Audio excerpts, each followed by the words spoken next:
All right, check. Can you guys hear me? Check.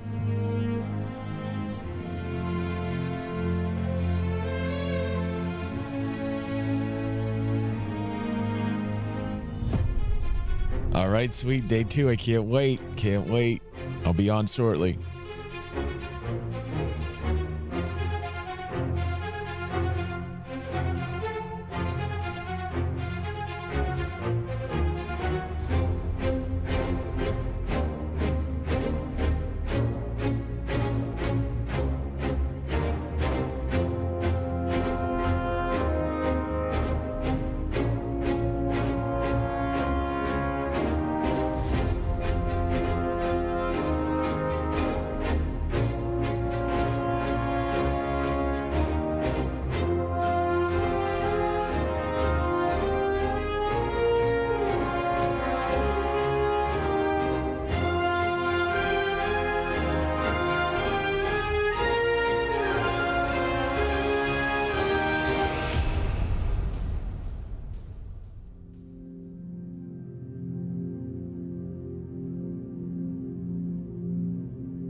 All right, let's get that pre-check going, Pepe. Hey, everybody.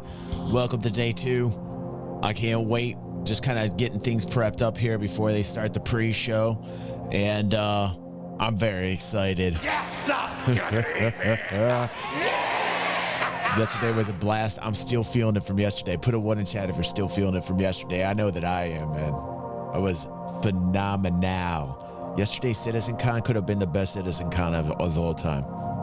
Essentially, they're like, we're basically getting to that point where all the salty ones have to like tone it down a little bit because, you know, things are getting done.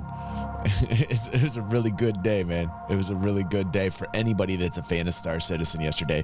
Today, I think is going to even be greater, and I cannot wait. I cannot wait. All right, Pepe, check out all the screens for me, Pepe. All right. Okay, looking good. Okay, thank you. Let's go. I appreciate you, bud. We got the volume alerts down today so that we can hear everything that's going on, but I super appreciate all those that donate. We are having a giveaway. Let's get that out there for everybody. $700 Scoundrel Pack brought to us by Eric Zarul. Awesome dude. And we're going to call a winner tonight. I can't wait to see who's going to win that $700 Scoundrel Pack. Let me get set up here. I'm going to finish up, guys, and I'll be on very shortly here. Lots going on behind the scenes.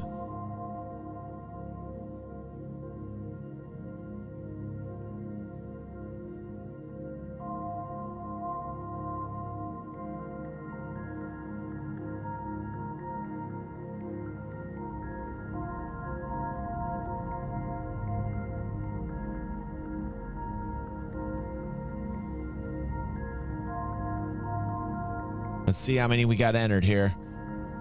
Oh, there's our wheel for later. Look at that. Look at that beautiful wheel there. Someone's going to win a Scoundrel Pack tonight.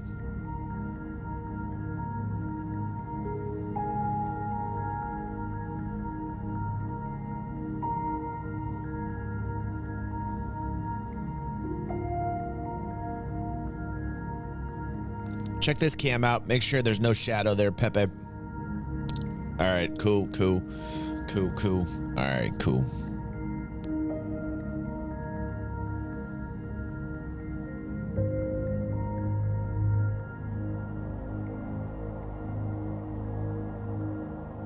Come on, Bones. Start it up, Bones. Hello, everybody. There we go. This is an audio test. This is the sound of my voice. Do you hear the sound of my voice? If you hear the sound of my voice, in Twitch chat, please type, "Happy birthday, Jake."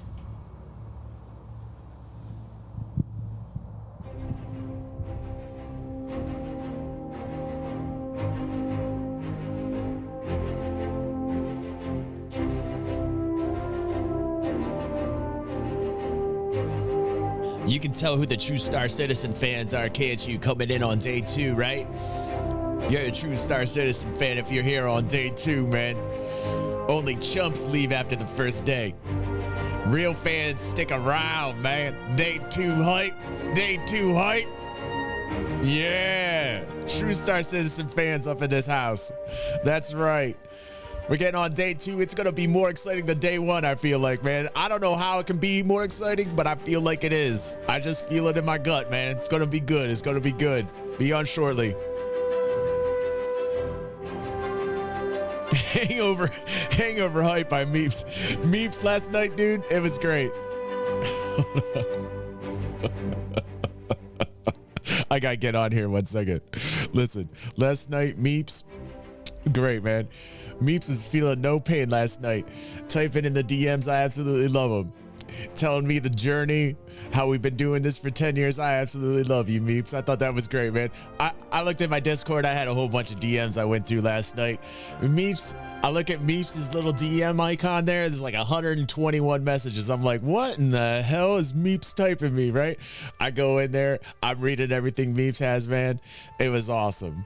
It was awesome. He was just going off. He was so excited. I love you, Meeps. That was hilarious, dude. I'll be on shortly, guys.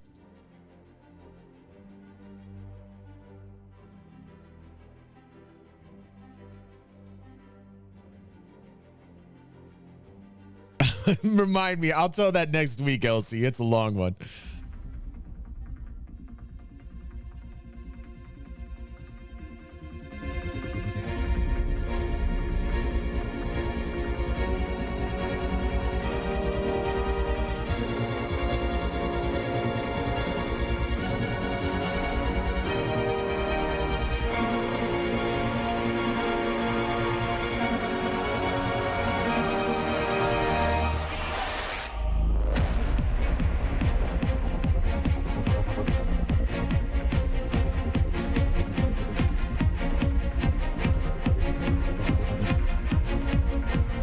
All right, final cam test there, Pepe. All right, scene 2, there we go. All right, cool. Scene 3. All right, cool. All the scenes are set. Nice. Pepe, you did good. You did good, Pepe. I'm going to give you some applause, buddy.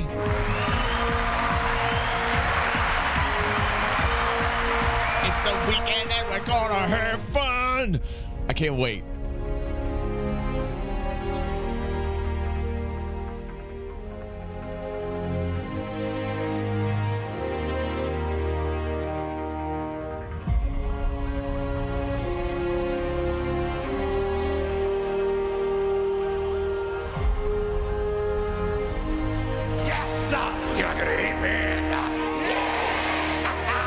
Amen from wiping off eye boogers.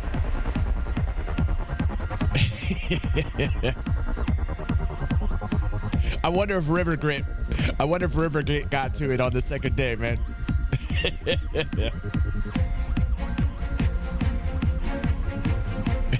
Wooksy knows. Starlet. Starlet's here. Starlet's here! Party!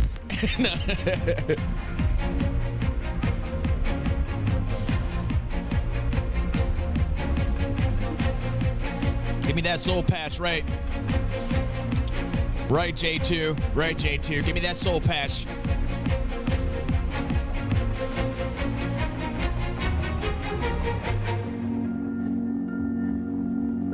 Oh, for sure. I guarantee a lot of people didn't make it the second day because they're too wiped out, man. Man, I don't care how bad I partied at the bar.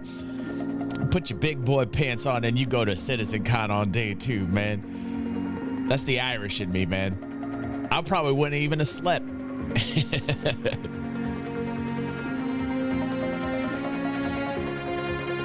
Cool.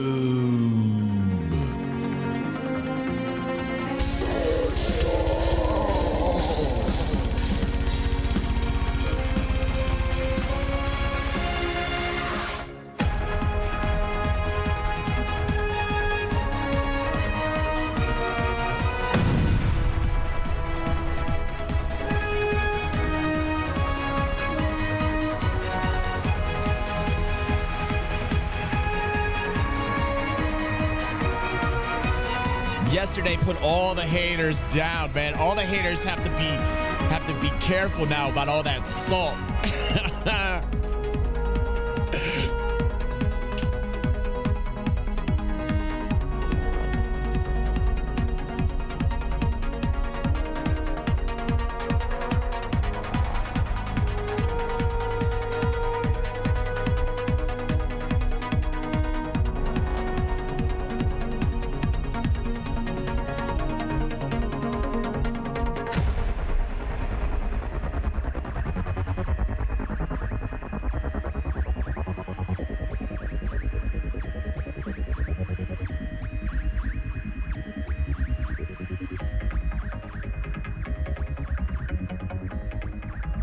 Right, Diva, right. Yesterday was killer. Killer. I don't know how they're going to trump it today. I have no idea how they're going to trump it today. But I feel they are. I feel they are.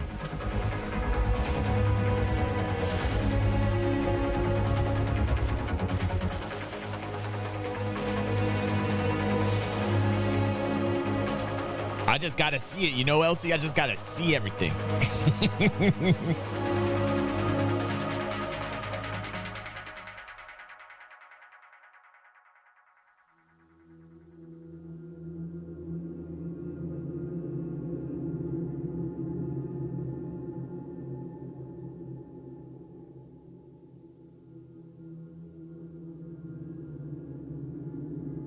Let's see how tight they are today. Let's see if they're tight today.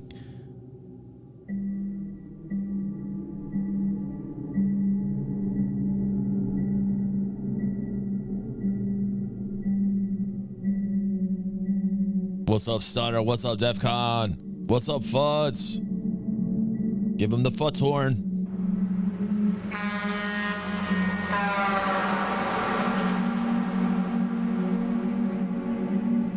Retro just got the rage stash mode.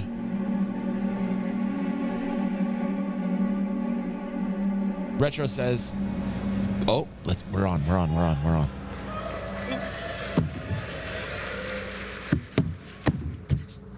Hi, everybody. We made it. CitizenCon Day 2. They're not as lively. They got the hangovers going on. How's my mic? Is this where you want it, Anthony? Sure it is. We were given notes after yesterday. Eyes. I apparently had the mic too far from my mouth, and Dan was like, so it's going to be a sloppy one today. It's going to be a sloppy show today. Hi, everybody. I'm Jared. Should be fun. I'm the creative content lead for Cloud Imperium Games and Robert Space Industries. And as I said, welcome to CitizenCon Day 2.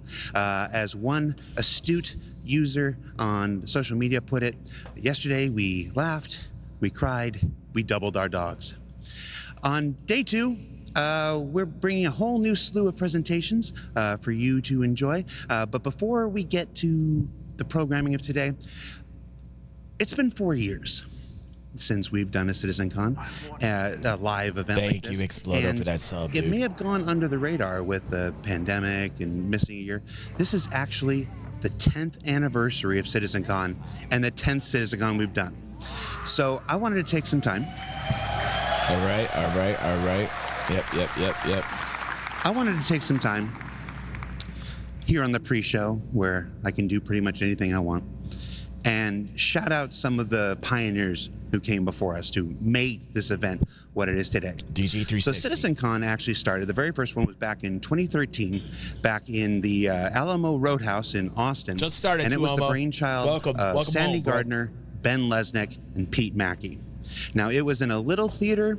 It was in a little theater down in downtown Austin, and it was, for some, it was an excuse to watch the Wing Commander movie in front of a crowd and in a big theater. But for others, it was the birth of our annual convention and the introduction of Aaron Roberts and the Foundry 42 team at that time to the CIG family. It started out small, had some humble beginnings, but over the years it's evolved into this massive undertaking that we have this year. In 2014 and 2016, CitizenCon was here in Los Angeles at the Avalon Theater, just in downtown. At 2014, we introduced the vision for the persistent universe, which was not yet playable. Arena Commander had only come just earlier that year. And in 2016, we followed up on those procedural planets with a visit down to the planets and the introduction of the Sandworm. And Sean Tracy, if you're watching, when my Sandworm, man? Can we hear it? When my Sandworm, man? They're coming with he goes space on stage cows. in the first presentation. He's probably not happy right now. Between those 2 years in LA, we took our first trip to Manchester and the what was it called? The Runway Visitor Park, which was presented underneath a glorious Concorde. You gotta be kidding me. Are they gonna bring a sandworm up in this? Craft that our chat users at the time really thought we had built a giant spaceship for this stage. I can remember sitting in the chat and like, no, that's not a spaceship. That's the Concorde. Get a calendar from 1988. It was like January. 2017 was where things started changing. 2017 was where we started to adopt the format that you see here today. It was our first trip to Frankfurt in the Avalon Theater, where we started breaking apart multiple presentations, multiple teams. Very smart move, too, we started to be really diving into the depths of Star Citizen's development. After the first several years of building up, having to build 4 studios around the world, brought in tons of revenue when they did that. CitizenCon had evolved to becoming the true showcase that it is today, and showing you as many different aspects of our development as possible. But it reached its final form in 2018. Going back to Austin at the Long Convention Center, the Long Center in Austin. Oh, I love that. That's where CitizenCon exploded. 2 tracks, 2 competing theaters of presentations, the mocap stage. We introduced the Xi'an language, which changed Chris Harrow's life forever. Shout out to Chris Harrow if you're watching.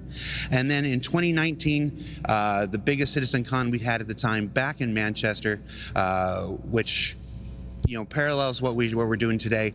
Huge screens, huge exhibitions, huge panels, huge discussions, huge reveals. I'm sure we all remember that Carrick trailer. Yeah, that was a pretty big one. It also was a Carrick ice sculpture that didn't melt all day. So I lost $50 on that. I got 5 minutes? Oh, cool. Sorry, the person in my ear. Jared can talk for 5 minutes. Guys, I've never done a day 2 before. I'm running on fumes. How are you guys feeling? I'm gonna get a little coffee. I'll be right back. I'm gonna myself a little coffee. I celebrated a little bit last night too. I'll be right back. I do want to take this time. So like I said, CitizenCon started from humble beginnings, the birth child of Sandy, of Ben, of Pete Mackey back in the day. It's evolved over the years with many stewards, Eric Hiron Davis, David Roth, our stewards this year. They're going to hate me for shouting them out. Leah and Tyler, please give them a huge round of applause for Leah and Tyler, who have driven this year's event and made it everything that you guys hear live and in the theater have seen. Hall B, jeez, I hope you've seen Hall B during the interstitials between the panels if you're watching from home. Leah and Tyler have kicked the ball out of the park. I mixed my metaphors there. I wonder what I'm going to be like at the end of the day. let's go into the day's programming, shall we? So in just a few minutes, at the top of the hour, we've got Ian Leyland, Sean Tracy, Forrest Steffen, and Sean Tracy again for character advancement. They're going to show you some of the latest advancements in our character tech. You saw, and Andre. Don't want to forget Andre. You're going to love Andre. Sorry, Andre. You saw a little bit of it in the Star Engine presentation yesterday. I love it. It's going to explode. They're going to show you the full potential of that work for the star hair and the star cloth and the facial stuff and the clothes stuff. You're not going to want to miss that. Life in the first person is a look at the first-person existence in our Star Citizen's first-person universe. It's not just FPS combat, it's how you interact with the universe around you, and a lot of improvements I think many of you are going to appreciate. Then Taking Flight, Yogi and Diego and Inez and the team there are going to be here for another live demo where they play the game and show you the amazing master mode and flight changes that have come from their work on Squadron 42 that are being brought over to Star Citizen. We're going to break for lunch again. 2 o'clock. On lunch, we got some great pictures of you guys down there at CitizenCon that we're going to share. Two-part environment and gameplay summit here with Living on the Edge and Destination Adventure, where we're going to go through a bunch of the new locations that are coming to both Stanton and the Pyro system. You're going to want to check those out. And for those who are here, be in your seats. If you have a chance to be anywhere, be in your seats as those presentations progress. I can't tell you why, but you'll thank me later. And then, of course, around 5 o'clock, thereof, timings, Chris Roberts will return to the stage for his closing remarks, his closing ceremonies, and you're not going to want to miss that. So that's our day's festivities. With that, I'm going to throw it over to Dan. He's back in Hall B. Dan, I hope you have more energy than me. Take it away, buddy. Thanks, Jared. It's good to see you guys back at CitizenCon Day 2, CitizenCon 2953 at the Los Angeles Defense Center. So many awesome things yesterday. We saw the server meshing panel. We saw people experience Pyro for the first time. We saw the community booths behind me, which we'll get to in a second. So many awesome things yesterday. I remember it like it was yesterday. What's that? We don't have the graphics budget for the extended flashback sequence. We have to move on. Okay, we're moving on. Well, welcome again. My name is Dan Halbrick. I'm the community producer here at CIG. Welcome you all to the show floor here at Hall B, the Los Angeles Defense Center. We have so many awesome Look at the background right now, man. Community booths, we'll be talking not as busy as yesterday because everybody got too effed up last night. Or, things will go long and maybe we'll talk about something. Oh. Who was that strange leprechaun of a man? So many colorful characters here at CIG. Everybody got too blitzed to show up for day 2, man. No job security otherwise, so I guess here's where I am. At least he makes it easy for me. So here we have the community booth. Here we have the community booths. We're going to get right into it. Follow me this way. We're going to go right into the corporation. We have some people here now talking to the corporation. Excuse me, guys. We're going to have a quick chat with the corporation if you guys don't mind. Welcome, everyone. This is the corporation. Now, these are one of the biggest orgs in the game. They're friendly to newbies. They have this really immersive scavenger hunt. So we're going to get into it. Welcome, guys. So can you tell me, what's the main focus of the corporation? The corporation is a friendly environment for people to have game sessions regularly, to have a good community, to encourage more people to play Star Citizen, and for us to explore all sorts of sessions, that everything from racing to combat to just creating a better environment for Star Citizen players. And we look forward to its release so that we can have a wonderful exploration of the universe.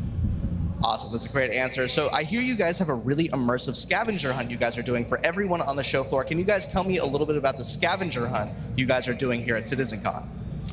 So the scavenger hunt is right here. I'm sure a number of you have grabbed some of the beads that we have, and if you are Listen, there is a lot of doppelgangers over at the CitizenCon right now. Yesterday, we had CJ, Chris Jr. If you missed Chris Jr., he was a cosplay. He had the frosted hair. He looked like Chris Roberts. We called him CJ. Guy looked like a younger Chris Roberts. You guys see CJ yesterday? Now we got a Tyler doppelganger. There's so many doppelgangers. I don't even know what's going on. If you guys up in are this wondering, these CitizenCon. community booths are all different orgs that represent a variety of facets of the game. Each of them brings something new and unique to the table, and it's why they are the backbone That is a Viking beard right there. That man has a Viking beard. That's a respectable Viking beard. Now, here we have Equinox. What's up, guys? Red-haired man. Hi, I'm looking for you. How's it going, man? So, you guys What's are up, focused Lex? on Welcome these back, bro. massive immersive LAN party events. I mean, if you guys haven't seen where's one of these HubNet? Equinox events, they are amazing. If there's one in your hometown, you'd be fools to not check them out. We sent CIG. We folks saw to them Nate this and his year. They had wife an Kim amazing yesterday. time. We're gonna see some pictures from him on the floor. What are you guys doing here on the show floor? during what are you guys lunch. talking about? So here we want to make the next LAN party at Equinox June 1st next year bigger than last time. We're trying to promote that and get as many people I like these guys. sign up and so get the I word like these out. dudes. That's what the Lego model is here for, to help bring attention to it. It'll maybe at the next event. We have Vanguard over there, the large org. They hold They're together helping us run events, PvP racing, events fighting, for Star give Citizen. out Really prizes. cool Yeah, group let's in talk about Columbus. this Lego sculpture. So this is an awesome Lego sculpture that you guys made. First off, where was this during Battle of the Bricks? And second off, how long did this take you guys to make? This is amazing. The first question is, I just built this 19 days ago. And for Battle of the Bricks, I built a Scorpius and took an updated version to last LAN party at the Equinox. What was the other question? How long did it take to build? Yeah, how long did it take to build? About 120 hours in 19 days. So that's like, an average session of Star Citizen sometimes, yeah. So Any gaming for no gaming at all. So I think you answered it a a little bit, but what can Check people that out, expect man. from Equinox in 2024? Equinox, you bring your own PC, a lot of computers to pick from, big swag bags, and a lot of giveaways. Yeah, any cool events that you're able to tell us about for 2024? You mentioned the June one. Is there anything else It's you guys not are too doing? humid in California, but it'll be hot. Activities during the event. I don't think we have anything pegged out specifically yet, but Yeah, that was a Bengal last sketch time in we had racing, Legos. PvP, Took the dude fist fighting 120 hours, man. Origin jump, or 890 jump. Just some rich people boxing. You love to see it. Well, thank you guys. If you guys are here on the show floor, again, come check out Equinox. Come check out this Lego sculpture. Doug. It's the coolest thing I've seen in probably 5 minutes. I have a very short attention span. We're going to be making our way now over to the Walkers of Sigma. Now, these guys are the forefront security org of Star Citizen. These guys provide security for major events like the Daymar Rally. They are the forefront runners, like I said, of security. So how's it going, guys? Happy to be here. Happy to be here. I love that. So how do players or other orgs go about requesting security from you guys? What's the process for getting the Walkers of Sigma to be secure? Who's a Sure, business? absolutely. Isn't The this, best way to get a hold of us is to join our Discord. You can go stop by our booth and pick up a business card where you have our Discord. This organization right here is the content creator something West. What's that guy? He's got over 20,000 subscribers. I like his content. Something of the West. What's that Star Citizen content creator? Here you go. I'm going to have you hold that for a second. So think of his name. what's it like running security for things like Daymar? Obviously, that's a huge operation. There has to be so much that goes into it. What's it like running security for it? So running security can be both very stressful and also at the same time a little boring. You're going to have some of those servers. Oh you're my God, securing Half-Sack's on roughly the ground. 15 different servers for something like the Daymar Rally. So some servers. We just got this in from our reporter on the ground who's at CitizenCon. Sergeant Halfsack says, "Hello, DG. The event staff had to put caution door signs on every door after someone walked straight into a glass door and almost broke it. Thank you, Sergeant Halfsack, our on-the-ground reporter, for that. We will be looking at pictures from you this on lunch break." Have the Walkers of Sigma to help make it all possible. So kind of last question. Jared and other people have been harassing me throughout the convention. How do I been get you reporting guys this to whole follow time. me I love around? him. I actually have one of my best and guys Riverdale. here. This is our combat branch officers. He's going to keep you nice and safe. All right. Well, I now feel safe and secure. Spin half Come sack follow with the me, breaking guys. news. I got a big bodyguard now. I feel on top of the world. We're finally going to end our community booth segment. For now, we're going to go to other community booths later today. We're going to end on ASUS Republic of Gamers. Now, we talked about them yesterday when we were over at Pyro. These guys are the forefront, using that word a lot. These guys are the precedent makers of gaming technology, whether they're monitors, accessories, etc. Star Citizen people alike know that ASUS means quality. So I'm going to talk to some people over here. Hi, guys. How's it going? Hi, how are you? Doing great. So I don't know if you guys know this. I don't feel like this Every guy knows single where he's monitor at. in the LA studio is an Asus monitor. Like, we love you guys, and I think the same is probably true for the other studios. What kind of stuff do you think people can expect from Asus in 2024? So actually, we do have some new products coming out in 2024, and actually, This guy's like, so I was here because I thought this was for hair products. I didn't realize. I don't even know where I'm at right now. Isn't there like a Revlon convention or something that I needed to be at? This dude, he looks lost, man. 24. Anything else players can expect? so we actually launched our C790 refresh motherboard as well. That's comparable crazy. with That the monitor 14th is gen, nasty recently. cool, man. Yeah, that's pretty much it we have this year.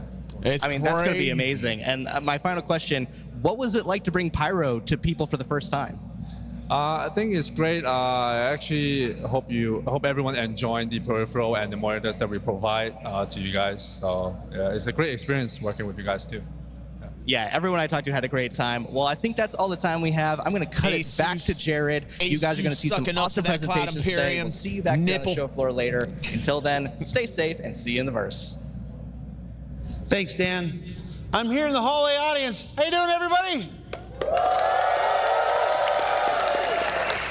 They do, man. I've not spoken one word to this what I was individual just next saying, to me. dude. Hi, individual next to me. Who are you? Hello, Jared. My name is Jack.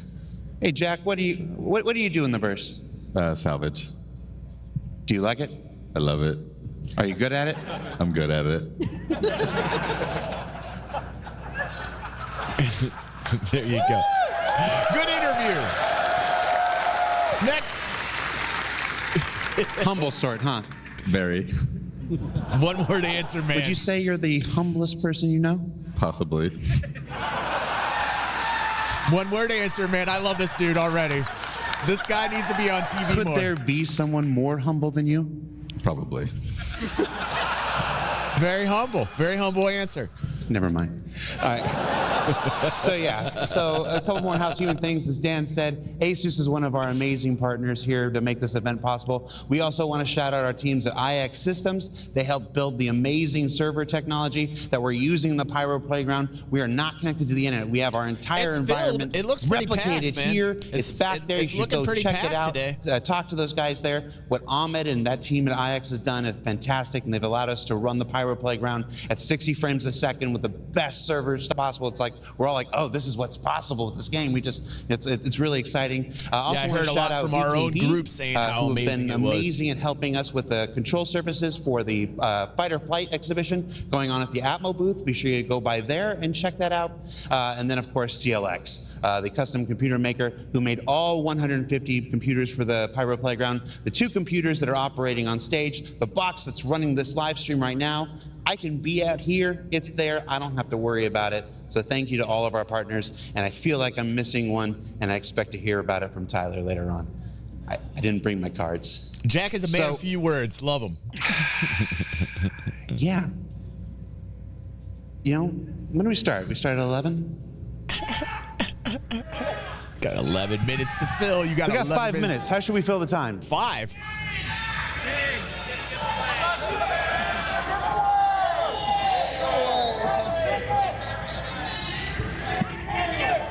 All right. Okay. So here's what we're going to do. Back in 2013, we attempted to sing Star Citizen Happy Birthday. And at that time, there was a weird legal kerfluffle. It was believed that the stream got muted because we sang Happy Birthday on stage and Twitch automated content Oh said, my "No, God, don't." that's so Twitch. That's so Twitch. It's our birthday. It's a little late. It's also Jake Acapella's birthday, so if all of you would join me in a rousing edition of Happy Birthday, we're gonna test the stream gods and see if we don't get muted. So ready? All right, everybody. 1, 2, 3. Happy birthday to you. Happy birthday to you. Happy birthday, dear Star Citizen. Oh, Jack, that was really flat. Happy birthday to you.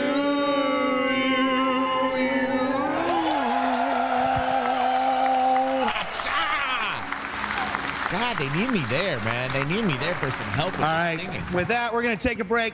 Hang out, get your last drinks, was get really your last flat. snacks, everybody. The show's starting in So about flat, 10 right, minutes fingers? with our character advancement panel right there on They need stage. some DG So spice stay up in tuned. If you like day one, we've got more to come, everybody. Oh, my Take goodness. care. See you in a bit. Okay. Okay. We obviously know they need some more DG spice. I think the event would be much better with me in it. It's just, you know, me saying that. I'm in a fountain.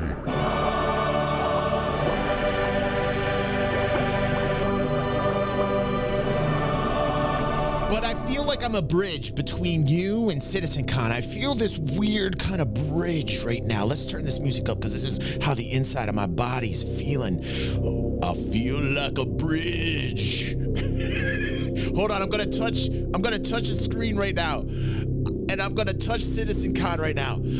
I feel like a bridge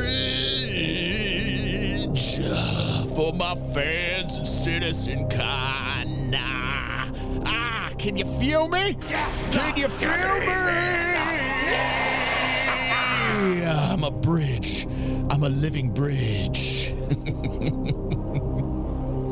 All right, I can't wait. I'm gonna get myself some more coffee. I'm gonna ninja my way back in here. Day 2, hype. Hoo, ha, ha. All right, very excited. Yes, Eric, we do. This also brought to us by Eric, $700 Scoundrel Pack. Become a YouTube member or a patron of DG360 and you will not ever be disappointed. I will be right back.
Starlet is right. This is an absolute sausage fest. Where did the women go?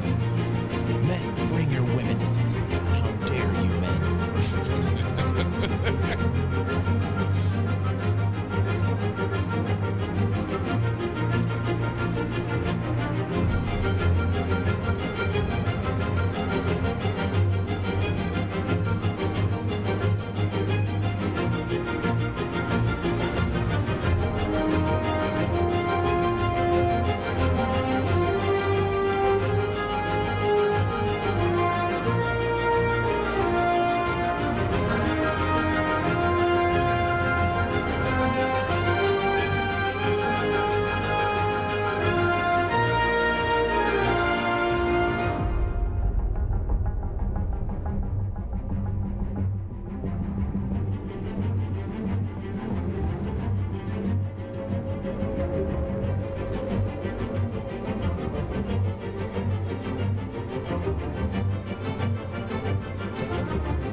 That dude was the dude yesterday with the watch. He was looking at it.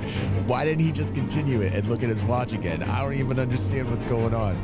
Listen, I can tell not many native Californians in here, which I'm very disappointed because I can tell because there's not a lot of tan dudes here. These are like a lot of the Midwesterners, you know, that took flights over to LA. Like, where's my Californians at? You can always tell the Californians because they're barely wearing any clothes and they're burnt. Okay, I see a couple. Never mind, I see a couple. They're way back there. Oh my goodness, look at this dude with the Drake. Oh my goodness. I wish I was sitting down here having a good time.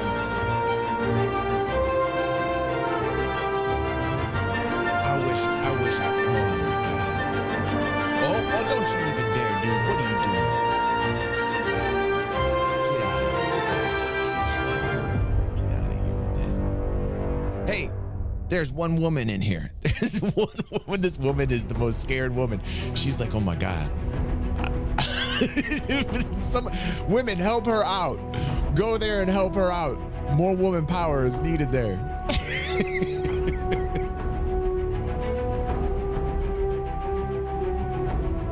This guy looks upset.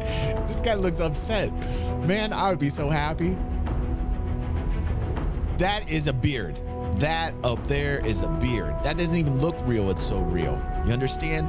That is the fakest, realest looking real beard I've ever seen in my life. All right? What? All right, dude. I don't know what that said. What are they doing? What are they holding up here? What are they holding up? Okay, that guy's creeping me out.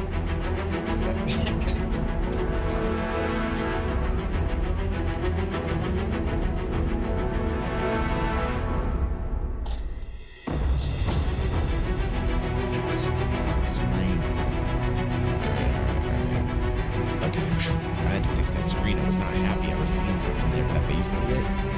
Is it gone? Okay, cool. I think it is. Yes. What is going on?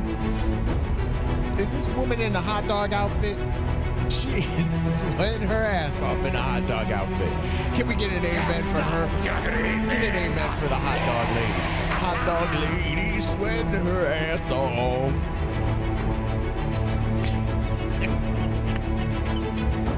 What is going on there? All right, that guy is, what is up with this dude?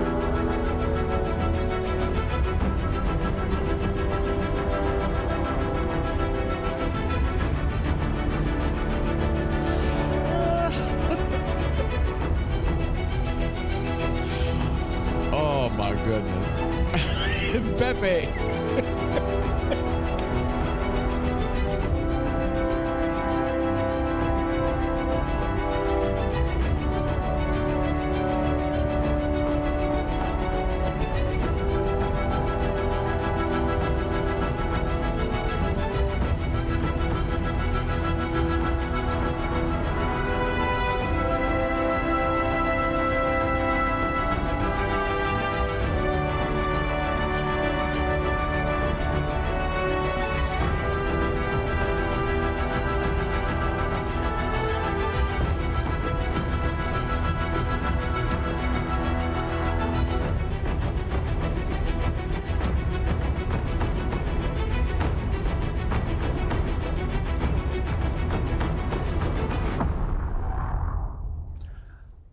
Ladies and gentlemen, please welcome to the stage the person who forgot to create himself an intro, Disco Lando!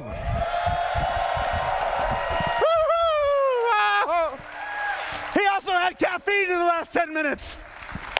Welcome to CitizenCon Day 2, everybody! Are you pumped? Are you psyched? Have you eaten 2 dogs? Get in your seats. It's about to start, ladies and gentlemen. Welcome to Day 2. I'm not going to take up any more of your time. I said, there you go. First, thank you, Retro. With Ian, I Sean, said, Forrest, good for Jared Andre. bringing it. Give it up. Bone, start the show. There you go. That's how you bring energy. That's DG level, first level energy. Here we go. we go. Character advancement. All right. Little death of a spaceman going on here. Hello there. It's not Bone. Hey, everyone. It's so good to see you all again in person. Thanks for coming out. Let's get it done, So I'm Bone. Ian. I'm the art director for Star Citizen. We're going to kick off the first ever day 2 of CitizenCon by talking about some of the awesome work done by the character team. This is Board Gamer's brother.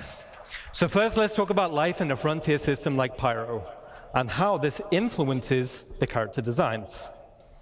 So we wanted to create something unique compared to what we've seen in Stanton already. We wanted to give a wider visual palette and a feeling of historical age between the different solar systems. So this chart describes the fashion pillars for humanity. We can see where all suits, armors, and fashion items should belong. In terms of material use, manufacturing technology, and novelty. So you can see Earth fashion on the left, Terra fashion on the right, and Frontier fashion right in the middle with a little bit of overlap of Earth. So essentially, Frontier fashion is function over form. They are repurposed and repaired, and generally are misfits rather than sets. Outfits are purposeful by having storage solutions. This implies survivability along the frontier. Okay, let's take a look at some of these assets in the game. Brockle will be running around naked the entire time, he has informed me. Brockle does not need clothes. Brockle is as Brockle does. Broccoli! That's his new name. I'm gonna name you Broccoli, bro. Your new name is Broccoli here. I love broccoli. Broccoli. Now, will clothes affect faction status? Talking to NPCs, will the type of clothes you wear affect faction status?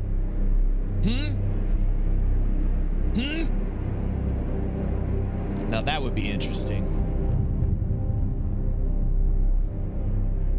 That would be interesting.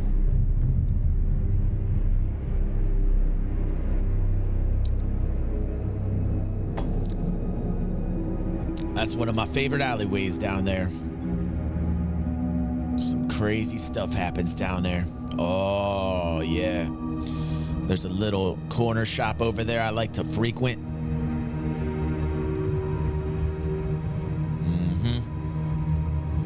That guy's always trying to ruin the party, though. That guy right there, he's no fun to hang out with. Do not hang out with that dude. I do not suggest it. Oh, check that out. Check that out. That's exactly why he's a lone futz. Sad Chad. That's right. That's right. That's Sad Chad. Everybody knows Sad Chad. Stay away from Sad Chad. No fun. These textures are fantastic, Orson. They're on point for real, man. That's looking real smooth right there. Almost reptilian. That gave me like a reptilian vibe.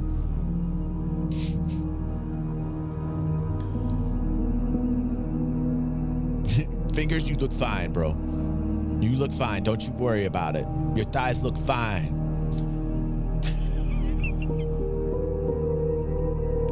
Man, these, yeah. Wow, you got your car, man.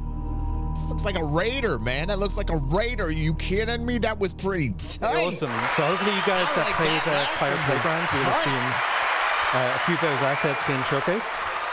So as we saw from the video, pouches those and googly storage eyes, Foots, that's are where a it key was part at, dude. of the frontier aesthetic.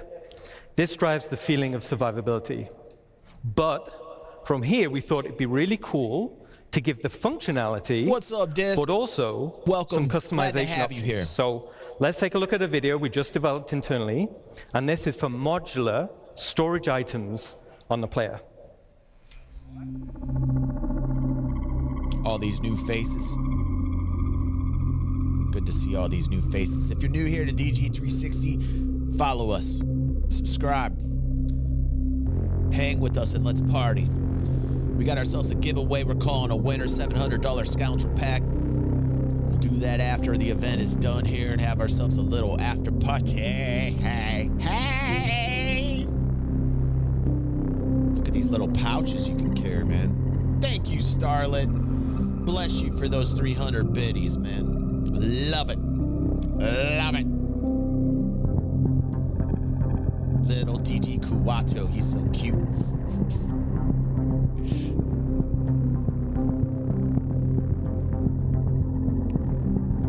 Man, that is excellent. You're snapping pouches on. Look at this. Look at this. How can you not love this? I'm gonna be pouch man. I'm gonna have pouches all over my body. How can you not love this? Extra storage and compatibility. Snapping it on. That's pretty cool. That's pretty cool. That's pretty cool. I'm Pretty cool, right? Yeah, that's pretty cool. So I think this will provide loads of customization options in the future. We're super happy about that. So we also created some extreme weather costumes for Frontier locations, and these also follow the same mismatched and repurposed design aesthetics. Get mounted. Those pouches. Now we've also been focusing on achieving a higher visual benchmark. So this is all driven by our new Layer Blend V2 shader. Look at this googly eye helmet. I love this. Texture library. Looks like a And we Tusken focus Raider. on more consistent wearing between 0 and 100% values. So to showcase this, let's look at a quick example asset.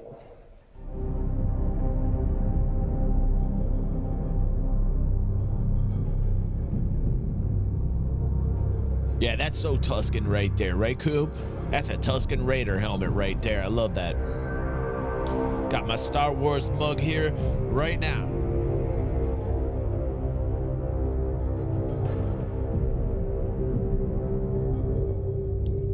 Oh man, look at that face mask component. You kidding me?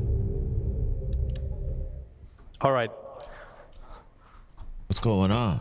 So as we saw in the video, the insides of the helmets are looking fantastic. Now this is us getting them ready to animate with put on and take off. Wow, that is tight. That is such a good idea.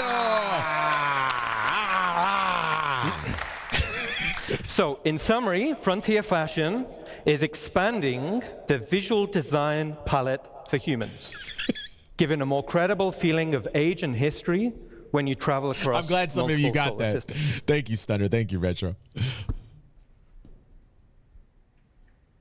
All right, now let's talk about something different. Now we're going to talk about some of the gangs in Star Citizen. So Ninetales have been one of the main gangs in the game. So far, over 105 million have been taken out by you guys. Damn. Thank you, test dummies. We appreciate all of your deaths. So you guys have been busy. Great job. All right. So it was like, all right, now we're going to need to introduce a few more factions to the game, okay? So the first faction we're going to talk about is Rough and Ready. So the aesthetic of the gang was to be subtle. They're understated in terms of clothing, and they almost blend into their environment. On closer inspection, you'll notice their tattoos. These signify rank and progression within the gang. Let's take a look at a quick video. They also got a rap. They got a music video. Oh damn! It's Rough and Ready. Rough and Ready. I'm like a rap, man. Give me a music video. What you do? Look at these tats, man. Look at these tats. Tats up in your face. Don't you mess. Don't you mess. We love our noodles, man. Stay away. We're Rough and Ready, and we love noodles and peanuts. Is there anything wrong with that? There better not be anything wrong with that, because I'm in Rough and Ready. You got a whole bunch of gang stars down there. Whole bunch of gang stars. Watch out. Do not mess up in here. Look at her.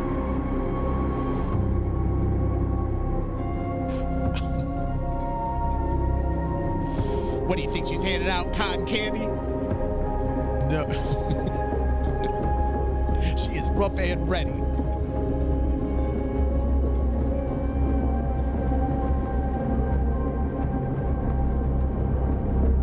These tats are sweet. I love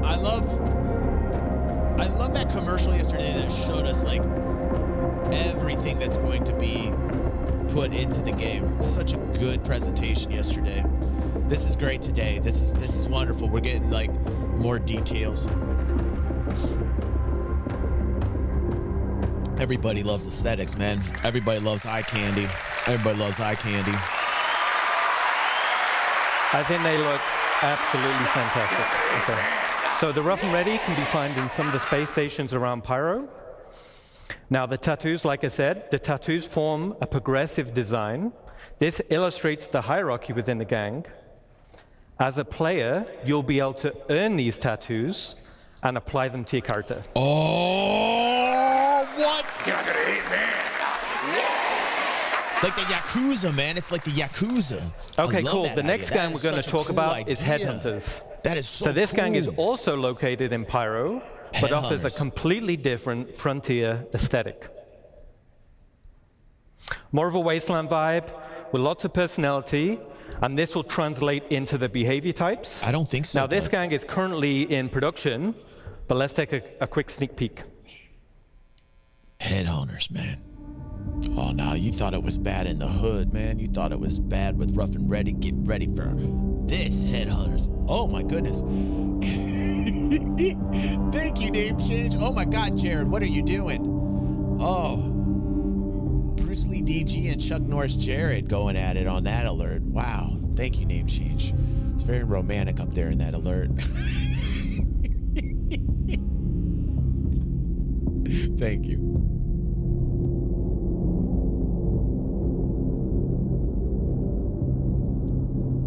Man, these guys are psychotic. Headhunters are psychotic. This is Mad Max Beyond Thunderdome psychotic, you know? This is Predator mixed with Mad Max. Watch out, Headhunters. Don't mess. Don't mess. Psychotic.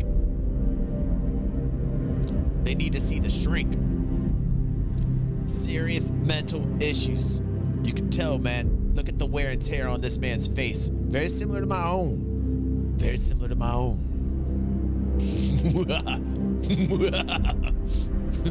There's nothing wrong with me. There's nothing wrong with me. Something wrong with you. Something wrong with you. These tattoos are much scarier tattoos, man. These tattoos are blurred. These aren't fresh cuts like Rough and Ready. These aren't fresh cuts. These are worn with some serious experience. Oh. All right, I'm cool. I had to snap out of that. I had to snap and scene. Okay, so cosplay competition next year. I can't wait to see what you guys come up with. All right. Dusters. All right. So they're looking awesome. Now, the last gang we want to talk about are is the Dusters. Don't forget the Fluffers. So Dusters are a criminal gang specializing in mining-related crimes. Now, internally, I love the original Desert Nomad armor. Yes, Anarchy. How are you doing, my brother? Now, I wanted to use it as a starting point to establish the Dusters design language.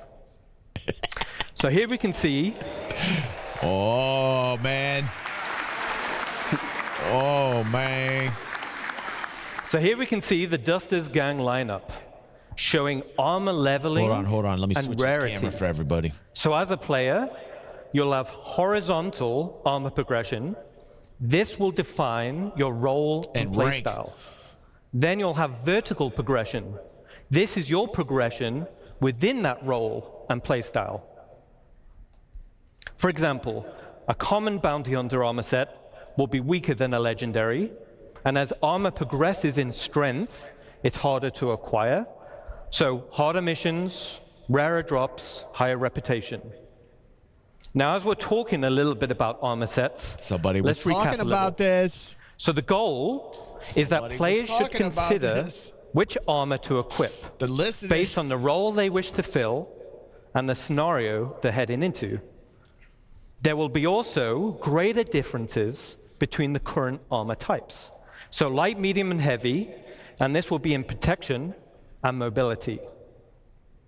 New armor categories will be combat, specialist, utility, and support. You're not gonna hit me. Somebody's listening. Somebody's listening. And these will define the type of items that are quickly available on the slots of the suit. There will also be additional functionality to assist in your chosen role. A matrix of armor type versus category will provide a variety of roles, with each providing best-in-class benefits. Somebody's watching There will us. also be hindrances to out-of-role gameplay. For example, if you're wearing a heavy armor set and you're trying to fly a little snub fighter, you'll have restricted visibility and less vehicle control. You're not gonna hit me. I feel like I got there's some So in this scenario, copyright like a issues flight here suit that- armor type It's like with everything resistance to happens on- milder G-forces would be preferred. Okay. Right?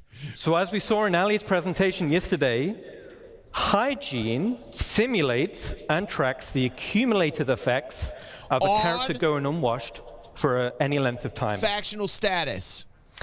Poor hygiene can lead to disease, Yes. lowered health, Yes. and snarky comments. This is they're following Hygiene the DG decays playbook, faster man. They're following if the the character DG becomes playbook. dirty or wears dirty clothing or armor, and visual effects are going to be displayed on the character's skin, such as blood, sweat, and dirt.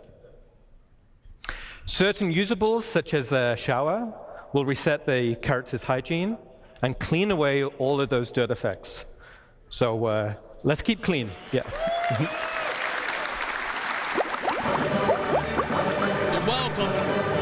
Okay, You're so that welcome. covers a quick recap on armor sets and hygiene. Let's get back to a video showcasing the dusters. And before there's any doubt, it's in the books. It's in the history books. Go look it up. Go look it up, man. It's crazy. It's crazy.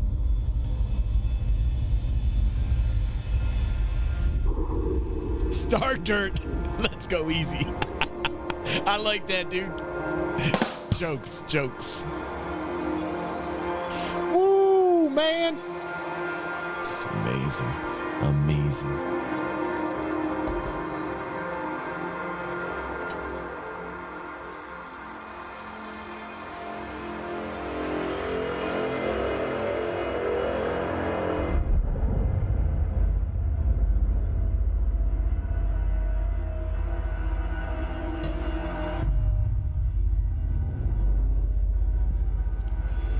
Yeah, man, this is a party I do not want invited into. Look at these guys. They got a mission. They know what's up.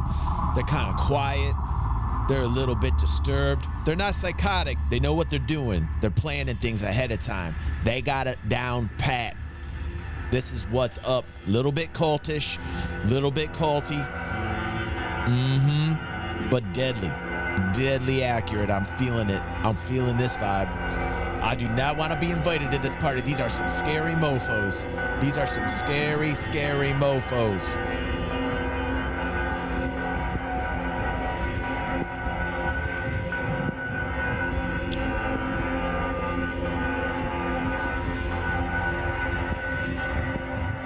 This is awesome. This is awesome. Awesome. Awesome. That went much better than I thought it was going to go. So you'll be able to find the dusters scattered around various derelict settlements and wrecks in Stanton. And the dusters will be available Q4 this year. Nate put them in his series, dude. Oh, yeah. Yeah. Okay. And with that, I'll hand you over to Sean Tracy. You guys have been awesome. Enjoy the rest of your show. All right, dude. Grow your soul patch, bro. Grow your soul patch. One day you'll be a big DG. You can do it, mate. You can do it. Grow your soul patch. Hello, everyone.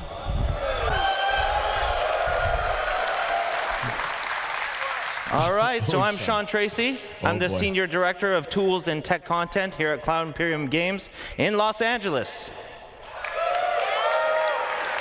So today I want to talk about StarCloth. And StarCloth was initially unveiled at a previous CitizenCon, kind of in an early All right, stage. we're gonna tone Sean so down. it's now He's a rolled little into full excitable. production, and it's used in both Squadron 42 and Star Citizen. So it's going to be seen on more and more assets, like some of the great art that you just saw. Oh yeah, for sure, for So sure. what's really cool about it is that it's unified with the physical world, whereas before it wasn't unified and was based completely on character movement. Now it's faster than the previous cloth setups, and in the end it just looks a whole lot better. So today I'm going to cover some of the tech, the pipeline, and we'll see some results. So let's get and see it in action. All right, yeah. Look at this. Flowing like a pimp, flowing like a pimp. I want to flow like a pimp, flow like a pimp. Up the stairs. Cloth is hard. Guys have to run upstairs. They have to crouch. They have to prone. It's got to collide with the environment. Oh, I love it. I love it. I love it. I love it. And even more difficult, it needs to hold up in high-end cinematics. Get out of town, man. Get out of town, man. I love this. Oh my goodness. Squadron 42, man. Squadron 42. Pretty on with those predictions. Pretty on with those predictions, haven't I been? Wonder how I did that. I cut that one just before some good spoilers, so. Yeah. All right, so how's it all work? Well, Cloth uses two meshes, a simulation mesh or cage, and the render mesh itself. So vertex colors indicate how it's constrained to that cage, and thus the simulation. So for example, black vertex colors indicate a full constraint. Basically, it follows the skinning. White vertex colors indicate unconstrained vertices. So the movement is determined entirely by the simulation. And then we can do a blend of gray values that is used for fine transitions and blending and fall off in between the fully skinned and fully simulated assets. So in the end, these meshes are sent to the engine where we bind the cage to the render mesh, and then tech artists can leverage some of the runtime tools. You can see up on the image that the sim cage mesh has about 5,000 triangles, whereas the actual render mesh is about 45,000 triangles. So it's obviously much more efficient to simulate the sim cage mesh versus just the render mesh itself. So part of the technology is the runtime iteration support, which you can see in the image above me here. That's with all the red spheres. Here we're actually painting the collision radius of every single one of the vertices, and it allows us to fine-tune the simulation without having to add arbitrary collision meshes, though we can. We paint a variety of properties, so some of these other properties are mass or displacement. In the top right, you can see an example of the old legacy implementation using pendulums. And this uses joint chains and collisions, but assets with multiple layers like the one that you can see there, or ones like skirts or gowns, they were really, really difficult to do with They're going a little deeper. They're going a little bit deeper on StarCloth because they want to continue focusing on the commercial. I mentioned it's completely unified with the physical world. And what that really means is that wind, impacts, object collisions, thruster backwash, all these kind of things actually react to the cloth reacts to these things, and so much more. So it's not just character movement. They're pushing it. Now, it's a hyper-efficient simulation, and it's several orders of magnitude faster than the legacy implementation that we used before, and has a lot of easy-to-control parameters for tech art, which are compression, stretching, and bending. So as mentioned yesterday by Chris Rain, our senior lead physics programmer, we support soft body tapered capsules, which are twice as fast as our ragdoll capsules. It's also key to solving one of the most important aspects of plausible cloth simulation, and that's mitigating the tunneling or the clipping that happens through a character. So it's very, very difficult to solve with pendulums. Irrelevant. So with all this tech in mind, we can do really complicated assets like the Duster and the one I want to show you now. You understand how much money that's going to bring in? Star Citizen StarCloth in their Star engine means no more So here you're seeing about 5 different layers of cloth going on and self-colliding between each other. The clipping. Devs hate it when it clips. The clipping is the bane of the game developer's existence, man. It's reacting to the planet wind, which is always changing. On the front, there's a big leather apron. Now, so this one's actually a lot heavier, clipping. and it moves a lot differently than the cloth on the back.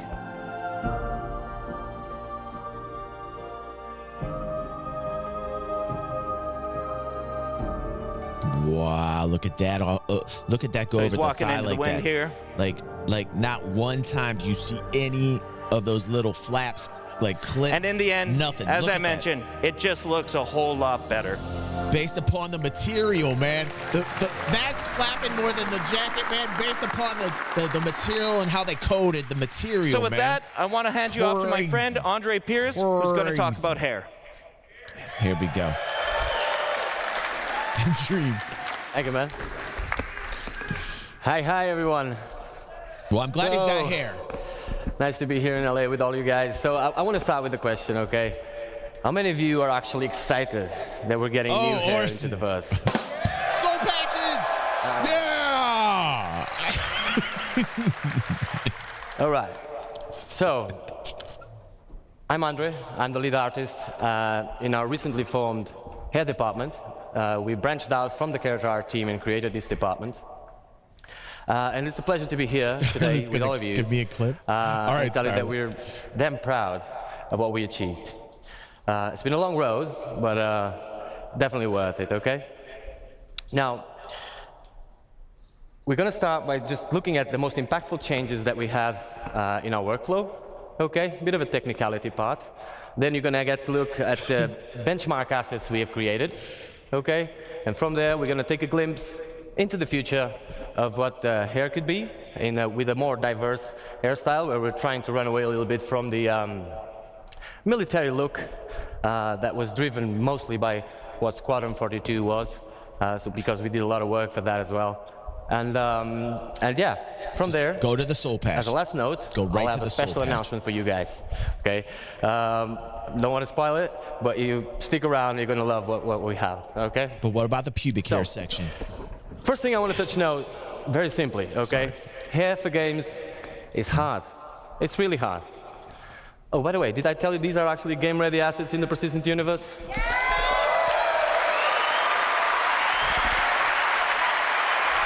Fully rendered in our engine, okay? Game-ready, performant, ready to be shipped, okay? So, hair is really hard, like I was saying. It is a AAA challenge, basically. You see games that get it. With a lot of games hairspray don't. boost, hair Some of can them be hard. Get it more or less. Either way, for us the challenge is the same. We're not different, and the challenge is real. We discover Star Citizen, like it's where my soul day-night lives, cycles, all these light shafts, all It's where I this contain all of my soul. MMO, people running around with the hairs, a lot of motion, a lot of fast-paced movement. Yeah, it is hard. But the best thing is we have arrived, okay? It is, yeah, it is, it doesn't end here. Okay. Hair is so difficult to simulate the realism of hair in a video game. It's the nature of CIG. We just Much different than clothes, keep pushing actually. the boundaries. But like I said, we're really proud of what we're showing you here today. So let's dive in what we made all this possible. Okay. On a high note, on a high level, basically, a successful hair requires three fundamental elements. Okay. There's the texture, there's the placement, and there's also the shader. If one of these elements fails, all of them do. Okay, so it's basically, you can have a great texture, great placement. If your shader is wrong, no go, really. And the same if the texture fails or if the placement fails. So the really amount vital, of really information important needed that, to that everything works together. But the good thing is, by breaking down the hair into these three parts, it also allows us to actually go deep into each of them and push the quality up. Or like Chris Roberts would say, bring the high fidelity, right? So, careful. On the texture end, there was a lot of changes. Chris is like, I gotta fire what you this see on the dude. top there, the common approach of a AAA game would be to have true black, true white on a transparency map, a bit of taper on the tips and roots, and call it a day. That's what happens in 99% of the games. Now at CIG, we went a bit further than that. We tested all the thicknesses that were actually reasonable to test, of course, and we came to a realization. The hair doesn't need to be thin enough. It just needs to look thin. We do need it to be thicker enough, thicker than real life hair, because if you take one of your hairs, you'll see it's really thin, right? So it does need to be renderable. That means if it's really thin, it would be sub-pixel rendered at some point. With the motion and all that, we will get a lot of artifacts. And so that would be a no-go. We do need it to be thicker than in real life. But can we make it look thin? That was the question. So we came to the realization that from hair, or from scalp to hair, and from hair to the background, so these 2 points, the transition points, are the most important ones for the hair. So we aggressively tapered the tips, which is what you see over there, and added a gradient to it. So no longer true black and true white. Now, this is a lot of technicality. You will see practical examples of this, but that allowed us to have smooth transitions and basically achieve the result we expected. On the placement side, we came up with hair libraries, basically. Now, I could be here all day talking about hair libraries, okay? Because I'm a very technical person, and if you see me around the venue, feel free, I'm Andre. You can just come and talk to me about this. I'm not going to bother you all that. I know a girl for that 1 actually hour did about this in Second Life. I'm going to give you a very quick example that you all can relate. If you can believe it, man. Imagine in real life, it was crazy. You have a construction business, and you could make one wall, one roof, one floor, and one window. You make it all work together, and from there, you're not only building your house, you're actually building the whole town, and then the whole state, and then eventually the whole universe, right? That's what air libraries are. Yep. Obviously, the result, if you could do that, it would be much cheaper, much faster, and above all, there's a lot you wouldn't that have goes a into fruit hair. salad It's like of a assets, which whole, was what whole we galaxy had on in top the of your hair head in order to not create too long some hair. ago. Some good And by hair. fruit salad, I mean several artists working through the years, each one of them applying their own workflow. Everybody's at different levels of quality, of course, different minds, different ways of seeing the same problem. So, at the end of the day, fruit salad, right? And we wanted uniform quality. So for that, air libraries are a great solution. We also decreased the time of production of hairs. So it was taking us 20 to 40 days to create one hairstyle per artist, okay? Exactly, right now, Sketch, it's going exactly. from I'm like loving this. 3 to I'm loving 5, this, 7 actually. days per hairstyle, which is great news, okay? So yeah, that was a major achievement. That is. Cool. So hair libraries are just a thing. We love it. It's not just picking up a texture and putting it there. If you do that, like you need to actually see the scope. Gladly, we have some of the best artists in the world on hair working with us, so we managed to achieve this at the scope that we wanted. Now, on the shader yes, side, Doug, I have. there was plenty of changes as well. Some of them are very techy, very cool as well. I'm going to run through fast through some of them so you guys can understand the scope of what we're dealing with. But let's just understand, like at bake time, so bake time is prior to runtime. Runtime is where the game runs. Bake time, we're preparing the asset to actually put it in the engine. At bake time, we calculate the custom normal and we store it per vertex. So each vertex gets a custom normal. That makes, in a practical sense, for those who are not too technical, it basically makes the card, the air card, not look like a card. So the normals help with the way the light reflects. We kind of do more smoke and mirrors on it and make it look not like a card by just baking it that way. Now, on the ambient occlusion, we store two baked ambient occlusions onto the color channels of the vertices as well. Now, each vertex on a mesh in any game has a color to it, okay? You might use it or not. Imagine in a car, you have a trunk. There's a lot of vertices. There's a ton of vertices on here. It's not silly to use the car without using the trunk, of course, but if you have a whole galaxy, luggage, you can put it there or in the back seat, wherever you want. Now, we decided to use this because it was free. The trunk was already there, so the vertex color was already there, and we just decided to store two ambient occlusions on it. These two ambient occlusions work this way. Light hair, like a blonde hair, obviously needs more shadowing, or less shadowing than a dark hair, Very content-heavy, Meeps. Not for the average viewer. You're right about that. The length of the card is now baked onto the last one, and that gives us a metric of where the card starts and ends, and allows a lot of cool things you're going to see on the videos I'm about to show. So, one last thing before we can start looking at videos. I'm going to watch some cool. You guys are watching some cool shit soon. Don't worry. Really creative. He's Total feeling credit you. for the people, for the tools He's programmers. feeling you. I personally had nothing to do with this. This was already at CIG when I joined. It's absolutely amazing. So, we have an hairstyle that was ready, that you can see over there. And we have a hair cap. An hair cap is basically a mesh on top of the character's head, which is invisible, transparent. It is just there. Right, Sometimes right. we use it for shadowing. Right. That thing has an UV. And so we project the hair, or where the hair starts, onto that UV, and gives us that image that you see on the middle, right?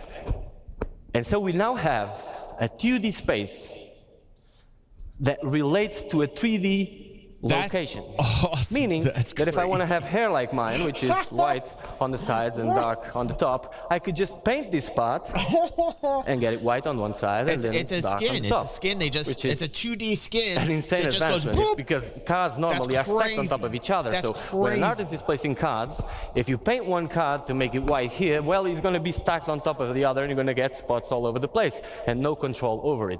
So this allows us That's to give crazy. control. And what you see on That the makes last it so image is the easy for possible result. artists. For example, now I can They paint just one lay the side mesh down of on my they just 2D lay the mesh. representation of my 3D space and get this possible result, which is pretty amazing. In layman's terms, the artist only has to do it in a 2D format, and then the program literally meshes it to the head in a way that's actually quite believable. That saves so much time. Ridiculous. Okay, this is not the way it's going to be exposed to you guys in the character customizer. You'll know more about that later. Okay, this is the tools we use we are able to actually create the hairstyles. So let's take a look at this video.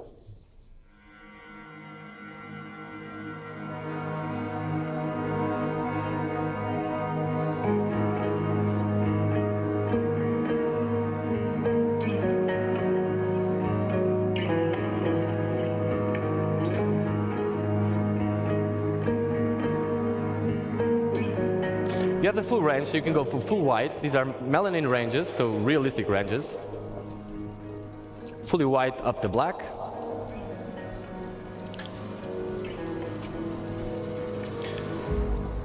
They should, Obviously, they you should can zoom go red in. head I as want well. I want them to zoom in. I want to see just how textured this is. Let's get out of the way. I really want to see how textured the hair is by zooming in. You also have the dye feature where you can see all the things Because we it's going talked to take about the 2D implemented. texture and You can go a bit more three-dimensionalize wild it, on this. which is that's pretty badass. They need to zoom in though. They need to zoom in. I want it like really tight.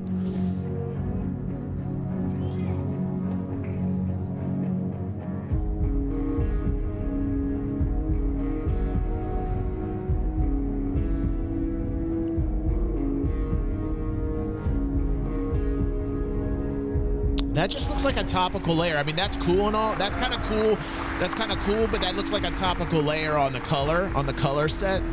So I'm And not this is as why impressed. important, the length of the card is I'm not totally as different. impressed with the color, but like I definitely And am with the obviously you can texture. fade I it just as want well them to as much as you zoom do. So in. all the possible combinations between the realistic melanin ranges and the dye layer, okay? It's cool though, This is how because the occlusion is working, so you can see these shadowings. they are layering creating it. more That is negative cool with spaces, color more though. That structure is to the cool. hair.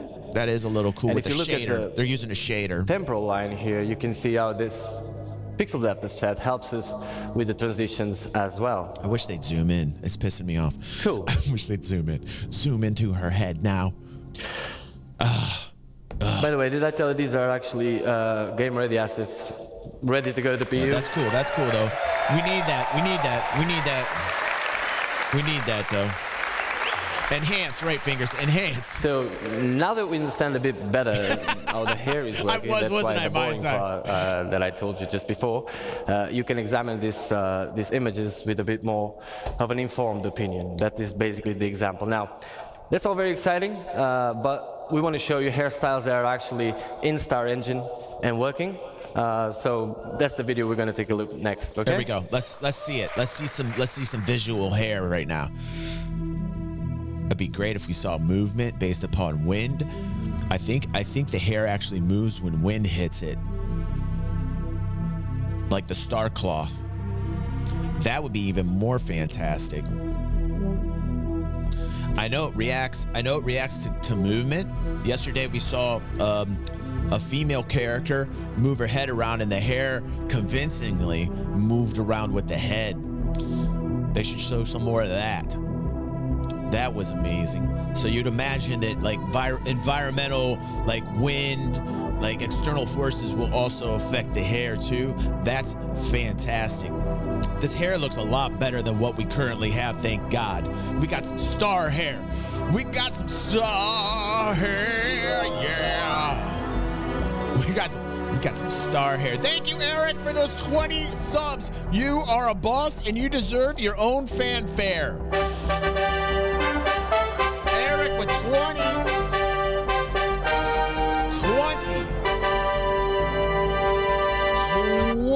Eric. This man is a beast. He gave all day yesterday, he gave today, and he's the person responsible for our giveaway, which is a $700 Star Citizen Scoundrel pack. Thank you very much, Eric. Yes, sir. You're not gonna hate me. We love you, dude. Saint Eric. I think we gotta make him a saint. I think Grizz now has another saint. His name shall forevermore be Saint Eric. Saint Eric, you are dubbed Saint Eric. You've now earned sainthood. Sainthood. Yep. Eric and Grizz are saints, man. I gotta make a new rule. I'm gonna call it DG360 sainthood. When people just give so much, they become saints. Sainthood rule. You're getting the sainthood rule. Thank you, Eric. All praise the saints, Saint Chris and Saint Eric. Oh.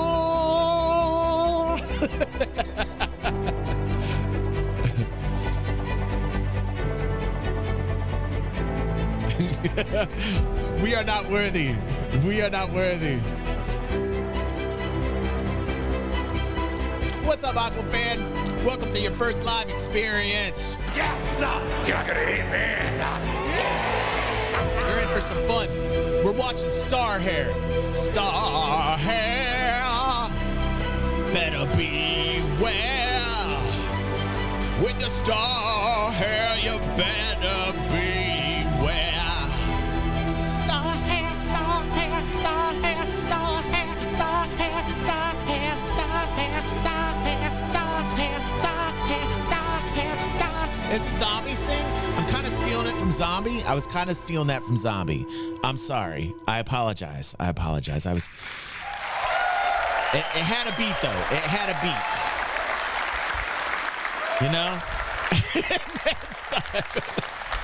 Great, guys. So I can see by your feedback that you Styles really like, enjoyed nope. the dive. Try and direct things that way next time. Pretty cool. Okay, yeah, these are game-ready assets as well. Now, like I promised you, we're trying to make this diverse and get away a little bit from this type of hairstyles you just seen now, which is a bit more military. And for that, we'll have the next video. Now, it's important for you to understand if there's any 3D artists, character artists, air artists out there, you will know.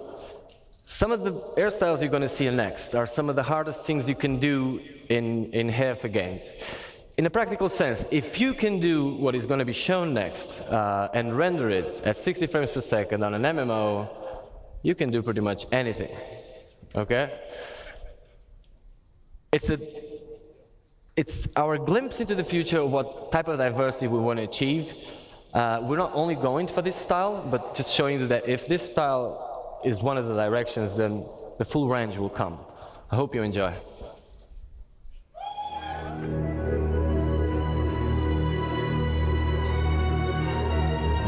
Got some cornrows going on. All right. We're adding cornrows. All right. Devin always likes to play characters with the cornrows. Devin's got that, like, you know. All right. Nice. Dig it.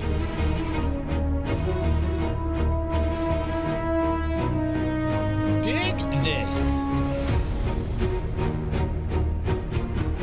Yeah, man. Awesome sketch. Awesome, dude. Nice. This is nice, man.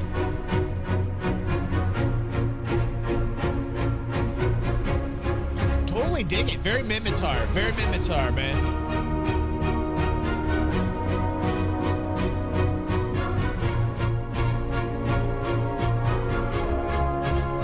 Oh, wow, man.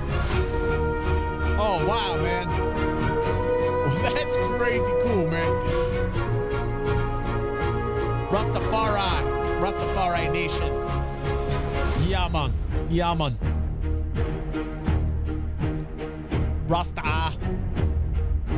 Rastafari. Yeah, man. Love it. I love that. I love that, man. Thank you, guys. Love it. So yeah, like I've been saying, these pictures you see here. Yeah, we need bald. We need bald. You're right. Bald is beautiful, Retro. Time, depending on the light conditions. Bald is and beautiful. Stuff. But there is no tricks here. This is actually how it looks. And that's why we're really facial proud. hair, right, like man. I said, it Right, doesn't end dude. up here. Give us okay? beards. We're pushing this forward. This is just to Facial replace hair. the stuff that was there. I'm pretty sure you guys were tired. Nobody at CIG was happy with what we had. I can assure you that. Yeah.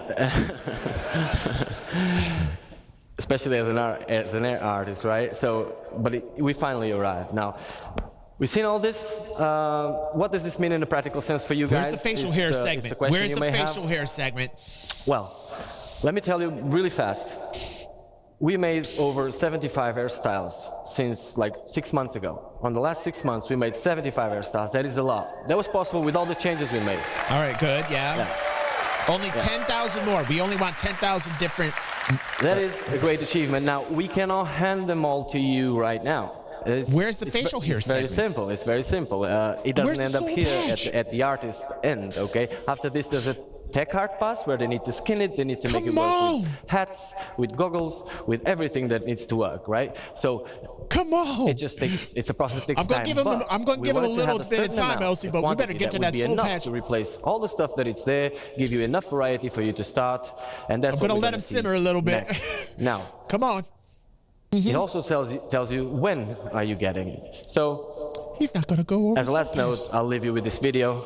And next, he's not going to go over soul patches. This man is not going to go over soul patches. So let's take a look at this, guys. Oh my goodness. This is actually what you're getting. How could this be? Into the PU. Where's the soul patch? No soul patch. No soul patch. No soul patch. No soul patch. No soul patch. All soul patchless. Oh my God, this is a tragedy. This is a tragedy. No soul patch. No soul patch. No soul patch. No soul patch. No soul patch. No soul patch. Oh my God. Oh my God. Oh my God. Soul patch. Soul patch, come to me. Soul patch. Soul patch. God damn it, soul patch. Where did you go? So before the year ends, you're all gonna get to enjoy these hairstyles. It was a pleasure to be here with you today, guys, and see you in the bus. Soul patch. No. Another round of applause for Andre and getting new hairs into the game. I can't wait to put new hair on my character, I'll tell you that. And for Ian and his awesome character team and the amazing characters they showed us earlier. Absolutely fantastic. I'm going to run through this. We don't have a lot of time. Oh, my heart. Oh, my God, heart. I'm going to talk to you about character heads. We've talked about hair. Oh, my we have heart. talked about outfits. Oh, my I'm going heart. to talk to you a little bit about the heads and our pipeline and getting us from the actors that we hire to do the photogrammetry all the way to the game characters. So we have a DNA pool, expansion, and customization. I'm going to be taking you through. We made a data-driven pipeline for adding new heads. So what is a DNA pool? DNA pool is just a bunch of heads that we put into the game. That way you can modify the ears, the nose, the chin, the mouth, and you could interpolate between all the different heads. I love interpolating. A DNA pool. I love interpolating. We want to expand the pool and allow for more selection and range. So we scanned 60 new heads. There we go. That's for right. our DNA pool. Scan all the 60 new you heads. can. We got them from our spouses when they were asleep And we in bed. processed them internally. It's a little creepy. We that's also what we did. added customizable facial features, skin tones, complexion, makeup layer on top, revisited the eyes. These characters look new and they look great. we took pictures of our wives when they were sleeping. It's All a right. little bit creepy. But So we our got current 60 pool, wives there's the 18 pictures. heads right there. There they are. There's but our that wasn't spouses. enough. We need more. That is our new pool. So we asked more of our employees to take pictures of your spouses when they are sleeping. Very exciting. Very exciting. Right now in the PU, when you're playing, see that center row? You get 9 females and 9 males. And now we're going to be getting all these characters. Okay. It's for Squadron and the Persistent Universe. There's only one How'd we do smiling it? dude on there. Well, we partnered with Clear Angle over in Pinewood, London. And they have this thing called the Clear I was up Angle there, Futz. Dorothy scanner. The scanner improvements allows us to get shoots done in 4 weeks of sessions. Yeah. Custom coded flash. Look at that. That just kind of does it automatically, all calibrated. It also has a button that tickles you. To give you an idea, our old process for doing this took hours to There was calibrate. also a button for This fluffing. thing does it in seconds. You can talk also about get your state of the favorite art. refreshment in this. Average of 4 scan actors per day now. We used to be doing 1. What this means to you is we can get you characters faster. We can get you new heads faster. We can interpolate you Polarized faster. image data resulted in improved spec, blah, blah, blah. Those are awesome texture maps that we could put on the head. That way we could render them, interpolation make them look button. really good. We've interpolated thousands of people in the interpolation machine. Photogrammetry captured in raw images at 8K texture map resolutions. Hyper accurate scan results. We interpolated the fuck out of this woman. Close your eyes if you're a little sensitive to light. She got interpolated right there, right now. This is the process we use to get the We are pictures, literally to build the interpolating the fuck photogrammetry, out of this to woman. calibrate the cameras.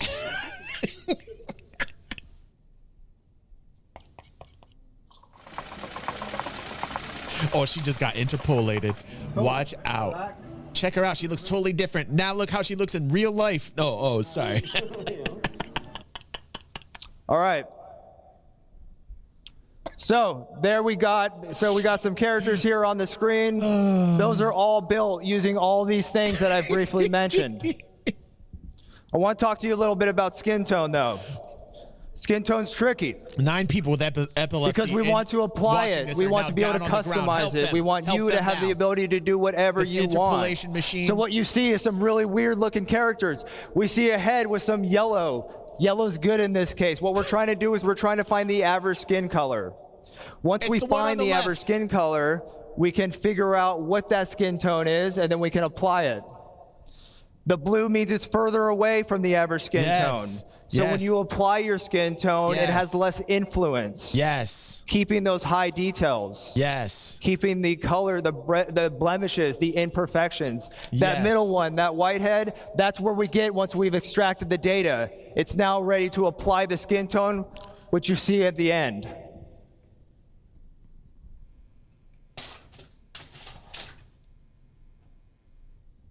I got this freaking thing here. Pepe, the lighting. This lighting is horrible. Okay, there we go. Wow, it got really quiet. It got really quiet. Oh my goodness. Oh my goodness. All right, so here's a little more detail what I'm talking about. We knew that we were going to get a pool for these heads, this pool of all these different awesome shapes, noses, ears, lips. But now, with what we're doing currently, you can see that we have calibrated all of our source photos of our actors. And with that, we could figure out exactly what they're supposed to look like. And then once I extract and do the average thing, I'm able to get a value.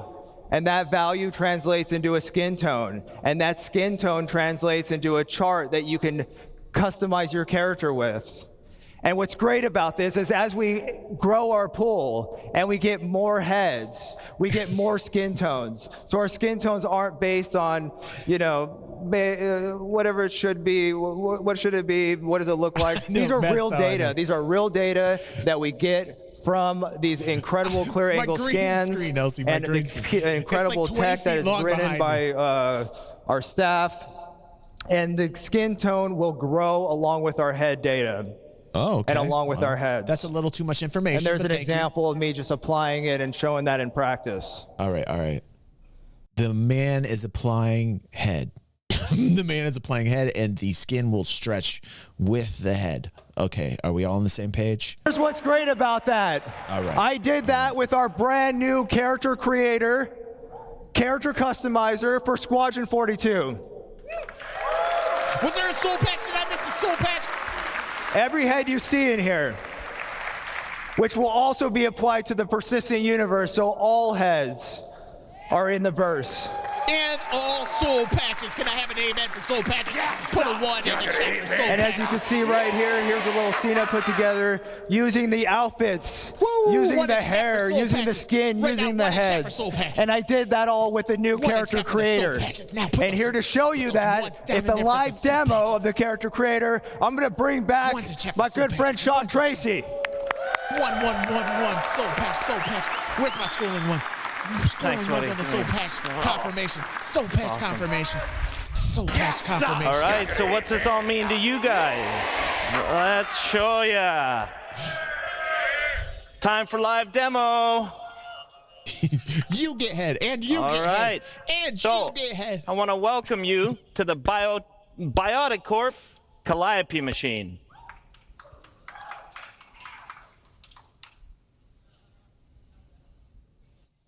All right, so here you can see we've got the, whoa, I'm getting feedback. You can see we've got 2 body types that I can select from. Pepe, turn them down a little bit. The volume's terrible. Turn it down. So we're going to start in right away. Now, you might recall how the character creator currently works. Thank you, Pepe. You would have a whole bunch of source heads from our DNA pool. We would select one of the facial shapes. Pepe's making this professional. And then we'd blend it up or down, depending on how much you wanted that certain facial shape. Now, this was pretty good, but it's not the most intuitive of systems. So instead, what we wanted to come up with was a much more intuitive way to control this. And what we've now introduced is sculpting mode.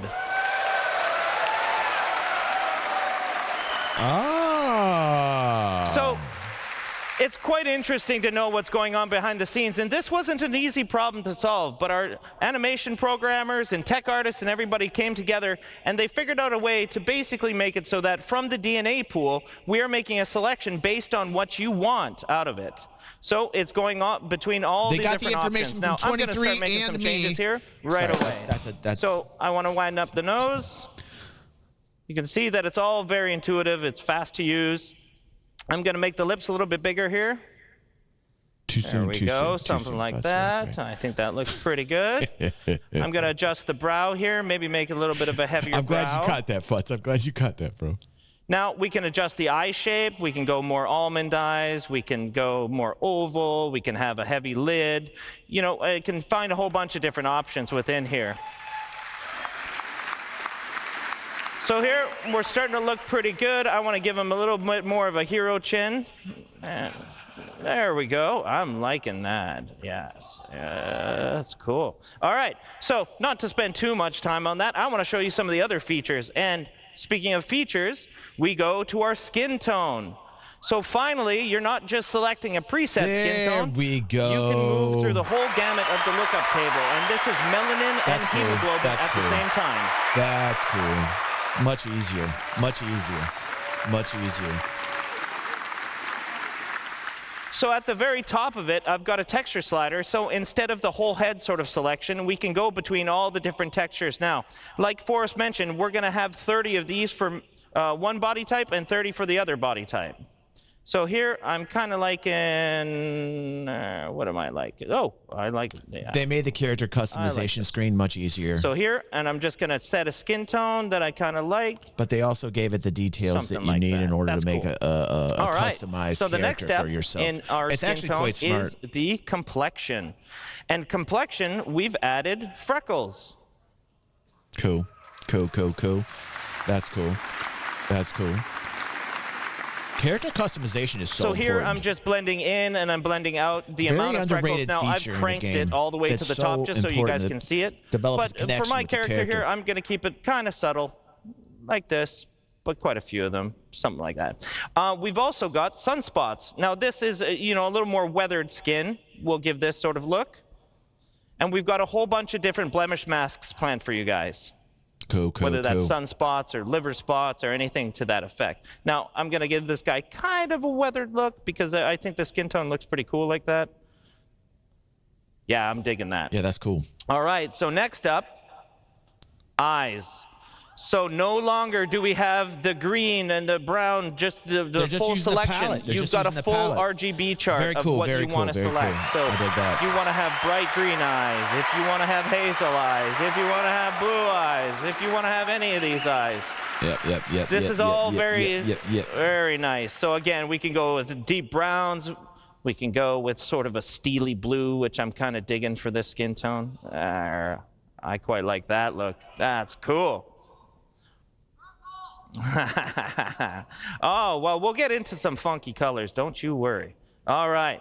So one of the other things we've added, and it was mentioned before, we've added a makeup layer. I hear you, Elsie. And with the makeup layer, we're totally inclusive. Any of the body types can have makeup. Now, I don't want to spend too long on it here because we're going to get into it in a couple minutes.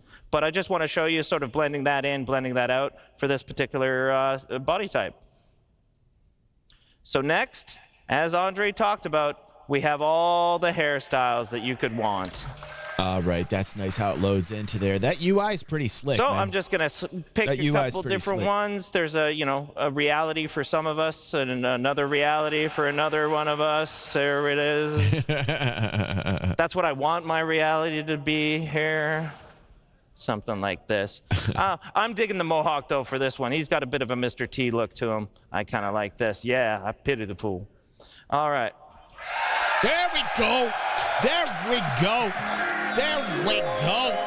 There we go. That's so what we're it might go without saying that we've got beards now. So if you want to select a full beard, you can select the full beard. If you want just mutton chops, you got your mutton chops. Mutton chops. You want your handlebar, yeah, you got your handlebar. All right. So we've got all the different beard types that you could want, and we're going to add as many as you guys really want. Showcase the soul patch. So I'm kind of digging the full beard for this guy.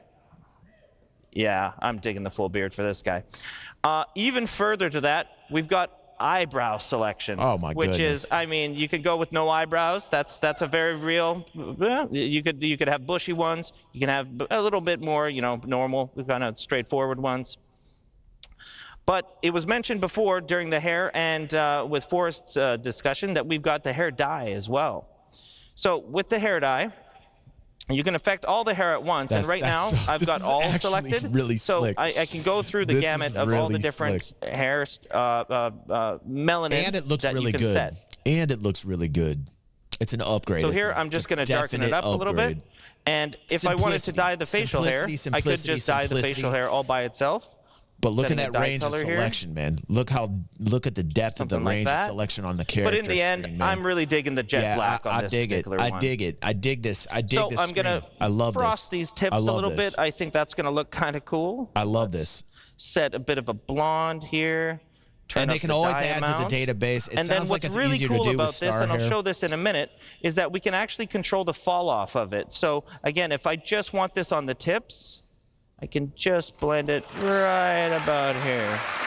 That level of customization is pretty sweet, if you ask me. So there we go. That's pretty sweet, if you ask me. He looks a lot different than how that started, and I think that's actually pretty fun. Now, there's a lot of stuff in here, and I can't wait for you guys to explore it and spend as much time as you want customizing and expressing yourself as a character. Confirmed. So once you're done, you've got to sign off a personal declaration that the physical appearances that the calliope process has allegedly caused are okay with you.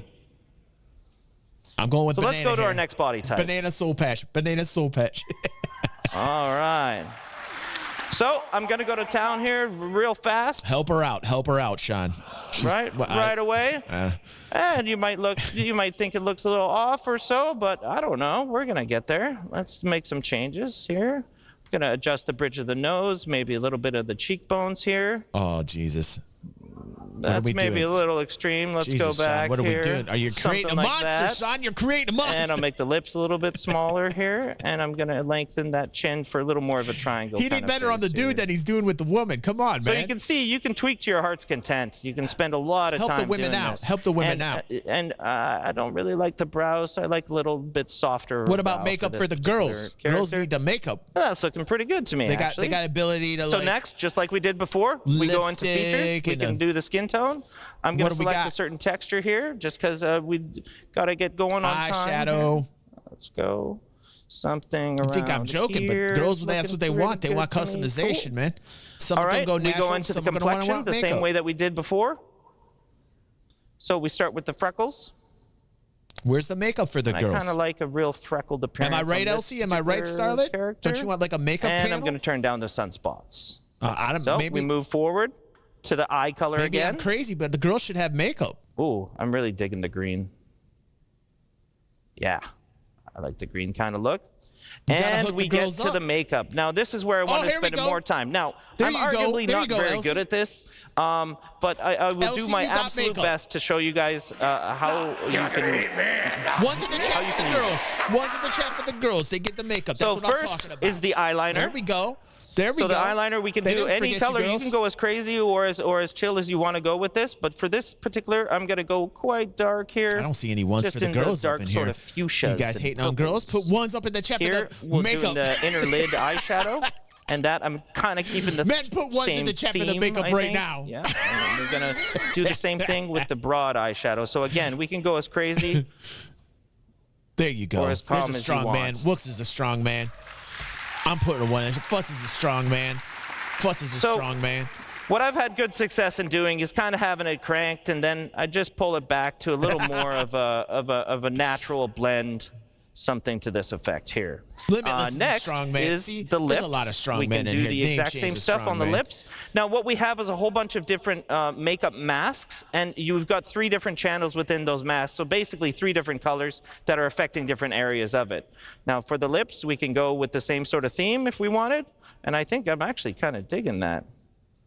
And let's go on Loving the it, lip liner, Phil. I'm loving a little it. darker. It's awesome. And then lips are a lot more glossy. Welcome back, dude. So we can increase the gloss there, so that looks a little more like a lip gloss. Yeah, that looks pretty cool there. And then, like I was doing before, I kind of just pull it back a little bit. And there we are. So next, I think we're good. Yeah, I think we're good. I have no business doing that, that's for sure. Same thing on the hair. Again, we've got a whole bunch of different hairstyles. These will all be shared between the 2 body types, but for this particular demo, we've got the ponytail, we've got the slick back kind of look. Yeah, I'm not finding one I'm really digging Sean's all yet. creepy, like, yeah. Ah, yes. Yes, now we're talking. All right, so cool. Now, again, we're fully inclusive here, guys. So if you want facial hair on any body type, there we go. You got facial hair Girls, on any you got body facial- type. Elsie, That is you up can put to a you soul guys. patch on. Holy God.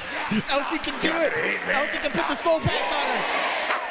Put it in So a on one the in eyebrows, chat I'm for just going to Elsie leave them getting a because we soul patch. can't really see them anyways. But for the hair, I really like dyeing this hair a certain color, sort of, you Put know, a soul patch on her, something Sean. in the darker range. Put a soul patch Turn on her, that Sean. down. I like the nice jet black. Look at the makeup. Banana bounce color out. soul That looks patch. cool. I'm going to turn up the dye, though, and I'm going to try to carry my same theme forward here. There we go. And then I'm going to give it a bit of a fall off. Oh, this is great news. This is As great you news can for do. Elsie. So it's she just can on sport the the soul tips patch there. in there. So let's see that in I'm action. so happy. I'm so happy right now. Elsie can properly represent. Yeah. I'm so happy. All right. So now, it's amazing. you know, the at detail, first, man. It's we weren't amazing, sure the about that detail. character, right? But in the end, I think she turned out, definitely. Yep. So you go to a review, sign off your declaration again, and head to game.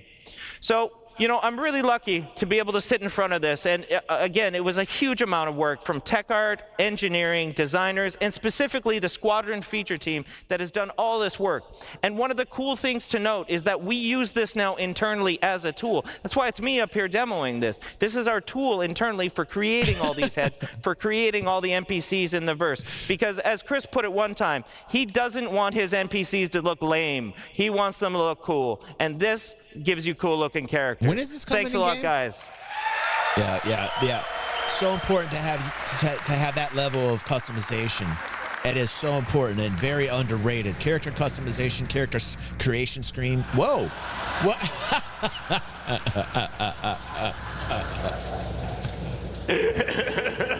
It works. All right, we're behind on schedule, so let's welcome the Life in the First Person crew. Take it away. I'll be here. I'm busy. He got me.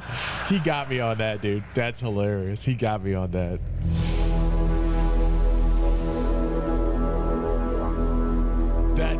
That's jokes right there. That's jokes. Hello, everyone. Whoa. You know, am I too early? No. It's a real pleasure to be here at CitizenCon in person. I've had so much fun. Thank you all. But my name is Jens. I'm here from Manchester. And I'm going to talk to you about some improvements to player traversal. So we're going to start in 0G, where we've been rebuilding the EVA experience from ground up. Oh boy. So the first thing you should see is that we've made the exit from gravity less disorientating. Oh boy. Yes, sir. You're not gonna hit me. Oh boy. Get out of town. We're gonna face plant. Get out of here, man. We made it. Oh, all right, so we made the re-entry much more forgiving. We're still floating inside. So this EVA has a new prone lateral pose, and this is really important to us because it allows us to get close to surfaces, and it allows us to walk across them. Oh my goodness. See that in this video here? Oh my goodness. Yes, sir. You're not gonna hit me. Okay, and as it gets to the end, we're gonna jump off. Okay, here we go. Into that, and this smaller profile lets us get into spaces we couldn't get into before, or not easily with the old better, man. We're gonna traverse through here, flying around thread like the needle, Superman. and also the collision is like much more forgiving. We're gonna slide off the slowest speed, so we're not gonna be spinning away. Physics. Okay, big reveal. Love this station. This is amazing. Oh, man. And we're also adding grips, so in the interiors, you might be able to hold on to grips to do interactions and walk between the grips to get better control. This is fantastic. Thank you very much. Yes, sir. You're not gonna hit me. So now prone has long been a problem motion set for us, right? But by taking these EVA posing solutions we saw, we can now rotate around the camera without any lateral translation. So we're not rotating around the hips anymore. And it allows you to aim much better. We're also not moving the body, so we don't need to worry about the external collisions anymore. Right? We're not going to get pushed around. Yes, sir. You're not gonna hit me. Of course, prone isn't all about looking around. We want to traverse as well. So we're going to head down this vent. And here we put in a new collision style. So this is all about letting you have control in narrow, small spaces, smaller than this. We're going to be able to push around the corners. We're going to go around tight bends. And we're going to be able to reliably go up and down slopes. And this is where prone led the way. So we then took this and we put it into the EVA. So if I turn off gravity here, which I'm not going to do, but if I did, the EVA would have been able to traverse the exact same place. And by having these motion sets so similar, we can exchange success between them. And that could then be done to other horizontal sets, like prone light sets, for example, like the water wheel showed it yesterday. We might be able to take you swimming there one day. So. With the tech that they're doing prone with, they're going to be able to Okay, we're going to swim. move from the horizontal to the vertical. So That's with hot. ladders, That's we've seen some new subtle and significant improvements. That's hotness. So we got midpoint markups. Swimming. I'll let you enter the ladder at anywhere. Swimming confirmed, by the way. That little hop. Yes. Nice. We're gonna let you look around so you can do the 360. Nice. Yes. We're gonna let you lean on the ladders so that you can avoid obstacles or peek around corners. Swimming confirmed. And this all got a full new animation set. It looks amazing, especially with all this beautiful star cloth. You know, you got both the hood and the cape there. It looks amazing. Wow. Okay, so with combat, we wanted to add more speed to the encounters. So what we've done is we've removed the weapon penalty, so you can move at the same speed with and without the weapon out. We've reduced the inertia, so you're going to be able to push up to your desired speed faster. And this is already in 320 and 321, and we've got more things like this to come. Right, so I didn't just want to talk about improvements. I've hinted at swimming, but I'm going to show you a different feature, right? So, sliding. So, with the power slide, you inject a burst of speed. You're not gonna hit me. This doesn't just take you from A to B faster. You're going to have a reduced profile. You become a smaller target. It doesn't come for free. You know, you're sprinting. So that's going to cost you stamina. I am so happy right now. You're sliding. That's going to add some stamina cost. And when I do it back to back like this, my heart rate is just pumping, right? So you got to be a bit careful. You can't just slide your whole way from the hubs to the spaceport. Good, because of the stamina system. So another thing that is really important to us is that with the slide, it's a short duration, but we want interactivity as soon as possible. And that's true for all our motions. Lex says you can't just do it the whole way, so don't worry about that, Lex. So with because the slide, of the survival system, we want you to be able to aim around. You wouldn't be able to do it the whole way, so don't worry about that, Lex. You're going to be able to aim around, all right? And the direction is locked, so if I was to slide from one end of the stage to the other, I would be sliding this way, but I'd be looking this way, right? And look at you guys, hey. But while I'm sliding, I can hip fire. And as I come out in the exit, I can ADS, I can lean. I could go back to sprint right away. So I could do back-to-back slides, like we saw in the last video. Okay, so moving beyond traversal, just to finish this section. That's going to speed up combat. I want to talk about new hazards. Speed up now, FPS you combat. saw this yesterday in the UI demo. It's going to get vicious. Kind of makes me feel like it's got that Apex Legends pace, you know? Bone? That Apex Legends pace. That's it. Okay, radiation. Right, so radiation, for that, it's a new addition to this active status system. And we need to look at the bottom left here. So in the middle, you got the amount of radiation that being pushed on your body. If you have a directional source, it's based on your body surface and your distance to that source. So by going behind the cover here, I can completely cut off all the radiation. So I can use that. The double slide and then on the left, you have an icon that has a shield around it. Though.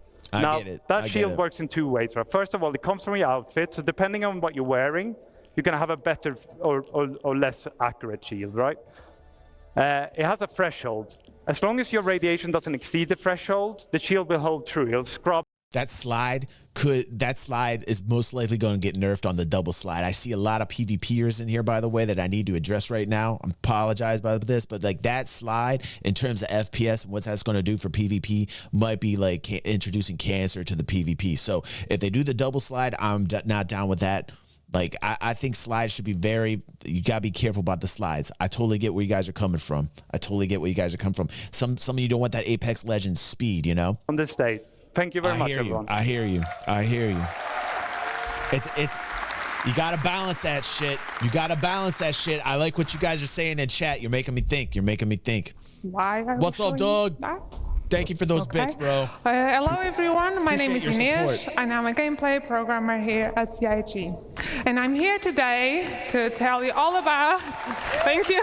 I think they'll nerf slides. Slides will be in. And I'm here today to tell you all about the features we've been working on to improve the player interaction experience with the physical objects in the world. Chat's amazing today. You guys are on it. So let me start by telling you what we've made to make it easy for you to identify and interact with these objects in the world.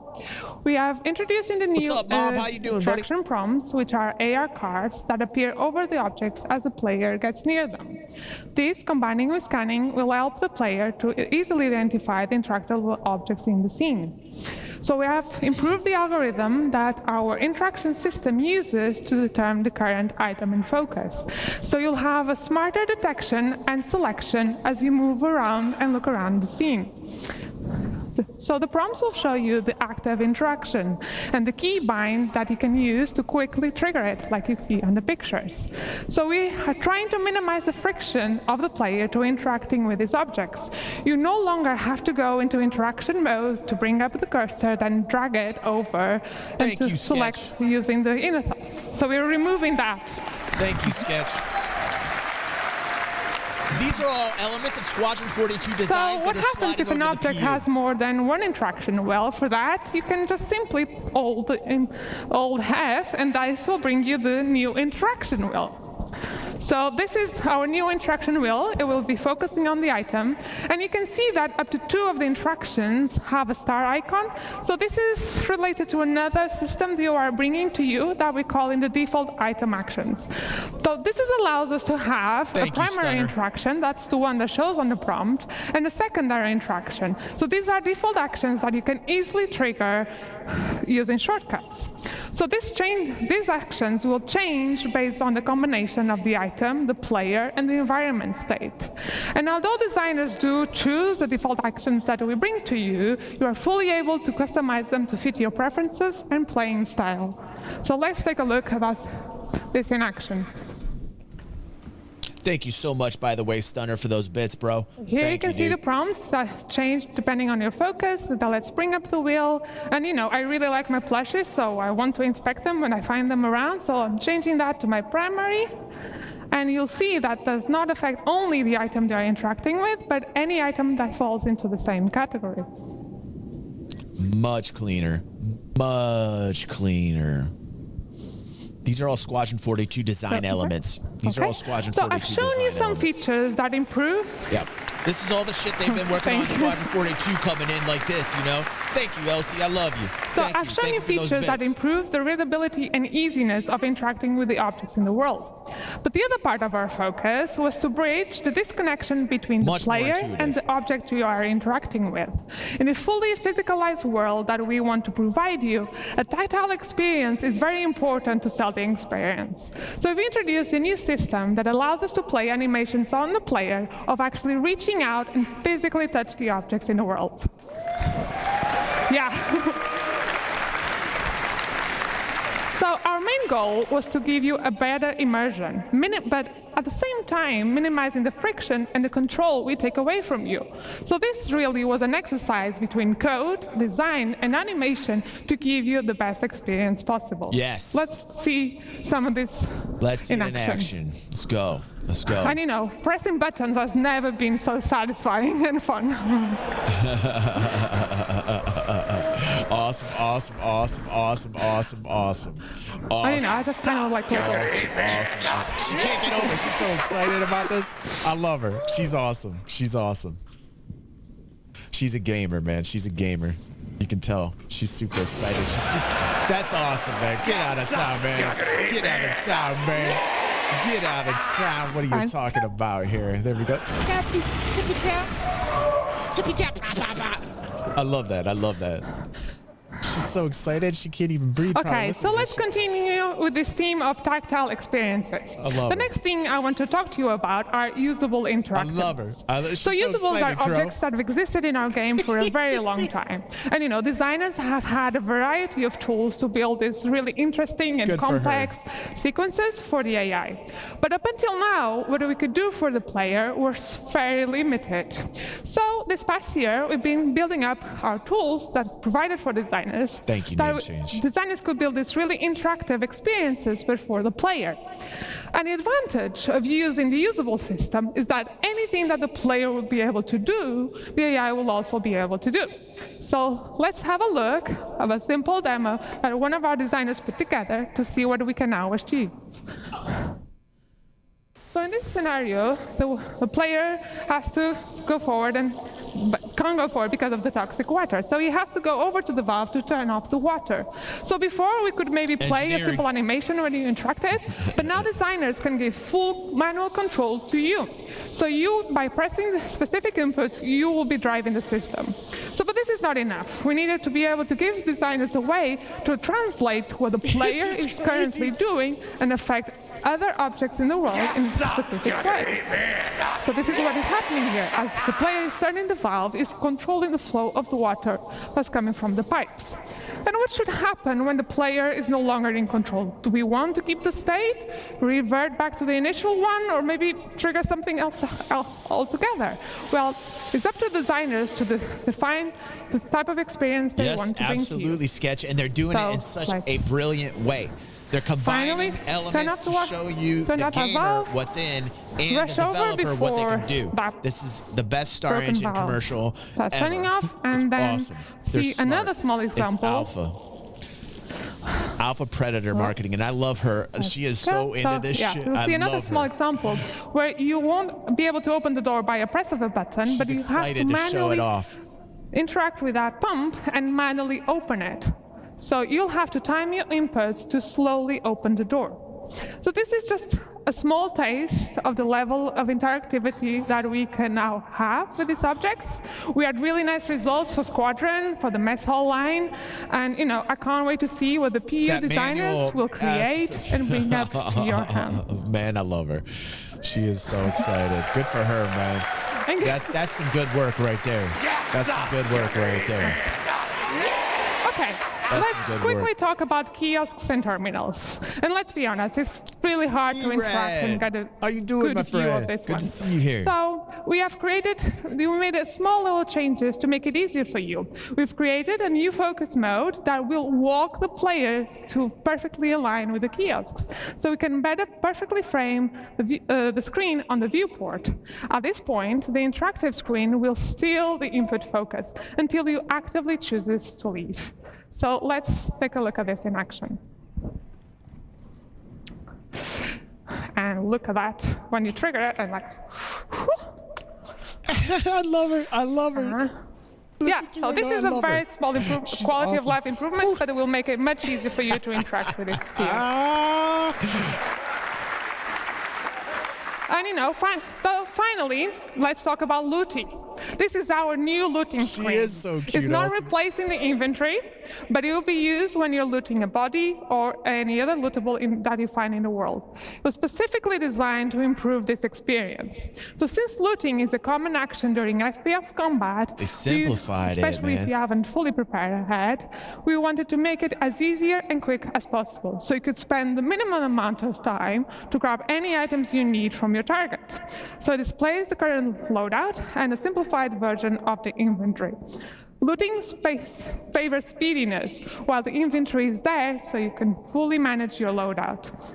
So we're still actively working on it, and this is especially on the UI and art, but I want to give you a little sneak peek how this all works.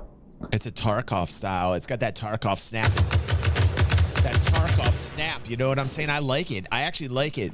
Okay, let's go I can over loot like a mofo in Tarkov, man. So you see the player loadout is on items that are on the bottom. That's clean. That's a Tarkov. That's a Tarkov vibe right there, man. If you hover over different widgets, you see a tooltip that with the different quick actions you can do.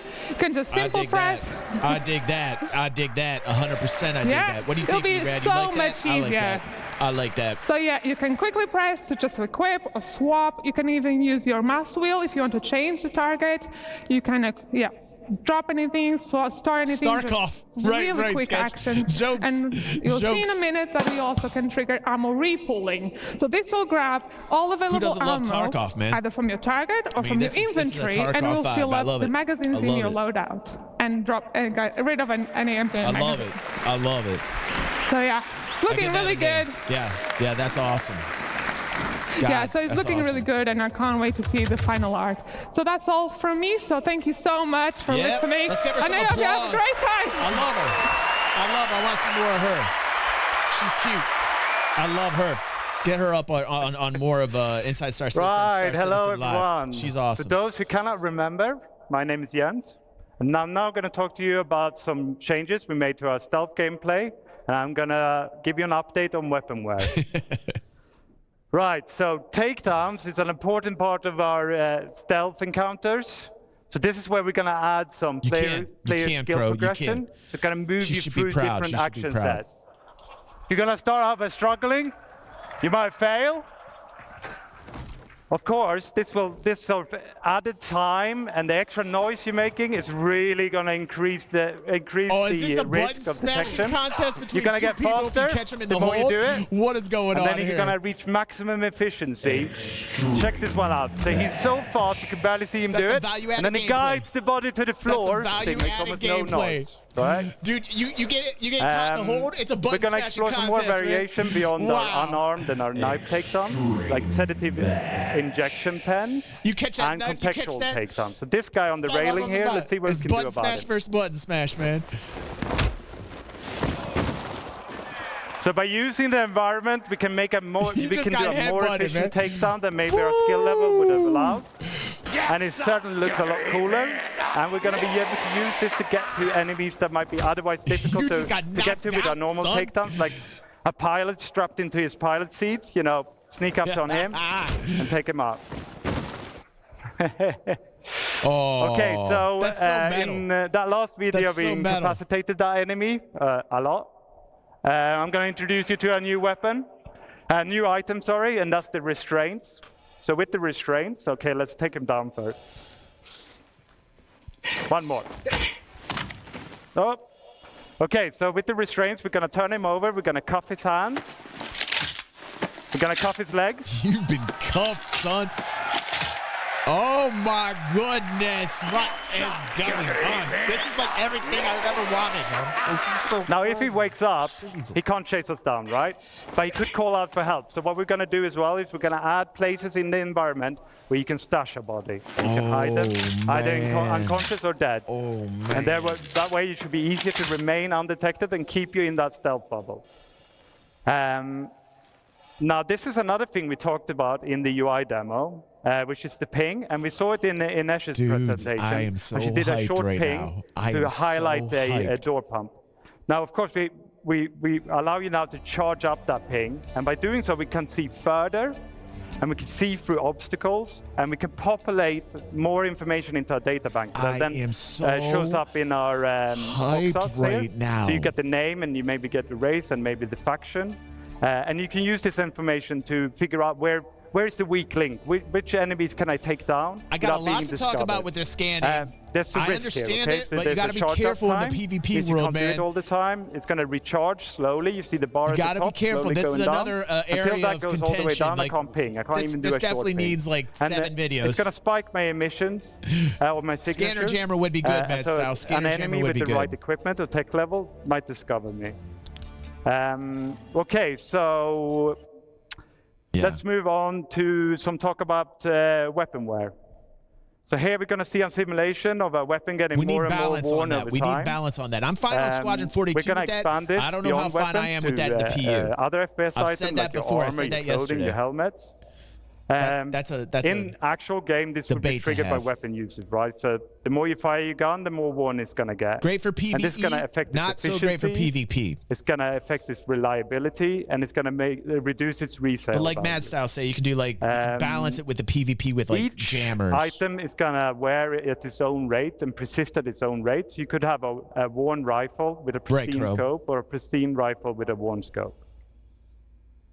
Check this one out. Kind of like a wall hack, you know what I'm saying, Explodo, on the PvP side, being able to see through things and objects makes it a little unfair for PvP, you know what I'm saying? So like Matt Style was saying, in order to balance the geometry isn't the only thing that's going to change as your weapon wears. So here we're going to see a pristine Gemini pistol in the little window and a worn one in the big window. And you can see the visual effects. It's belching out smoke here because it's very worn, right? It's telling you, you know, it's time to get this one changed. And you should be able to hear the audio as well. It's get growlier. Okay, on to some consequences. So it's not all visual, so we're going to start with misfire. So the first thing that's going to happen is you press the trigger, your gun doesn't fire. The second thing that happens in this video, you got... I hope you guys know what's happening. So he goes, and then he goes click. That's the bullet getting lodged in the chamber, right? So we've got to fix it. So it's telling us to fix it. We're hitting the button, Our enemy's firing on us. So you've got some options. You don't have to fix it. You could holster your gun. You could pull out a new gun. You could use that new looting interface that Inesh showed to grab a better gun. So Okay. Okay, I'm going to finish this section with the features that's tangentially related to wear, and that's the dirt accumulation. So here again, we're going to see a simulation of dirt accumulating over time on the same rifles we saw before. But in the actual game, this would be based on your activities and the environment you're in. So if you're running around in a sandstorm, you're rolling in mud, you leave your gun outside proper storage, it's going to accumulate dirt. And that's going to increase the rate at which it's weared. Misfire. So the dirtier your gun is, the faster it will wear out. And this is true for other biome accumulations, like frost. So let's take a look at this one as well. Oh, or not.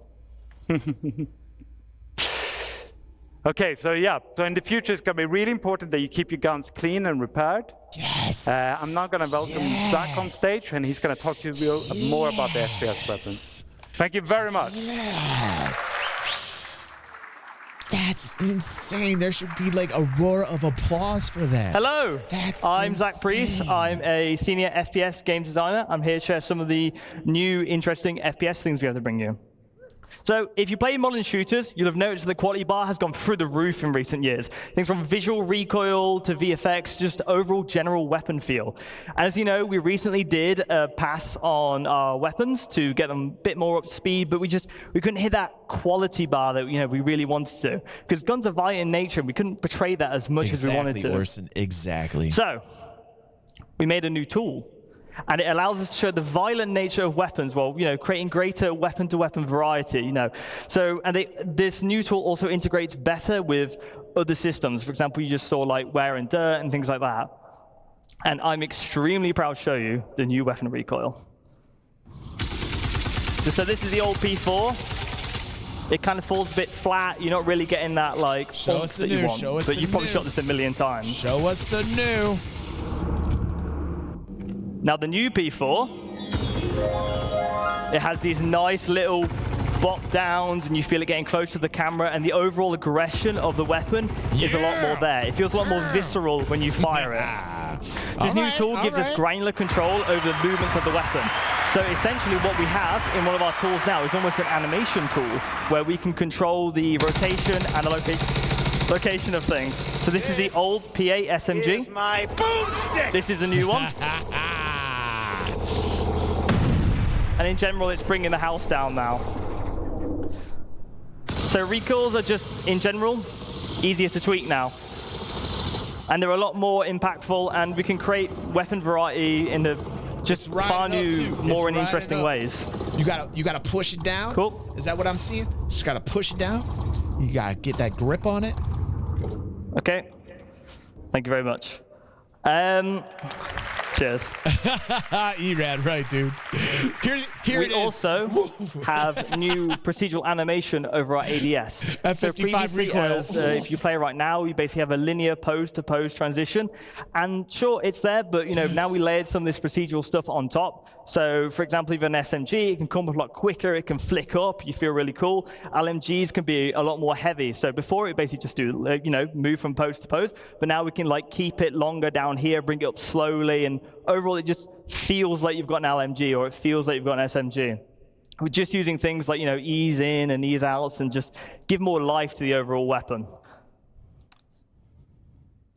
Oh, there we go. And we also have new iron sights. So sci-fi weapons are chonky. They're full of detail. They look really cool, but a lot of that detail can potentially get in the way sometimes. So you've seen, this is a change to the Kana, where we have raised the weapon sight and given what we call the target acquisition window more room to breathe. So if you're aiming at somebody, you can just generally see a lot more. So optics aren't a crutch anymore. Yeah. So you can see this on the Ravager. I like the updates. And you can see this on the Custodian. I actually like the updates. Yeah. That's tight. I like that they're refining the weapons. Those are problems we've all had. Weapon functionality changes. So as you imagine with the new recoil tool, we're going to do a pass on all the existing weapons. They're going to look and feel great. But while we were looking at our weapons, we also realized that some things don't necessarily, align with their manufacturer, right? You look at something like a Gemini pistol. Now, Gemini overall is rule of cool. That's what Gemini is supposed to be. So the LH86 pistol should be fully automatic. realistically. So we have a video to show you of the pistol. And as you can see, it goes ballistic when you fire it. The magazine count has also increased to allow for that just crazy feeling that the pistol gets. So the LH became an automatic, Cool. huh? Cool. Thank you very much. Right, and moving on to our new Vault weapons. So, it's the other video. That's the optic one. There you go. Thank you. These are the Vault weapons. So, Vault is primarily based around controlling the heat of a weapon. These weapons have the potential to overheat. And if they overheat, you'll be unable to fire. Doom style, man. Doom style. And they will enact differently. So some weapons will just basically be beams from the get-go. Some will go into beams. Like you see, this one goes into a beam once it reaches a certain level of heat. Taking a and it's really fun because right these are quite powerful weapons, and you basically want to manage the heat and keep it in that like ideal spot. That's awesome, man. Okay, cool. Yeah. And scope improvements. Now, this was shown yesterday, but I want to dig in a little bit more with this one. So, to get if anyone plays a modern FPS, they know the optics are just gorgeous now. In all modern shooters, they look fantastic. Just wait. And as you can see, we have zoomed in optics in the center. So and then we have other things like parallax, like you see in real life. Yeah. And they look gorgeous. Yeah. And so, in general, all our sights and scopes have been overhauled to be more realistic with things like parallax, pincushion distortion, and things you'd expect from having a scope in general. And it differs manufacturer to manufacturer, right?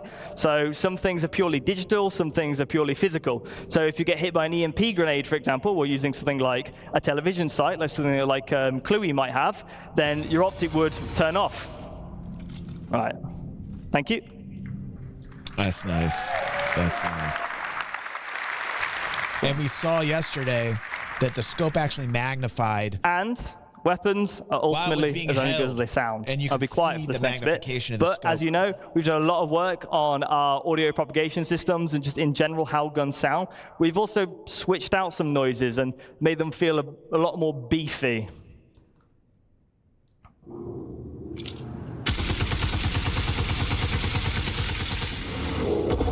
They should for the balance, Mob. I agree.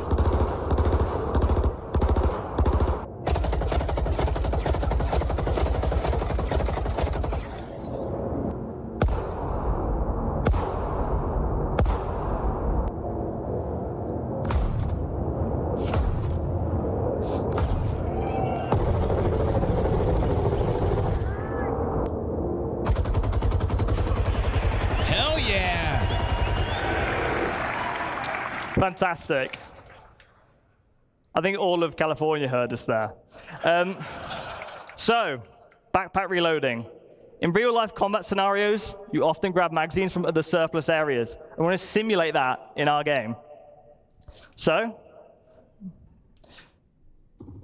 to show you this, we have something called backpack reloading. If you run out of ammo in Star Citizen, you have to open a menu, put things on. It's a little bit clunky, it's a little bit awkward. So if you have magazines in your backpack, you will now be able to grab them at the price of a longer reload animation.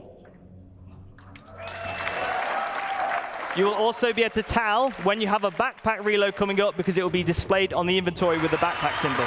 So there's no surprises, no catching up. You have all the information you need. I like that. And this has been shown, and it's been teased a little bit, the dynamic crosshair. That's now, nice. no more third-party dynamic crosshair. Like that. Crosshairs now. I like that a lot. So, if you have a look at Big this, quality of life this is our new crosshair. It's a crosshair that fits the aesthetic of Star Citizen. It's a crosshair that follows the barrel of the weapon, so you'll see exactly where a bullet is going to land. And it's projected from the visor using AR. Some visors won't have access to this crosshair, but some will use modified combat lenses. So if you don't want to use the crosshair, you can just use a different visor. As you can see, it works with recoil, and overall, it just looks gorgeous. Wow. Cool. Cheers. And on to more data things. Wow. We're going to provide an improved PvE experience. Wow. The accuracy calculator for NPCs is coming over from Squadron 42. Fantastic news. Some people have been playing it in the venue and here, and I've been harassing them, whoever's doing the hangar mission, to get their feedback, and it has been overwhelmingly positive. We also have new NPC archetypes, what we're temporarily calling the Juggernaut, which is basically a very high damage resistant enemy that has an LMG or a shotgun. As soon as they see you, they fire, they walk up to you. And overall, it's been playing amazingly, and I'm really happy for you guys. Well, I'm really excited for you guys to get your hands on it at one point. CitizenCon is insane. PvP. We want to increase the time to kill. This allows for more varied weapon balancing. You know, we can lay into like sort of different aspects of the element more. It leads to higher skill ceiling and less unfair deaths. It will no longer be a game of whoever shoots whoever first.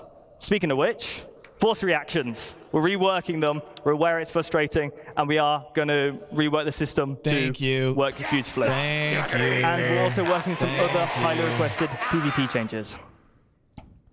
I'm very happy to say a lot of this work has been dialed in. Squadron 42 is in a very good state, and we're bringing this to you Squadron 42 soon. is in a very good state, and we're now, bringing it to you over soon. to the AI director, Fran, to share some exciting updates on combat AI. Squadron 42, man. It's going to be Squadron 42. It's going to be Squadron 42, man. Hi, everybody. Yep. So, I'm Francesco Roccucci, as you said, and I'm the AI director in CIG. You catching it? It's a great pleasure to be here with all of you guys. It's fantastic. So, what we're going to do today is to explore how all the work we've done for Squadron 42 is going to flow into the Star Citizen experience. So we wanted to make the AI presentation about how you guys are going to experience the tech and the features we have been working on.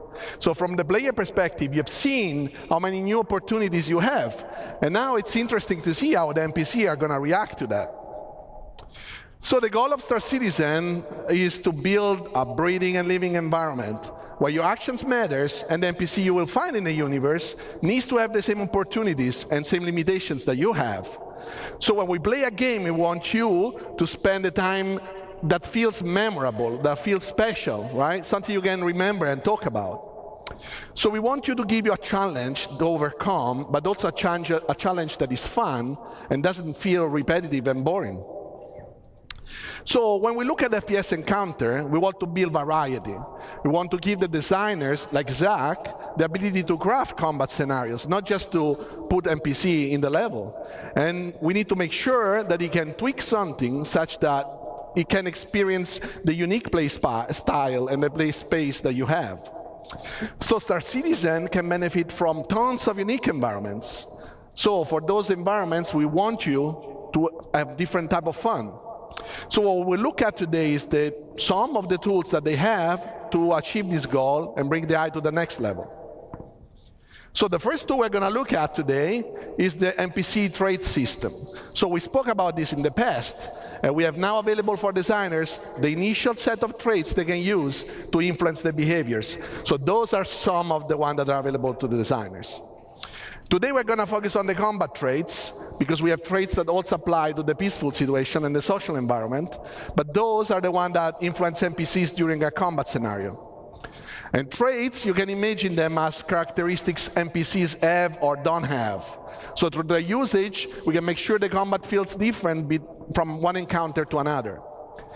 Traits in tech-wise, are just traits and tags that we can apply to character instance, character classes, but code can also apply them automatically based on specific rules. For example, if you see somebody with a rocket launcher, those will apply, an example, the sentry trait automatically, because those weapons are weapons that work well at range, so you want them to not push forwards to you. So they allow to block, or actually, they allow or they block specific section of the behaviors to run, but they also influence the likelihood of some logic to happen, or they modify the outcome of specific actions. So let's imagine we want to model a pirate faction, something that you can actually experience in the Pyro playground. So we want them to feel aggressive, but also not very trained. They are not very military. So how do we do it with the traits? We can start adding to this faction either the aggressive or reckless trait, those are traits that increase the risky behaviors. So for example, fighting more in open space or expose themselves longer when they are in cover. We can then assign to some of those pirates the ignore fire obstruction trait. As you've seen, for example, in Chris Rain's presentation during the CTG demo, like we have now destructible environment. So what the NPC will try to do is to keep shooting at the position the enemy has been hiding into.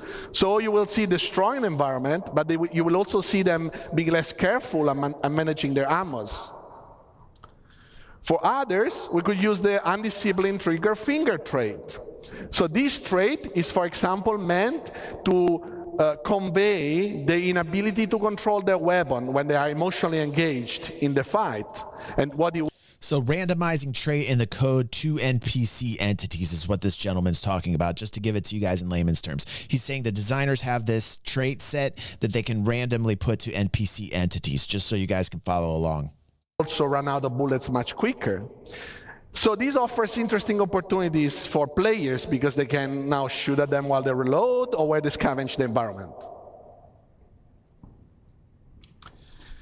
So traits are building blocks we can use to define how character, faction, or encounter should feel. And designer can now create a wide variety of encounters for you guys to enjoy the game. I noticed that. I noticed that, Explodo. I noticed that too. So I want to paint a picture for you guys. So this is the bunker mission in Pyro, right? And we have a set of enemies that are defending the environment. So this is imagine an infiltrate and destroy mission. Those guys are there defending the bunker. You need to take it over. You need to basically kill them all. You are now fighting against enemies that they defend the environment. So before we go to the next slide, imagine the same environment, very similar enemies, but different traits, same behavior. Oh, so now you are defending an environment and they are aggressive towards the environment. They want to take it. So what you will see here is that created a mix of enemies, some equipped with, for example, shotgun and aggressive traits. Now they will push towards you. They will force you to take actions and to react to them. That's Squadron 42 programming. Nice. They reload. Some will cover up.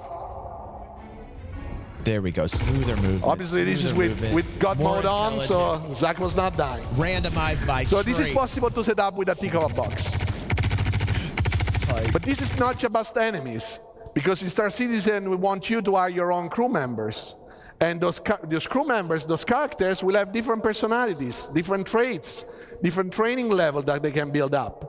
But when you look at their traits, we want you to see their strengths and their weaknesses so that you can pick the one that either match your playstyle or compensate your playstyle. Wow.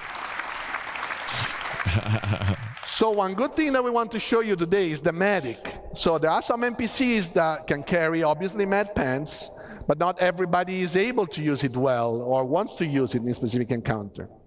So we want to tweak this, and we have the medic trait. Here we combine a lot of the tech that we have spoken in the past, usable tech, behavior tech. And as Jens showed you, players now can just not only kill enemies, because before our NPCs would just die. But now you can take them down, you can restrain them. So the hyperception is to carry all this information about the different actor states. So he needs to know if he's down, but if he's still alive, or if it's just, somebody that you need to wake up. So a medic in the regular combat flow can, when it's safe to do so, and at the right time, attempt to heal his mate that can be helped. So now you can imagine guard patrolling the environment, you take down a character, the guard finds this body on the ground. He doesn't know if he's alive or not. So he can go there, he can check it, check the pulse, see the state. Can heal one another, and if he can be helped, he can basically execute the right healing process. If he needs a med pen, he will use the med pen. If he needs to shake him to wake him up, he will shake him up. And if he needs to unrestrain him, he will unrestrain him. Danger. Your crew members can also do the same with you. So if you are down in critical condition, they can come and help you out. Yes, this is crazy. We'll see now an example of this where two factions are fighting. I am so you will hyped, see man. This is that insane. at the right time when the guy retreats, this guy can go there and heal his mate.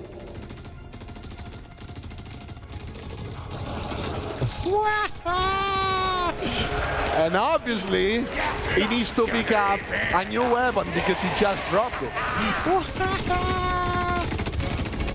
So as we mentioned before, and as you've seen here, NPC can run out of bullets, but can also lose their weapons.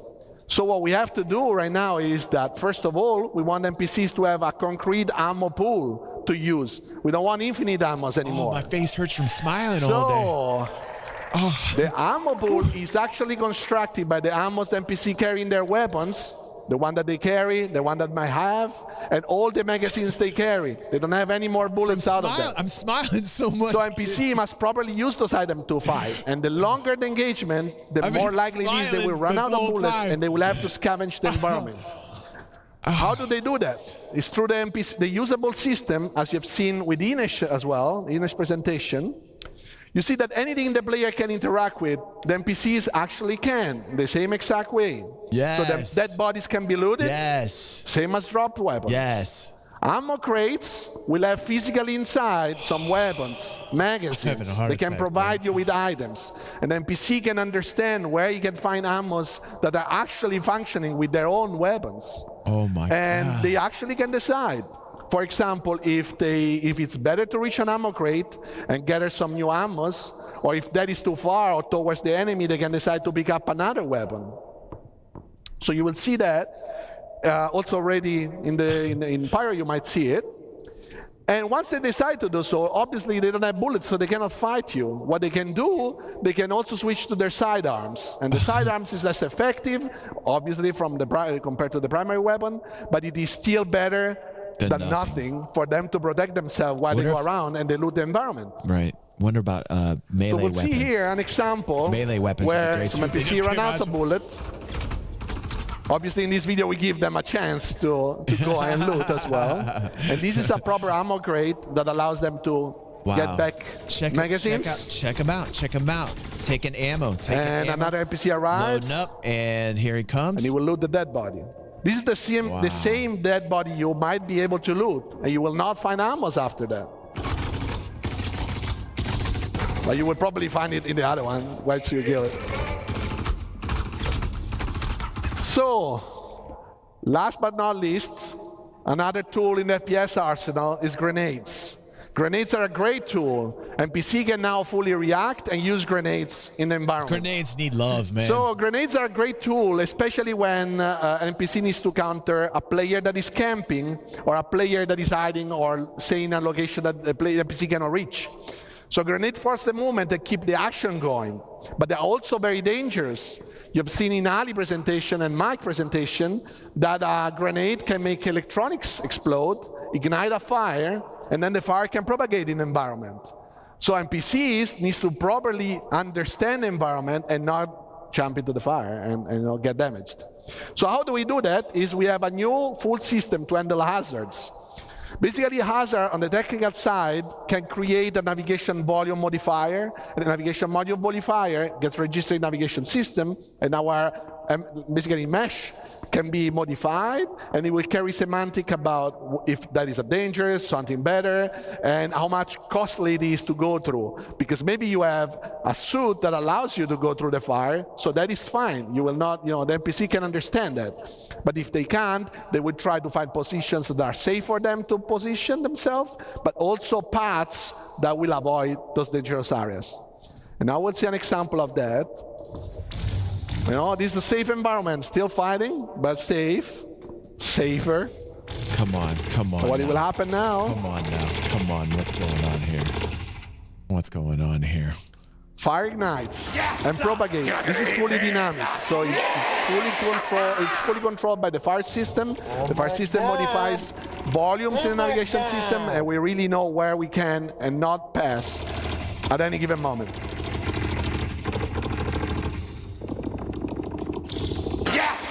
You're not gonna hit me. So this is a subset of the things that we worked on and we wanted to show you today. Thanks very much for listening. And now back to Jens. You guys understand the significance of that? That makes it right. I truly want to thank dynamic. Inesh. That makes it I want to thank truly Zach, and I want to dynamic thank Francesco for joining me on stage sandbox today. playground. And we want to extend a massive thank you to everyone who contributed to, supported us, and made it possible to show what we showed today. Now, with relentless optimism, we're looking forward to bringing you this all to the Star Citizen and more. Yes. Okay, we're going to leave you with a quick peek of a demo in Hangar 14 of Checkmate with some of these new features. What's up, Carrot? Enjoy.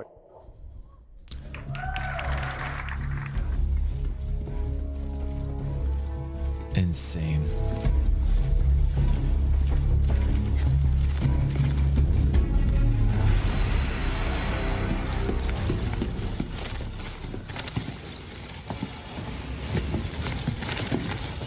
Oh yeah, Cypher.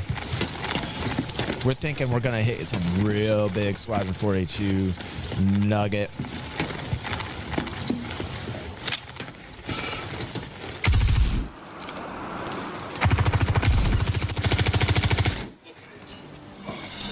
Thank you, Drex. I appreciate you, bro. 1,000 bits like a boss. Appreciate you, dude.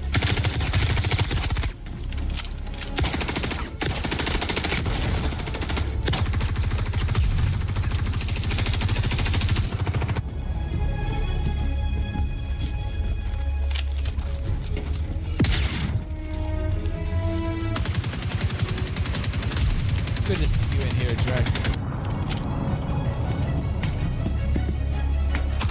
I miss you too, Drex. This is such an upgrade.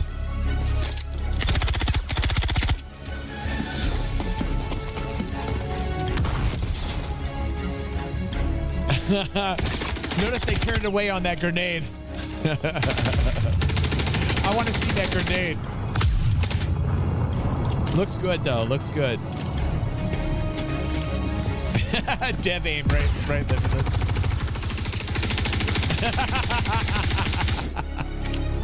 Right, Tech, right? They should get me in there.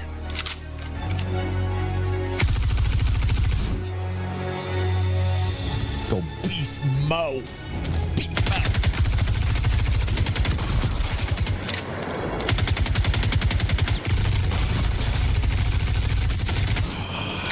Beast mode.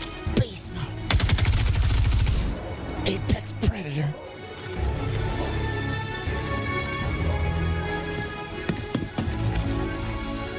Oh, you're done. Look at this. Look at this. Oh, yeah, that Tarkov style inventory looting. I love that. I love that. Boop, boop, bop, boop. This is so great. What a wonderful showcase of all the new things they just talked about. Oh, to the right to the noggin.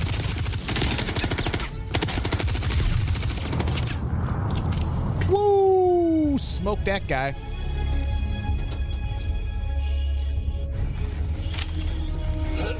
He's getting better. He's getting better. Here we go. Here we go. Here we go. It's so smooth, man. It's so smooth. Very clean. Very clean.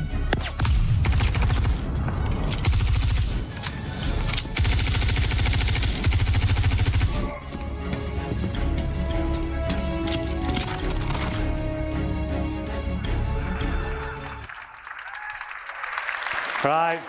Thank you very much. Did they flank I him? urge you all to come and join us in the Pyro Playground pit and have a go at Hangar 13 in Checkmate. It's a really great encounter. Holy shnikes. Thank you.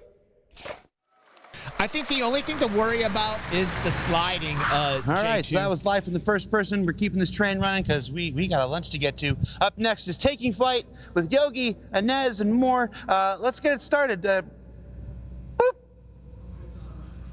What?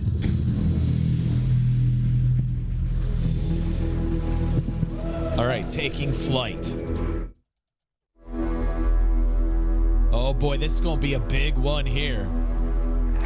This is gonna be a big one here. This is the flight model, isn't it? Hello, everyone. Is my mic on? Okay. Can you hear me? This is all about the flight experience. These are the wrong slides. Hang on. Well, hello everyone. My name is Yogi Klatt. I'm a principal vehicle programmer at Cloud Imperium Games, and I focus on space flight and space combat. I really love my job, so this is why I'm really excited to show you the progress that we did on Squadron 42 in the last 2 years. So there's two things I need to say here. First thing is we're doing a live demo, and the build is about 12 hours old, so there is a good chance. They're going to go after master modes. This is huge. There's a good chance for bugs, which, well, if you see them, just look away. It will be fine. I'm about the second FPS thing is, PvP and pilot I'm not PvP. flying myself today. It will be Brent Gunzinger. This is big. He's using a setup of 2 VKB sticks, so left and right HOSA setup from VKB, and he's also using the fantastic Toby device. So we'll swap during the presentation between using head tracking and not using head tracking. Yes. So, but the good thing is, the relationship between you and your starship, it doesn't start when you take off. It starts way before that. There's a lot of stuff we do now in pre-flight. So please welcome back Ines Caldas, who will walk us through that process.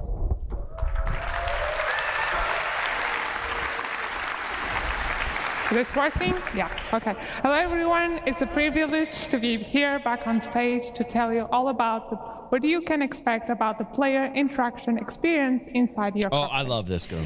If you, like, I've told you before how we've been working towards improving the player interaction experience all across our game. And we wanted to bring these improvements to what happens inside the cockpit. So we wanted to give you a greater immersion and Okay, yeah, the slides are not, sorry about that. Yeah, so you want to give you a greater immersion and give you a closer experience to what pilots go through in real life, not only when you're flying around your ship, but the moment you take your seat at the cockpit. So to achieve this, we've created, when you enter your ship, you'll be put in what we call a new relax pose. So in this pose, you'll have free look enabled, so you can easily look around the cockpit and your dashboard. The prompts will be showing over the buttons, so you can easily find the ones you have to interact, and you, the pilot, have to press all the different buttons to get your ship ready for flying, and the character hands will be lowered away from the control stick. So all of this blends neatly into our new player animated interaction system, whereby any button is now physically pressed. So this new system uses what we call a CDIK approach. This stands for code-driven IK, or inverse kinematics, and gives full control of the IK setup to the code. So this, among other things, allows us to record the path of the hand relative to its target. So we can have more detailed animations than just simply blending the hand into position. So for example, we can open a flap and then press the button. But you know, enough of me talking, let's go jump into the demo and see all of this in action. This is the button girl. So now. She's pushing all my buttons. So Brand very kindly will get us into the ship, where you'll see the new enter sequence. And you'll see the new animations we have been working on. Oh my goodness, man. I gotta see all these animations, man. This is what I'm talking about. The more detail like that, I love that. It's super immersive. I love being games and like just like easy use, just like being able to look at my body in various poses.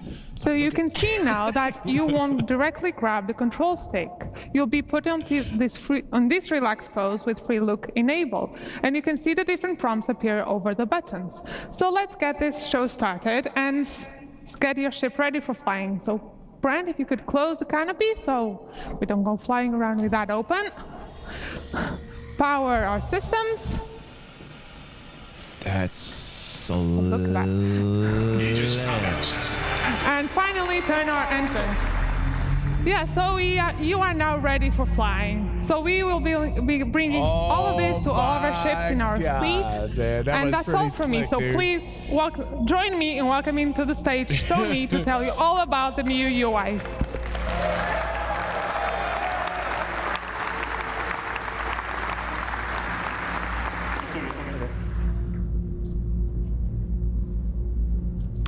Hi everyone, my name is Tony.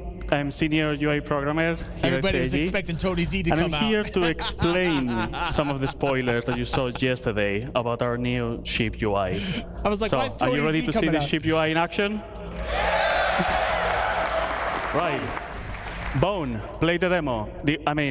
Brand, continue with the demo. So, as you can see already, this ship has less intrusive UI, with more space to enjoy the stunning vistas that planets can offer, and less cluttered views so you can focus during combat. This also means that the UI elements are now more relevant to the situation, We should push the shame button linked to for the Tony Z operator this mode. year. For example, when we change to scan mode, the crosshair has scanning information about your target, and even the MFDs have changed. No mention of Some of these elements can be customized, anything. but we'll see more about that later. But now that Mesh is in like it is, for this demo, we're next showing year. the UI developed for this Gladius. Basic information related to navigation will always be available on your view, and this Gladius displays all of it'll that be next with year 'cause Mesh holograms finally around the got dashboard. nailed down. But other ships may have different layouts and styles, on brand with the manufacturer. For example, the Drake, that makes more affordable ships, rather than fancy and probably expensive holograms, may use physical screens, dials, and light indicators. Yeah, because of Squadron This 42 dashboard Cypher. shows your current Yep. speed, the remaining afterburn, and some decoys available. On both far sides, we have status indicators that will show things like if your landing gear is on or any other flight systems. Worth mentioning that we have prototyped these for the demo, so right now they're holograms, but on the final design, these are going to You be guys are physical on it. screens. I love it. Today, you guys On the far are left, super on the top Yesterday of you the were super on dashboard, it, but we today you guys have are the on the ball indicator today. of which master mode and operator mode are you on. So let's change that to combat and talk about these new MFDs. Such a cool day, man. Such a cool day. So we have reworked all of these MFDs from scratch with brand new views using our UI technology building blocks. We can still navigate through these MFDs using the classic mouse interaction, holding F and then moving the mouse. On the left here, we can see the scanning view, which is going to show information that you obtain when you scan a target. It may show information about the ship name, the pilot name, or even the current operator mode of your target, so you know if they're just chilling around or they are ready to fight you. Cycling to the left one, we have the target status, which will focus on emissions, damage, and orientation of your target. We'll see that in action later. The next one, continuing to the left, will be the self status, which is contextual. So during navigation, that will show your current fuel. But during combat, like right now, will show information about your guns. You can click on the gun, and you can see basic information about that. You will see the name, and you can also see in which group they are assigned, which Yogi will explain later. Grouping, easy grouping, easy grouping. On the MFD on the right side, we have the power management, where we can distribute the power of different systems of the ship. You can click on the triangle and move it around to change the distribution, and you can turn down the total power of the ship that will generate. I love the classic look of key the bindings that NFTs. you all know already works. So when you change the power management, you will see now a triangle on top of the radar to show you the changes.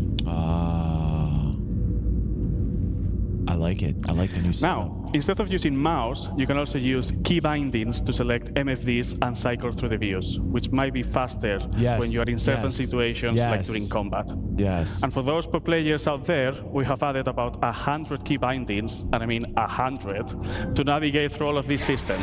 So you can fully customize how you want to navigate through them. And I really hope that's more than enough to use on your keyboard, on your HOTAS, or even on your game class setup. I gotta talk to my friend Buzzkill, man. He's gonna come up with some amazing setups. Anyway, I think you're not gonna need even those many shortcuts. For each operator mode, we now persistently save which views are shown on each MFD. So you can customize what's important to you for every situation. So as an example, during combat, you're not going to have target information on your MFDs, but maybe when you change to quantum travel, have your current fuel, spend some time on the configuration screen, for example. Let's talk about this configuration screen. We're going to have now here a variety of options, from customizing UI elements to enable systems of the ship. We may see some of these later in action with Yogi. These settings are now available on this screen, not in the global settings of the game, for quick access. So just as a warning, expect changes on the settings that you already know, but we'll tell you all about it when we have it ready. It's crisp, too. It's crisp. And the important bit about this is that they will persist to your ship. So you can keep different setups of which UI elements and even ship systems enable for how you personally use each of your ships. This is good stuff, man. This is good stuff. Now, some of you might be thinking that this Gladius doesn't have enough MFDs. Can we enable the top setting? For those of you that you want to see even more information, you can now cast versions of these MFDs to your helmet. Yes, sir! You're not gonna hate me!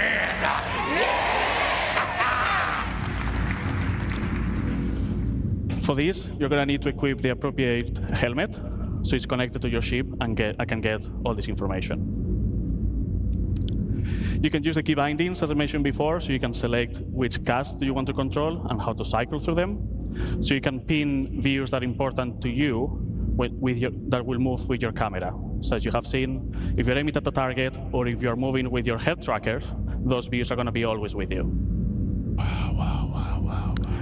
With all these tools, you can customize your experience and have it ready for every situation that you encounter with your ship, always displaying the relevant information to you.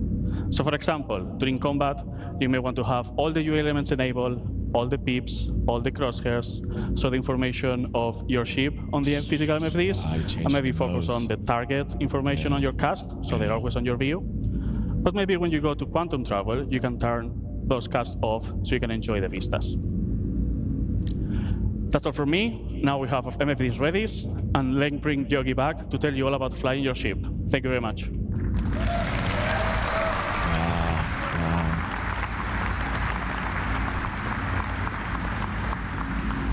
Okay, at this point, our ship is fully powered up, ready to fly. Pre-flight is complete. So Brent, please take off, put the landing gear in, and bring us out. I like how they put this together so far.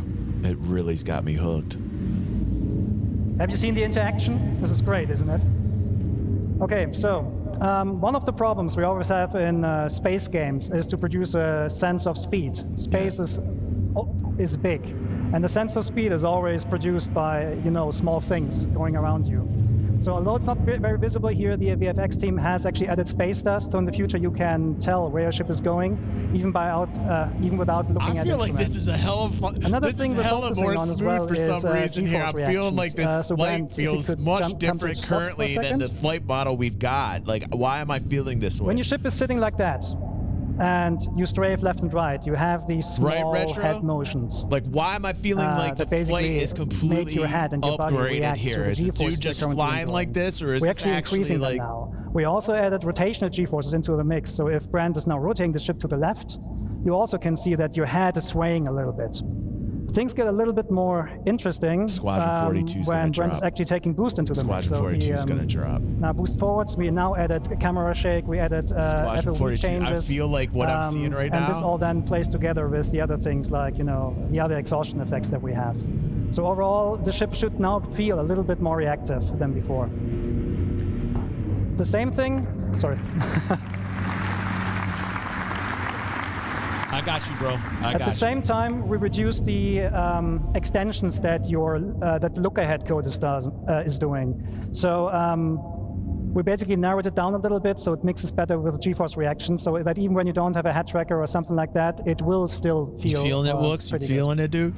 But this is just a minor change. Like this looks really we also polished. improved the flight controls themselves. So take a look at the speed gauge, for example. I think it's a little they're bit, going to drop a date. Twitchy today. What that speed gauge is telling you, the number that's currently moving, is what kind of speed goal Brent is actually putting in. If he puts his stick all the way forward, the left one, you will now be able to see and read the number that you're asking IFCS to speed and forward momentum.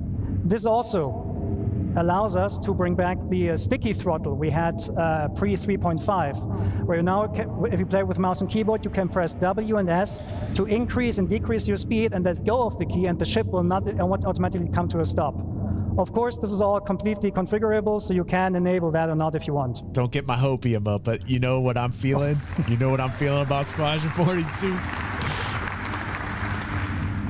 Okay, Brent, give me some hard flying now, like blackout and all that. Okay, so another thing we changed in the flight model is that we actually looked at the tricoding exploits. These are really important for PvP and racing. Feeling what I'm feeling?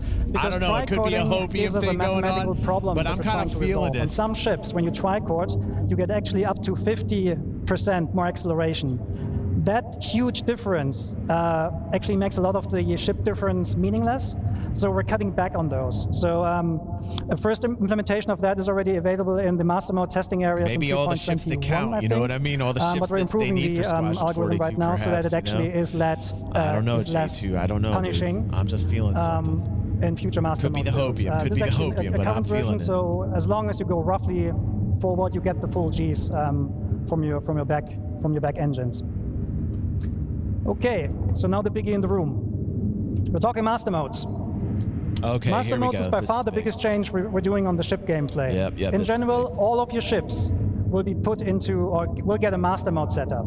And the master mode is affecting basically everything surrounding everything on the ship. The ship itself, the flight model a little bit, but specifically the items and what they do. And there are two master modes we're going to talk today about. One is SCM, which stands for Space Combat Maneuvering, and the other one is Navigation. So let's look into SCM. SCM is the mode that Brent currently has active. So you see the, Brent, can you go into the indication, please, for the master mode? Just point with the mouse there, if you can. Yeah, so this is your current master mode. It says SCM. When you use SCM for basically all the gameplay that is not traversal.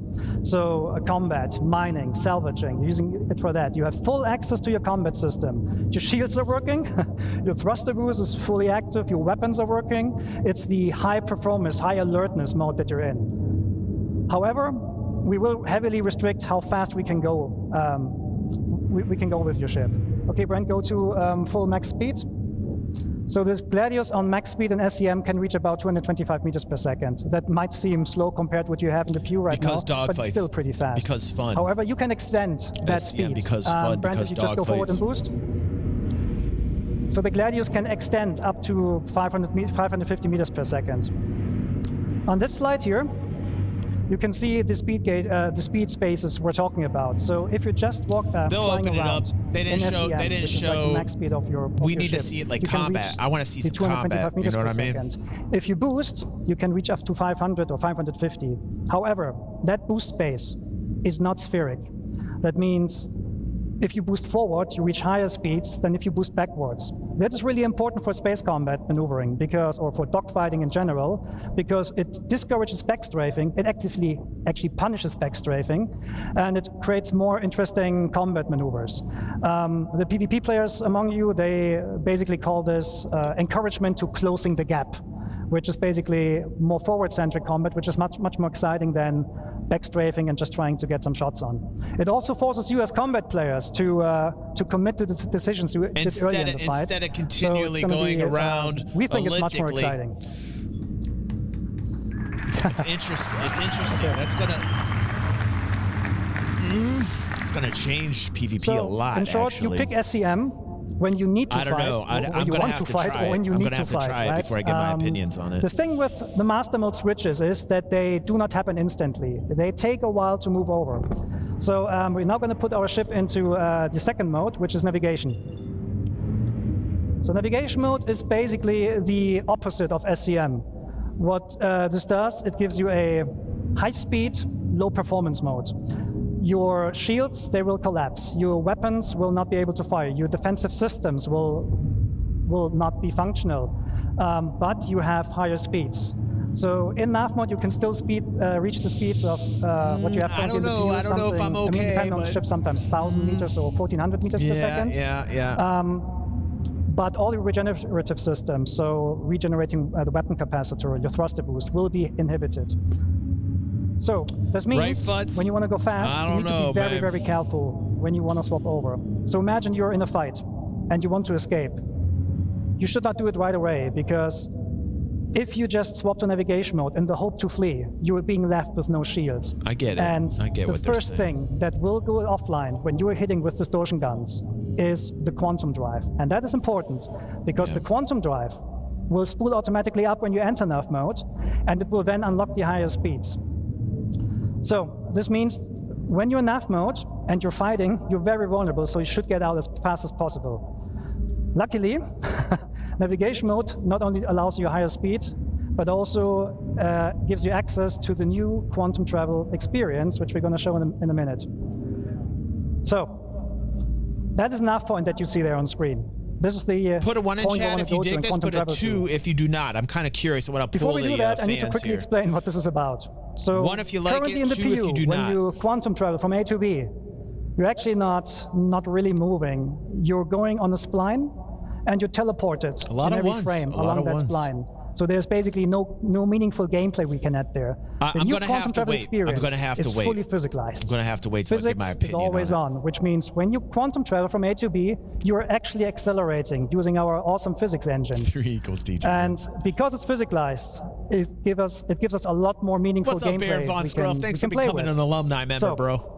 Brent will start the quantum travel in a second. What will happen then is your quantum drive will initiate the jump. You will see an effect that distorts the space around you. And you will accelerate forward. During the acceleration process, and so this is the time until you actually reach your cruise speed, the ship will experience forces. And you as a player, you're responsible to counter these forces. So there is an element of failure. Okay, Brent, let's show that. And take your hands off.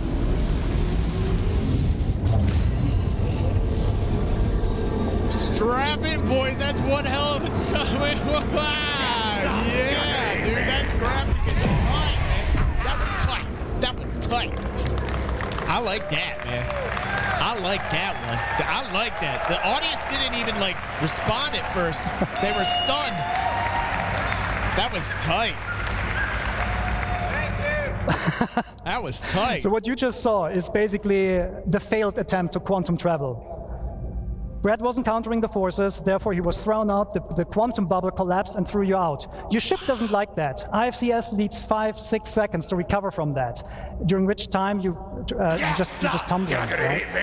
So and this is not just like dependent on your skills. I like that. If you think selecting a proper quantum drive doesn't matter in the future, think again. You want to take care of your quantum drive. You want to repair it and keep it in good shape. So if you buy a cheap one, your travel will not necessarily be faster, but it might be harder. Okay, so Brent show us how it's done properly.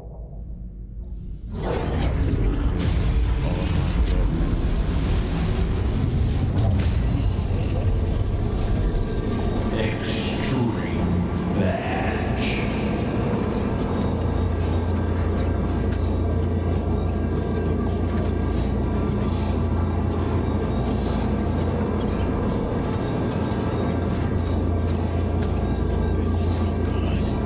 The bubble is locked. You can now go hands off.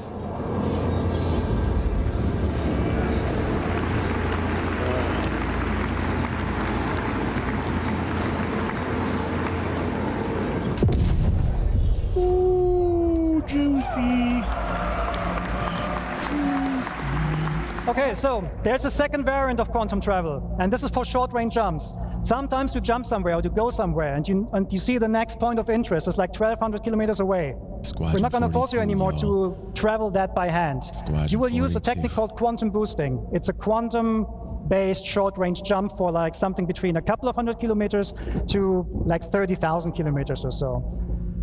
When you use quantum boosting, the process is practically the same, but the quantum bubble will not stabilize itself, so you need to be hands-on for the whole time, and the speeds are naturally, well, slower, but it's not slow, it's still quantum traveling, right? Okay, so Brent, can you boost to, oh, reinforcement needed. Yeah, let's go there, let's boost. Oh, actually, sorry. Thank you. Okay, so what Brent is currently showing here is, I think I forgot to mention, quantum boosting works in every direction. You don't need nav points. Extreme badge. Brent is awesome. Thank you. Okay, so now please boost to reinforcements needed. We are now in it. So if there's enough points and you boost, we are now your quantum travel system will pick that knife point to go to. Welcome to Pyro 3. We are now in it to win it. Extreme. As you can see, there's a lot of UI happening right now. There's a lot of context there. And this is not an online demo, it's a single player. So that means all these units there, they're friendly and hostiles, they're probably fighting with each other, which is a good segue to talk about AI improvements. And there's one man who can tell you all about AI. This is the man with the nicest legs at CIG. Well, please welcome Diego Marty Mason. They have been keeping this all close to the vest while all the sheer 99% of Star Citizen content creators were crying. So who's excited to see the new AI changes?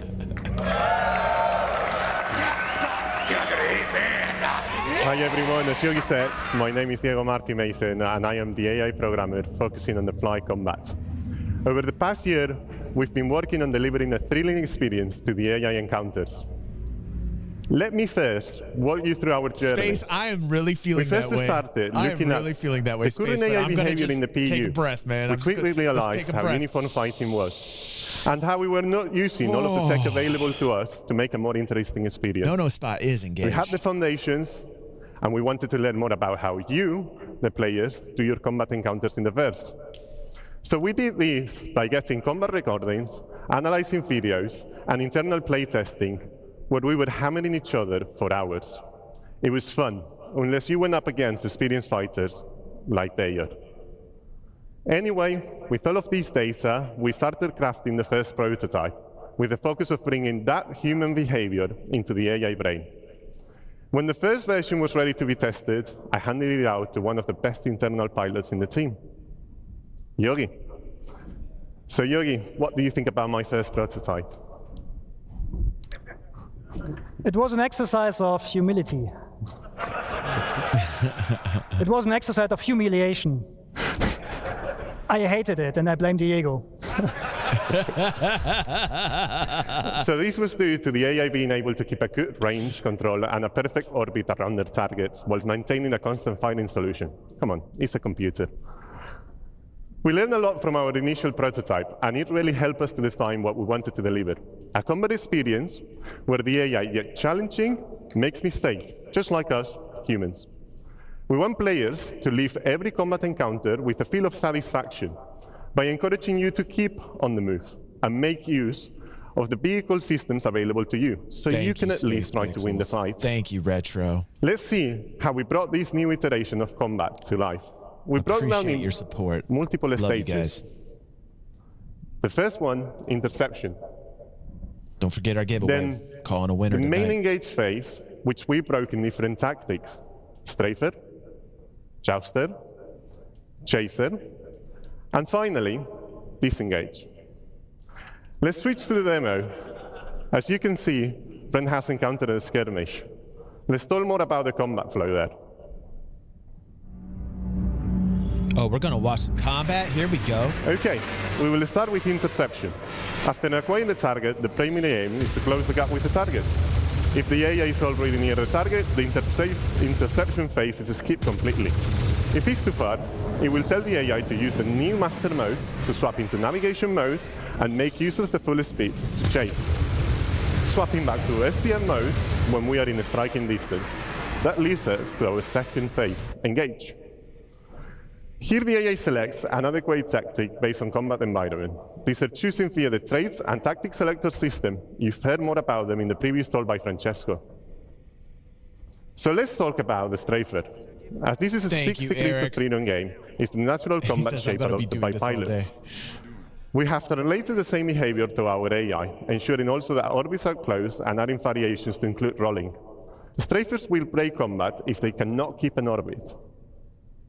So now we see how the Hammerhead is being attacked by Hornets. These Hornets are jousters. Jousters consist of performing straying attacks while outputting a lot of firepower, blowing through, smooth turning, and repeating. We added variations for the more skilled pilots, like skid roll attacks. that provide a spiral-like flight path.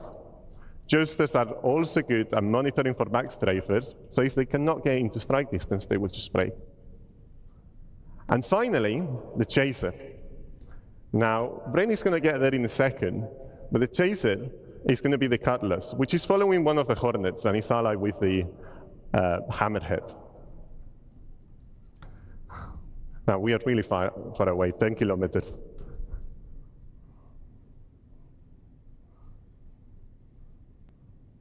So the chaser, it will try to always stay on the target 6. The idea is to force the target into a defensive stance by making them turn into the chaser. This maneuver will be seen mainly in squads and atmosphere combat.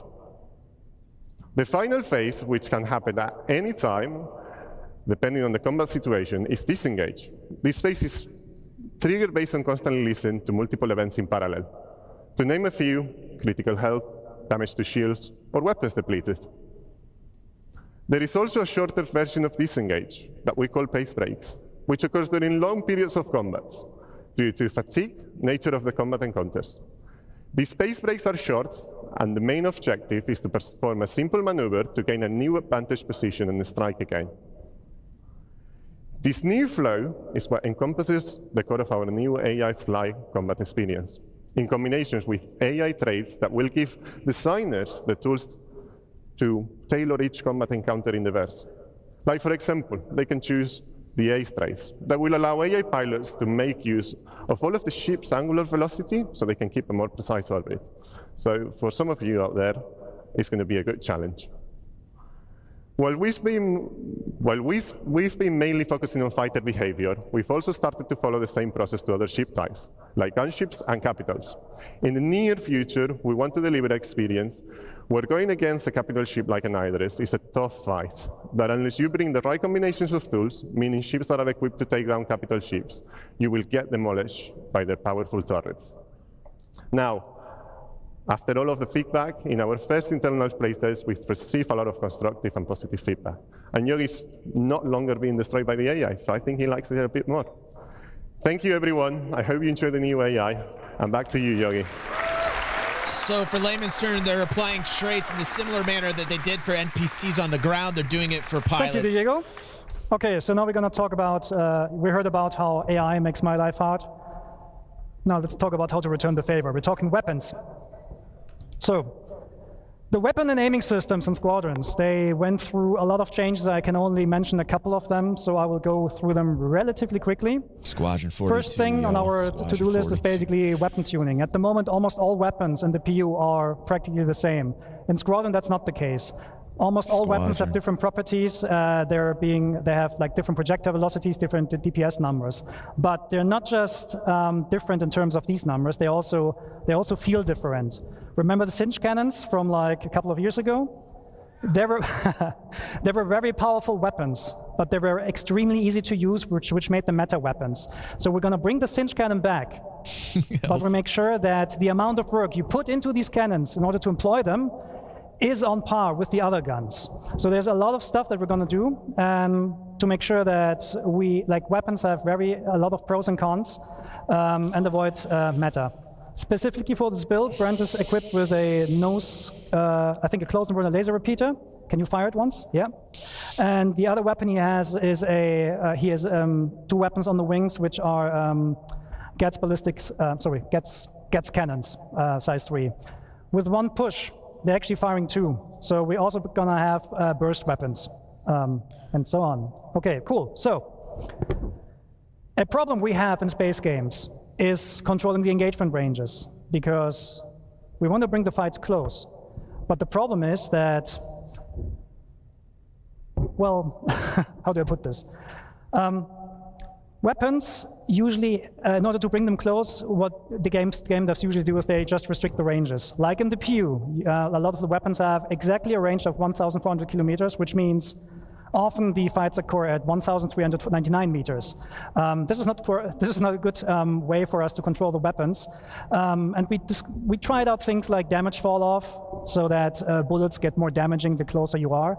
But the problem there is, how do you communicate that to the player? So we're going to do a couple of different things with that in the future. Let's see when the graph comes on. Okay, so Show of hands or show, which of you has an Ares? Okay, as an Ares pilot, you might know the following problem. You have a target. You're gonna aim at it. And then you, this is, what the? Okay, I need to go back. Okay, there's actually some stuff not there anymore, I don't know. Why do what they have happens when you aim with your crosshair over the pip is that you actually not aiming at the pip. The legacy system gives you a pip which does not show you where the weapon needs the pip. The new aiming system actually produces the pips based on where the weapon sees them and reprojects them on the target. That means the aiming information you're getting is actually much, much more precise. And this is a very interesting, sorry, I said the completely wrong thing. I'm sorry, I'm nervous. Okay. Oh, come on. Controlling weapon ranges, sorry. I'll do it now, sorry.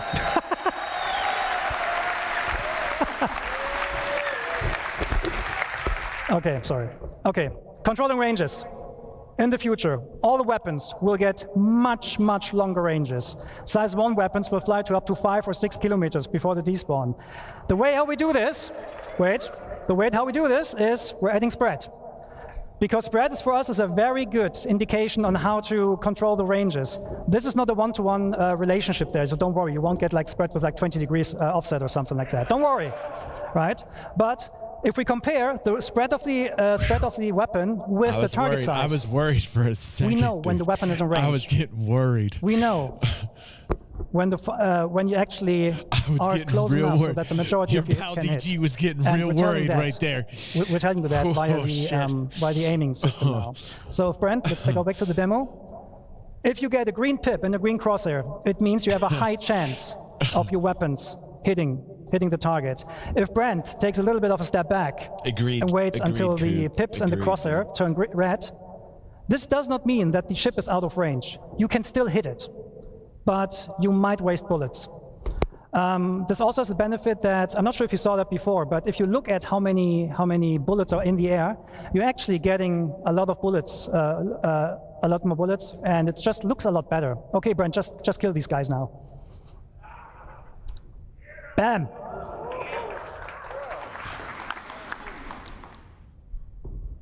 Oh, wow. Okay, so that was this one. Okay, a thing you might have seen is that Brent is loaded with size 3 guns on size 3 gimbals. That means we're removing the M-1 system.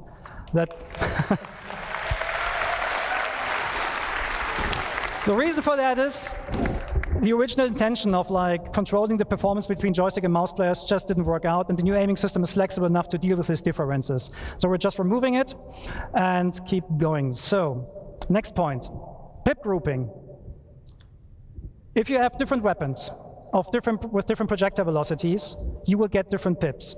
Because merging the pips makes no sense for us anymore, because the weapons are going to have vastly different projectile speeds. I agree. So if Brent, for example, enables all the weapons now, I agree with that. You get separate pips.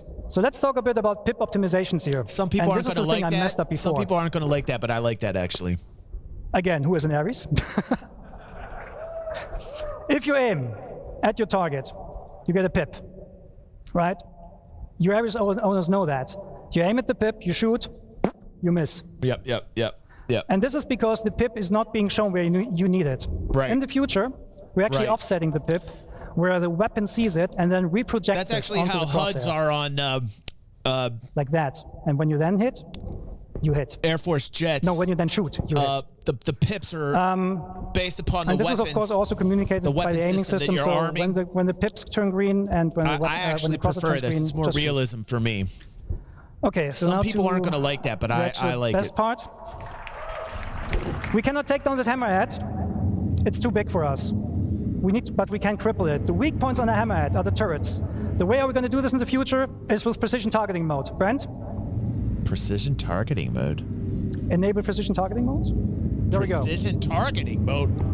What? Hold on. Let me get that. What this does It does three things. You get this full zoom on the target.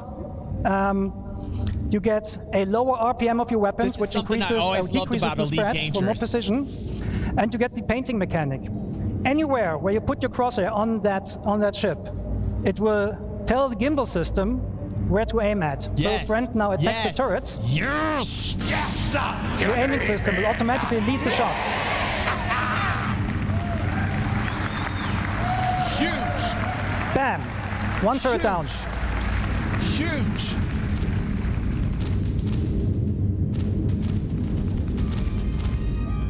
Okay, so this hammerhead now understood that it's not good, it doesn't stand a chance right now, but this will be the way how you in the future will fight against sub-targets and so on.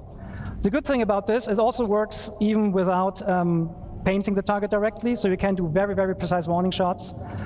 Rip gunners. And there's no aim assist that kind of like destroys your aiming processes. Okay, so the fight is now over. Sorry, I need to rush this a little bit because I messed up stuff before. And we're going to look at Pyro 3. Okay, Brent, switch to nav mode and bring us down to that landing spot.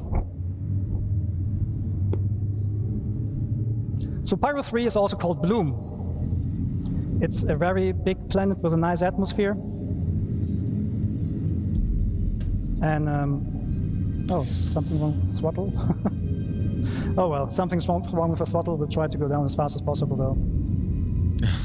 Get ready for that realism, right?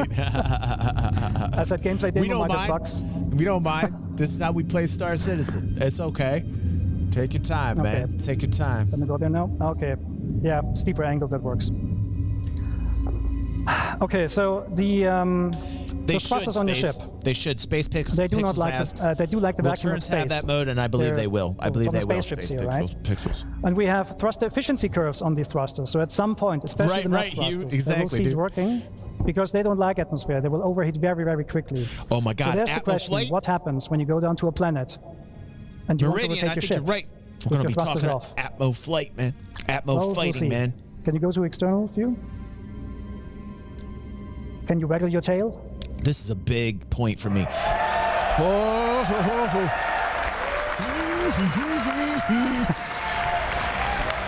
This is big. Okay, back first person. Okay, so what you see here is the new aerodynamics model. Because obviously our left stick is somewhat damaged or so. I've been talking about this for we can't be years. as I've been fast as we talking want. about this. Actually, Brent, can you try Atmospheric WS on the flight, keyboard fighting instead? in atmosphere. That's a huge portion of the show that I'm interested in. No, doesn't. Yep. Okay. Are they getting into a fight in the atmosphere? No, the stick is affecting us. Okay. Anyways, we're gonna go down as fast as possible. So the new aerodynamic system is a complete replacement of the aerodynamic system that you currently have, and you need your control surfaces to actually turn the ship around. It simulates the airflow over your lift surfaces, and therefore, the slower you become, the less effective those control surfaces will be in order to turn your ship. So we can demonstrate this. So if Brent just sits here and yaws left and right, you will see he cannot go further than that. That is in line with what real airplanes also experience when they're trying to use the rudder to yaw left and right. So what Brent can do here is he can roll and he can pull to actually change his direction.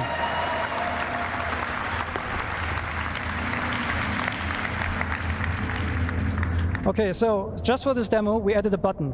The button is called Thruster Disconnect, because at the moment in the PU, when you go through a planet, you're using the thrusters to rotate. We're not doing that anymore. So Brent, disconnect the thrusters, please, and put the ship into a purposeful stall. A stall happens when the airflow over a wing ceases. Or over a lift surface ceases. And then at some point you will not have any authority anymore, and your ship will not turn and so on, and you will basically fall out of the sky. That is naturally a state that every plane wants to avoid naturally, right? And this is happening right here. Brent is not able to use the control surfaces right now because the ship is in a process of stalling. However, the airflow will pull the nose back into the wind, and once you have enough speed, he can actually, well, he gets authority back over these control surfaces. Whoa! Give me them real physics. Give me them real flight physics. Here we go. There we go. That means for you as players, what you can actually do, you can do aerobraking, you can do pure gliding if you want to. You can even do like competitions like, I don't know, like drop ships out of orbit and then see how far they glide. And low flyers. This is all possible with a new system. It's going to be more real now, so let's talk about the problem. How do you come to a stop now? To come to a stop with the new system, you need to purposefully put the ship into a stall. But don't worry, when we don't have the thrusters disconnected, IFCS will help you. So you're gonna bring down the speed more and more until you're reaching stall speed, which is about now. And then the thrusters will kick in and catch you. That means, however, you are now in a state that the thrusters don't like, right? So at the moment we have turned this up, but in the future you will not be able to hold this for long. So if Brent, for example, now from a hover, strafe is left, more left, more left, more left. The wind flow again pulls the ship over, and you go forward again.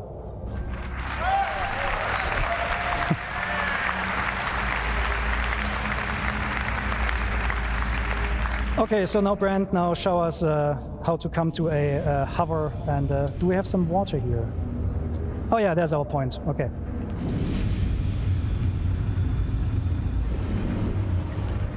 Highway to...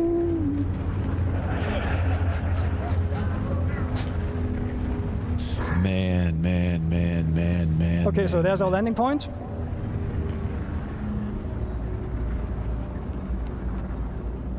Can become a little bit slower, I don't know, 100 meters per second. So we're trying to land somewhere here.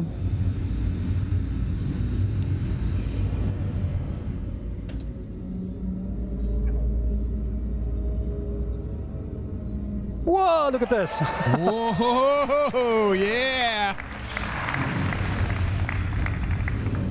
Yeah, that water's great, like, awesome. Okay, so now we're coming to a, so now Brent will try to land with a broken throttle. Landing gear deployed.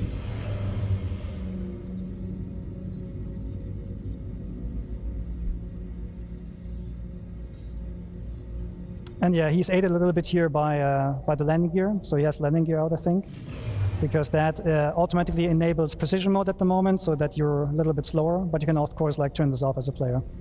And then you come smoothly down to a landing. The best way to land your ship is in decoupled, because you can just like very smoothly land it on the surface. And clunk. And now you're gonna power down the ship using the new interactions. Engines off first. Then we're in the relaxed pose again, as Ines showed before. Power off. And the canopy off. No, open, not off. Don't put the canopy off. I'm writing notes on things I want to talk about during lunchtime for a bit. I mean, like, this is fantastic, man. This is a killer presentation. 2 days of amazing. Put a 1 in chat if you are enjoying everything about Okay, that was a bit of a buggy bumpy ride, but thank you for taking the time with us. My mind is blown this year. My mind is blown. Absolutely blown this year. This is above and beyond the... This is like 4 years in 1 year. And we'll see you in the verse. Thank you. 4 years in like 1 year. These are all the things we've been waiting for. Bam, bam. Thank you so much, Yogi. Everybody, it's time for lunch. We'll be back around 2:45, so get yourself some food, get yourself some drinks, get yourself some snacks, stretch your legs, and then be back in Hall A when we come back, because from this point forward, you're not going to want to be anywhere else. We'll see you at 2:45, everybody. Take care. All right, I got lots I want to talk about before I hit up lunch. If you guys want to stick around, listen to some talking points here that I made.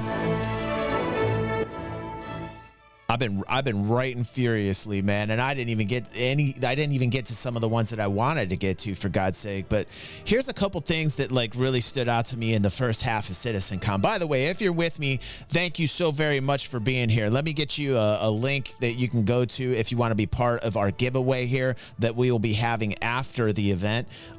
Somebody's going to win a Scoundrel Pack for 700.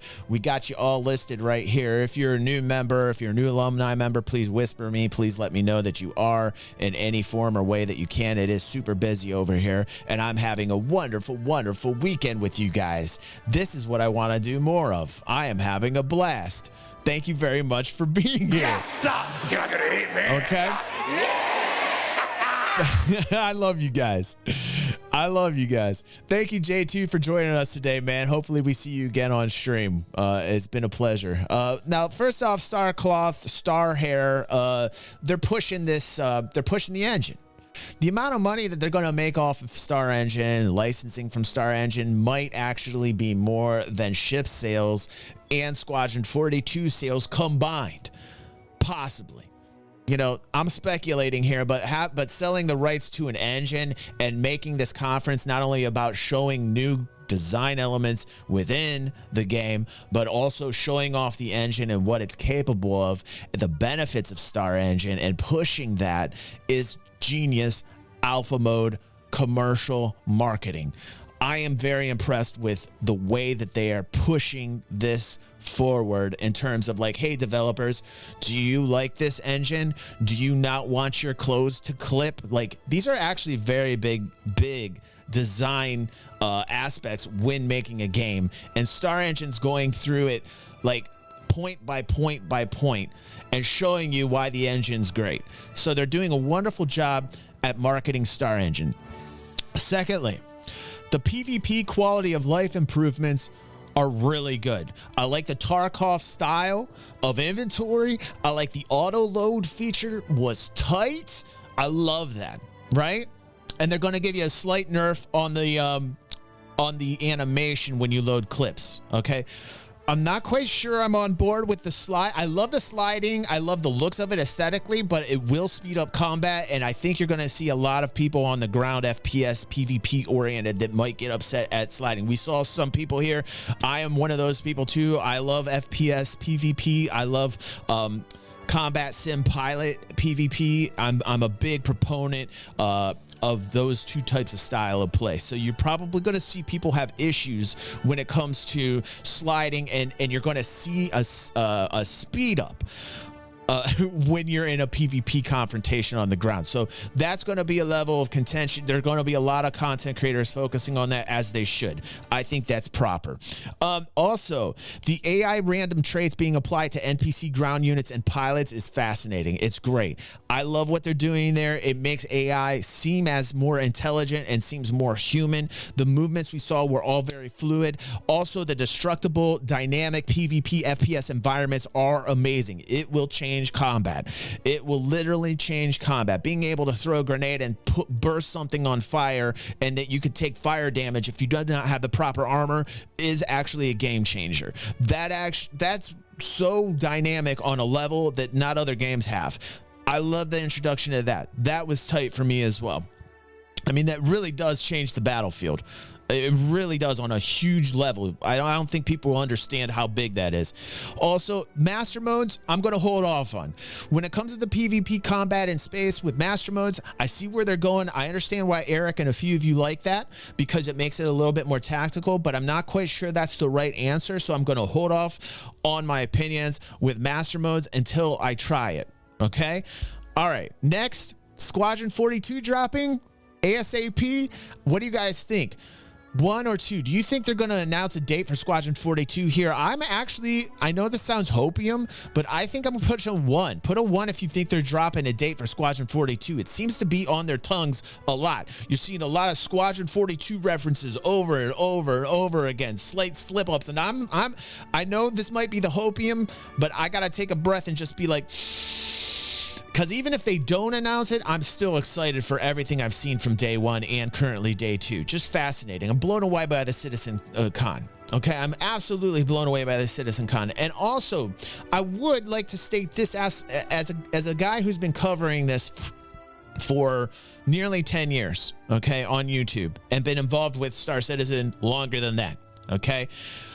I actually hope that you hold some SC content creators, some Star Citizen content creators accountable who have been nothing but bringing salt for the past year. Okay, they have been monetizing you by clickety-clack bait. And I guarantee they're going to change their tune. I guarantee that all the people that have been monetizing you with like the next problem, been harping on it and using it as a way in which to monetize you, I hope that you actually take a moment and watch the narratives change on their channels to being slightly more positive, right? And then say, okay, well, wait a second. Like, wait a second, because I think it's important to hold people accountable to their opinions. I think so much so that you should do this to make the content better, because people have to be more rational about game development. I see a lot of people that think that they're like professionals when it comes to game development, and they are simply not. All they're doing is reporting to you what they think without any facts behind what's going on in the business model, and they are trying to monetize you guys.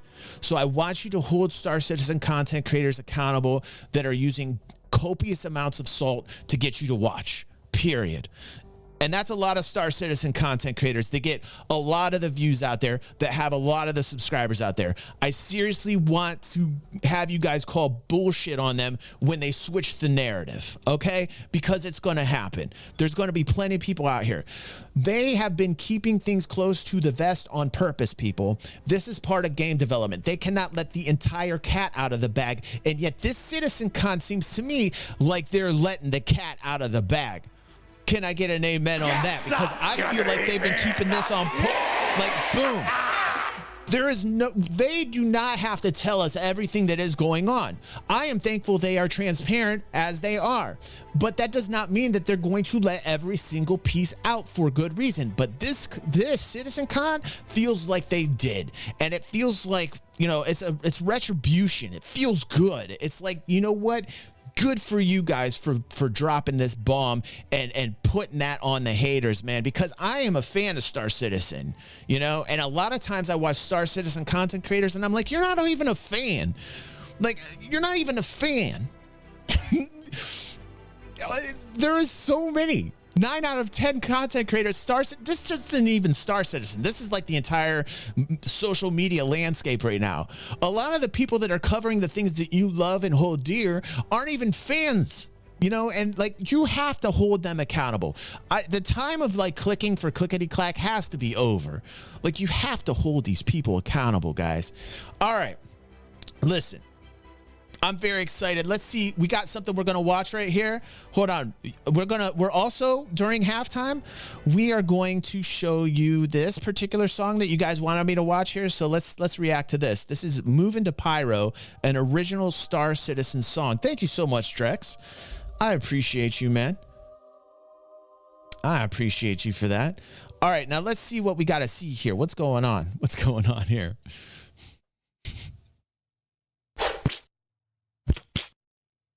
Gentlemen. Well, I'm moving to Pyro.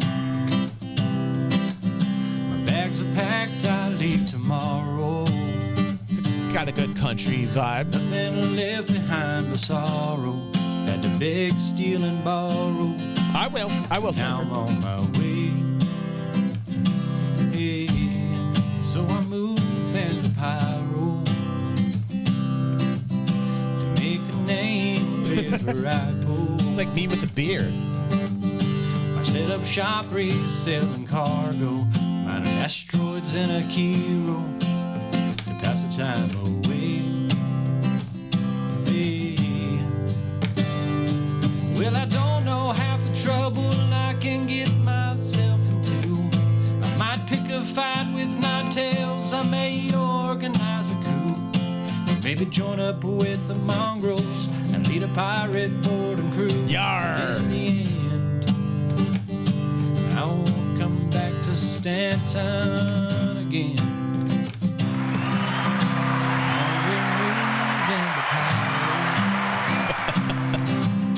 Start a brand new life and I'll go.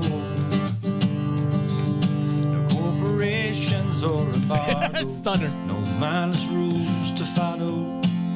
We'll do it our own way. Hey. Well, we don't know half the trouble we will get ourselves into. We might clean up a ruined station. We might die from pyro flu. Maybe build a brand new nation so Oh, that you can join us too, but in the end, we won't come back to Stanton again. Put a 1 if you like this and a 2 if you don't. I dig it. I'm not a country dude, but I like it. I like it.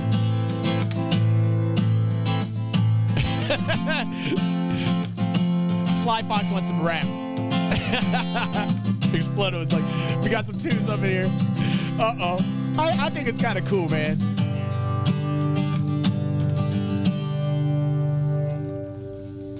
Well, I'm moving to Pyro. I saw a cut right there. I saw an edit. He had to sneeze. I leave tomorrow. I'll get you a link. I'll get you a link, Stunner. We've had to beg, steal, and borrow. And my adventure away. That was pretty good, man. Here, let me Hey get guys, you a Nerdy link. Gentleman here. I hope you enjoyed the song. I am working on 4 songs right now, getting them to where they're in more of the produced state. So stay tuned to this channel. All right. CitizenCon's going. All right, that's cool, man. I think I've seen another one of him that he did in the verse, actually, and he did like VoIP and FOIP on it. Also, let's see here. Let's get a little music on in the background. I want to see what my Discord's up to. Let's check out the DG360 Discord for some on-the-ground footage. Let's see what you guys are up to here. I saw Nate posting yesterday from Elite Expeditionary, and he put some pictures in there. Let's go up here and see what you... Wow, look at all this footage here you guys got. Wow. Let's get some applause for some DG360 fans up in here, man. Getting us CitizenCon footage. Here's Nate. Let's see what he's got. He's got some Big Bennies. That's awesome, man. Some Whammy Burger. Some Big Benny's noodles, man. Oh, that's awesome. That's his wife, Kim. Kim's super sweet. She is so sweet. She plays Ava in Overclocked, the voice for Ava in Overclocked. There's Nate. There's his wife, Kim. Nate's on the left. That's cool. Let's see what else we have here. From Jilted. Jilted's got a shot of Chris from the floor. And check that out, man. I'll be dancing through that, man. Your pal DG be dancing through that. Natronics. Oh, that's cool. He's got pictures of the helmet from the booth. There's that Lego carrier, the Bangle, man. Check this out. Oh, that's sweet. Oh, that's sweet. Man, real life helmets.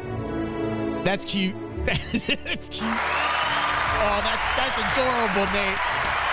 You're on the Dragonfly with your wife. Yeah, man. Yeah. What else we got here? Oh, we got some med pens. Okay. All right. We got some glow in the dark med pens, man. Nice. Nice. Look at this. This is great what you guys are up to. This is awesome. Thank you, Nate, for that. Let's see what Half Sack's got. Ah, he's got some gameplay. He's on one of the PCs. Can't read that. I can't read what he's trying to show us. Half Sack's been reporting to us on the ground. Okay, he's showing us the different planet. Okay, Pyro 1. All right, there we go. Bloom. All right. Oh, there's a nice shot. There's a nice shot. I like this. I like this that we're seeing this. All right, thank you, Half Sack, for that. Oh, we got a video? Oh, we got a video here. He's recording the screen of his Pyro play, man. Check this out. Look, good for you. Can we get some applause for Half Sack? I'm gonna play that again there. Look, he's on the planet right. He's like checking it out right now, man. That's sweet. That's sweet. Let's see what else we got. Look at them all happy there on my home planet. You stay off my land. Get out of my yard. Let's see what we got here. Oh, here he comes. Oh, that must have been awesome. This must have been awesome. Could you imagine being the first to land down on it? Bueno Ravine. All right, what's next? They still have the old Quantum. We've seen the new one. The new one looks fantastic. This is him coming into bloom. And here we come on the old animation.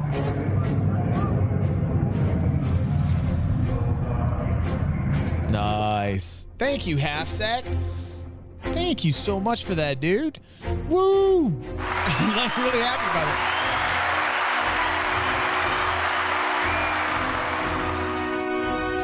Half Sack says, I don't want to flood the channel, so y'all can DM me if you want the rest.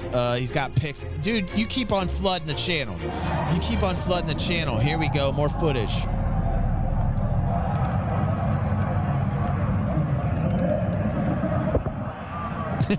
His phone dropped.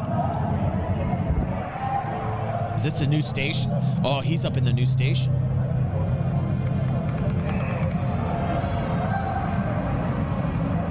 That looks pretty tight. Could you imagine walking around in it like this at this convention? This is so cool, man. What's next? What's next? Here he's flying around a javelin, it looks like. Oh, there's an NPC with tats. NPC with tats.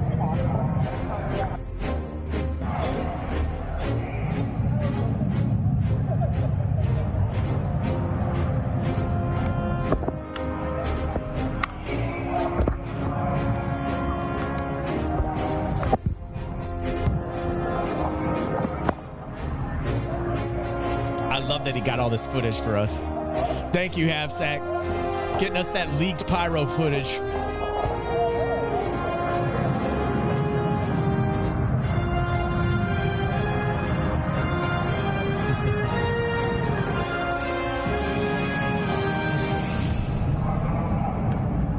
Wow, look at that. Look at that red.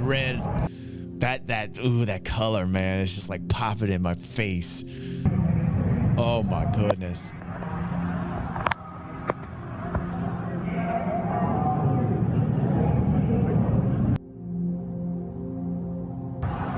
Yeah, we got to see it here first.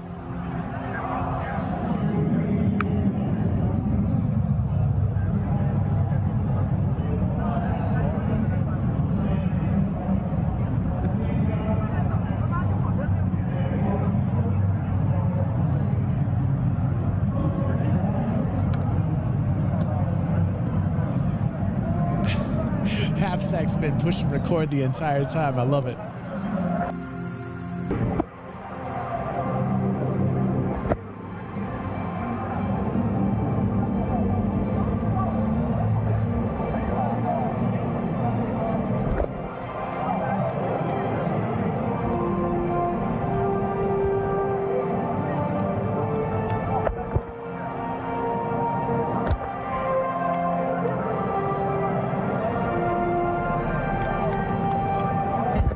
Is that the Scout variant? That's the Scout variant. I think that's the Scout variant. All right, well, cool, dude. That is awesome. That is awesome. Whew. Guys. All right, let's grab ourselves like this has been, are you guys having fun? Are you guys having fun? I'm having a blast with you. I wish I could do this every single weekend. I swear I wish I could do this every single weekend. All right. I'm actually hurting from smiling so much. I have literally not like my jaws on my jaw on either side is like hard. They're hard, dude. This is like, I have been nonstop smiling since yesterday. I cannot stop smiling. This is the best event ever. This is like 4 CitizenCons rolled up into one. They have done such a good job. And I will be back. I gotta get some food. I gotta get my energy back for you so I can be like top notch. I feel myself kind of, so I'm gonna get something to eat. Everybody, you better be here when I get back. You better be here when I get back. Experience the rest of this with me. Hardcore Star Citizen fans. This is what I'm talking about. Since day one, we've all been Star Citizen fans. This feels so good. And we're gonna be calling a winner for our $700 Scoundrel Pack after it's done. So buckle up. It's going to get even better.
just took some pictures of the most amazing burgers you'd ever seen. You toast that bread with that Guggisberg Swiss. You toast that.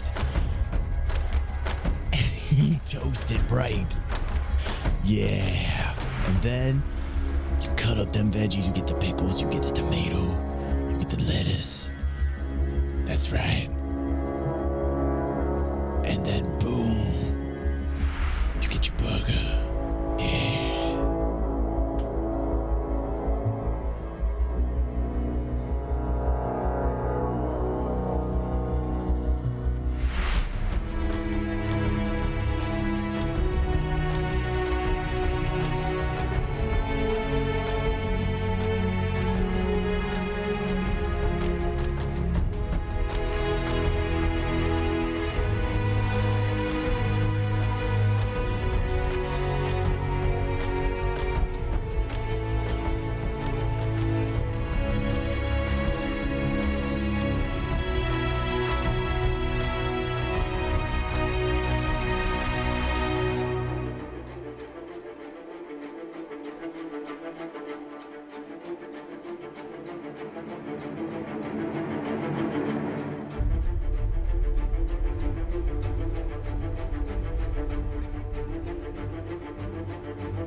Just to let you guys know, Andre, I added you to the wheel. Captain Carrot, I've got you added on the wheel, and Star Kitty, thank you so much for becoming alumni members. So I just added you to the wheel so that you are going to be entered into the drawing after CitizenCon. So I got you there. Those burgers were delicious. You guys feeling good? What'd you guys eat? Kind of curious. I had myself some burgers. But I got you guys added, just so you know.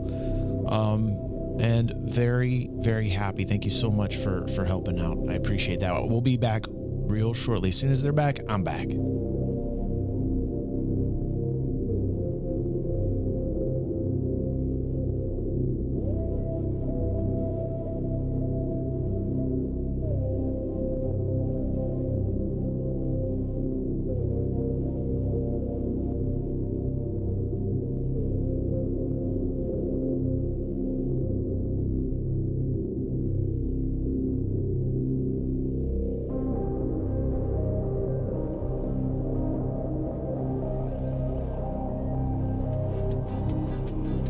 Thank you, Aries. I can't wait to boost the volume back up on these alerts for our normal streams. Thank you, Aries, for those bits, man. I appreciate you. Diamond member, Aries.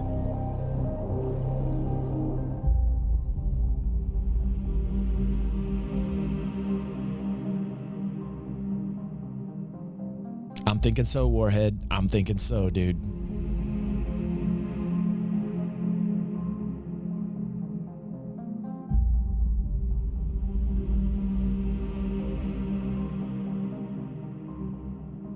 Yep. Yep.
Welcome back from lunch, everyone. Hopefully you had a good meal. I missed you guys so much, except for you.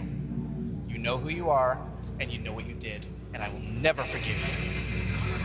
But for everyone else, I hope you had a good lunch, and welcome back. We're back on the CitizenCon show floor here to do our last Welcome back, everybody. Booze. It has been a phenomenal 2 days, and we cannot thank enough everyone who has been here to give us the love and support as you guys have been watching the show. Whether you guys have been here on the community booth It's floor, ghost town whether you back guys there. have What's been going in on? the theater, it's been nothing but amazing smiles on faces, and that's what we love to see here at CIG. Is that Jared? And so we're gonna go over to a place that makes everybody smile, Soul Citizen. Now this is a group that is all about diversity and inclusion in Star Citizen.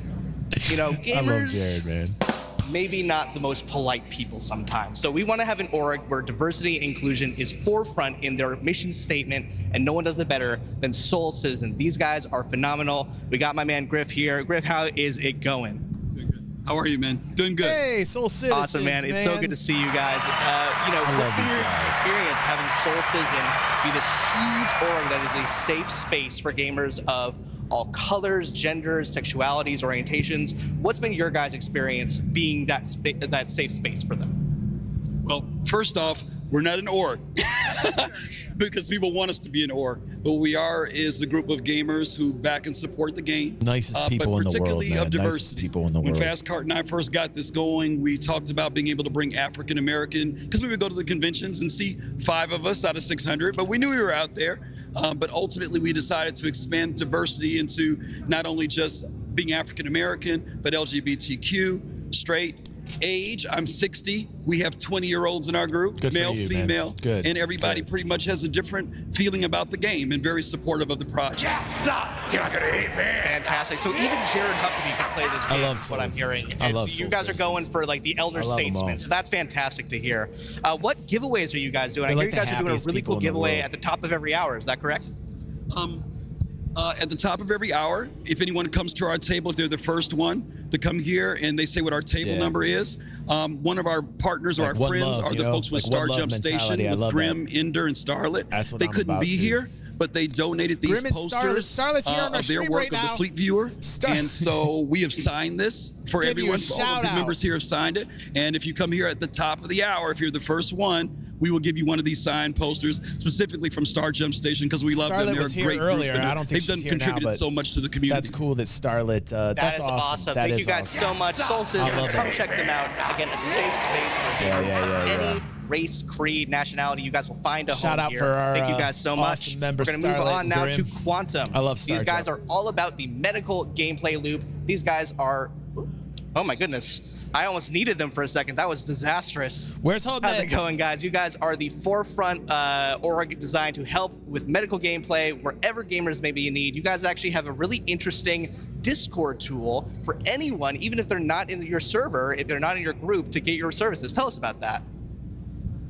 Yeah, so the Abe spot that we designed is to be in other people's Discords. One quick, easy command will actually send the ping to our Discord as well as all of our partners through the Alliance Initiative Beacon System Bot, or ABES for short. And say that one more time, just so everyone's clear. What is the name of that bot? The Alliance Initiative Beacon System. The APES bot. I love that. Where you can go ape for the APES bot. So what can we expect to see from Quantum in the future? What do you guys have next on the horizon as your guys' org is expanding ever greatly?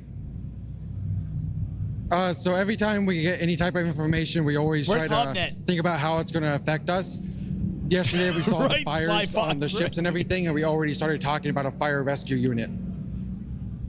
Firefighters in space. All right, I gotta get This this is the salad coolest vibes. thing I I'm think I sorry. can think of. Thank you guys, Quantum. I gotta You guys get this rock. salad vibes. I'm Everyone sorry. here has been Incoming phenomenal salad so far, vibes. and Just we are call it like going I to see end it. I'm last sorry. I'm a harsh with critic. I just Imperia. gotta put Now, it when out I the say salad these guys vibes. have an If I see amazing the set salad piece vibes, that I has just gotta wowed everyone at sniffing CIG. salad. I mean it. Let's take a look at this amazing Bengal carrier. Like, guys, this is phenomenal. Let's see if we can get a good shot of that. That is pretty Make sure we awesome. get a great shot of how detailed that Bengal that is carrier pretty is. cool. It is sleek. It is sexy. God, I just want it for myself. That's awesome. So, man, that is just so cool. That so is with me are some awesome. Imperium guys. What's up, guys? So, That's 3D printed. let's say That's 3D printed. a young, charismatic Yeah. host named Schman, for example, wanted to steal that Bengal carrier. Where exactly That's what I is it thought going? he said, Elsie, but no. Well, if That's you live in what I LA, thought it's he actually said, going to be Elsie. staying right in here. It's going to be down to the Santa Monica office. So Starlet it's going got to a be present shout out. inside their studio. Star jumped in. If you go check it out And after Starlet. CitizenCon, it's going to be there in perpetuity. Let her know when you see her. Yes, suck it, Austin. LA wins, finally. So what has your guys' CitizenCon experience been so far? How have you guys been repping Imperium here on the show floor? Well, I mean, obviously, very well is the answer. So it's been fantastic, man, having everyone here. This is about half of the people we've had present. So it's been a fantastic showing from our organization. It's been a labor of love putting this together, being present, answering questions. It's been great to see everybody coming around, showing support. It's been fantastic. So thank you. Yeah, we've been seeing you guys build this throughout the past 2 days, and to see it finished finally. For those of you at home, there are no easy words to say how cool this thing's That look. is The pretty level cool. of That is detail pretty here badass. is immaculate. So thank you guys at Imperium. I know that everyone at the LA office is going to appreciate this so much. All right, we're going to toss it back We'll to need that new Jared navigation momentarily. map for Thank you guys when we're again walking so much around for a checking Bengal. out the community booth. We'll see Right, you guys Sketch. back here again. In the meantime, stay safe. It and is a see you in the killer model, verse. man. That is pretty beautiful. That's awesome. Oh. Alt what? Function F4. Function F4? There we go. Hi, everybody. I'm at the Pyro Playground. I said, hey, at some point during the 2-day event, I want to get out from behind backstage and, come see what the thing's all about. So I'm here in Pyro. Why don't you come around here and see? I am, of course, an expert Star Citizen player. Why don't you come on over here. You see what I'm doing? I am attempting to open a door right now. How do I open the door, Daniel?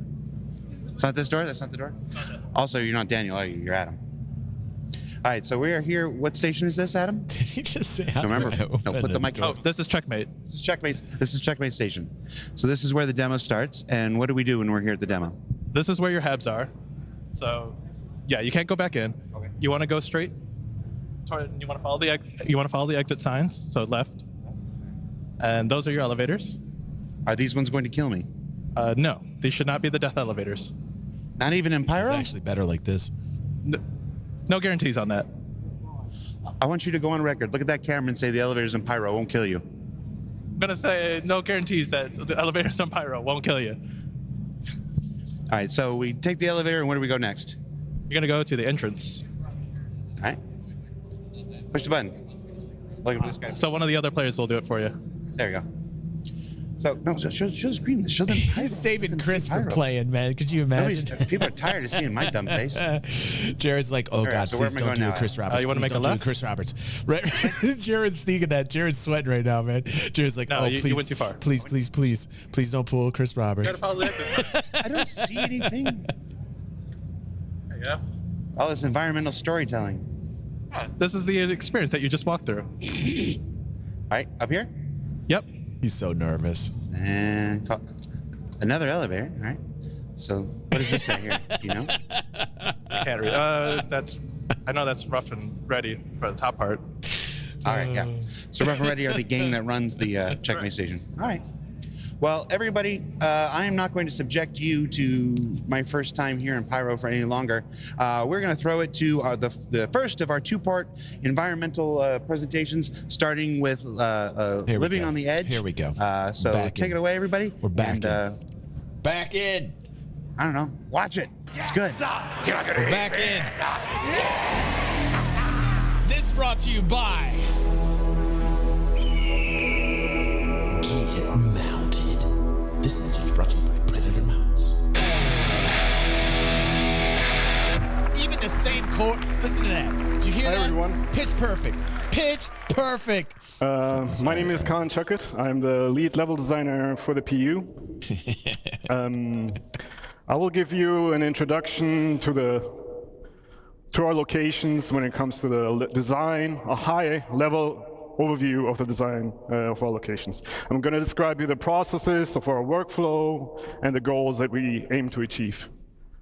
So, to break down our process a bit, this is very high level, but it starts out with a pre-production phase, an ideation phase.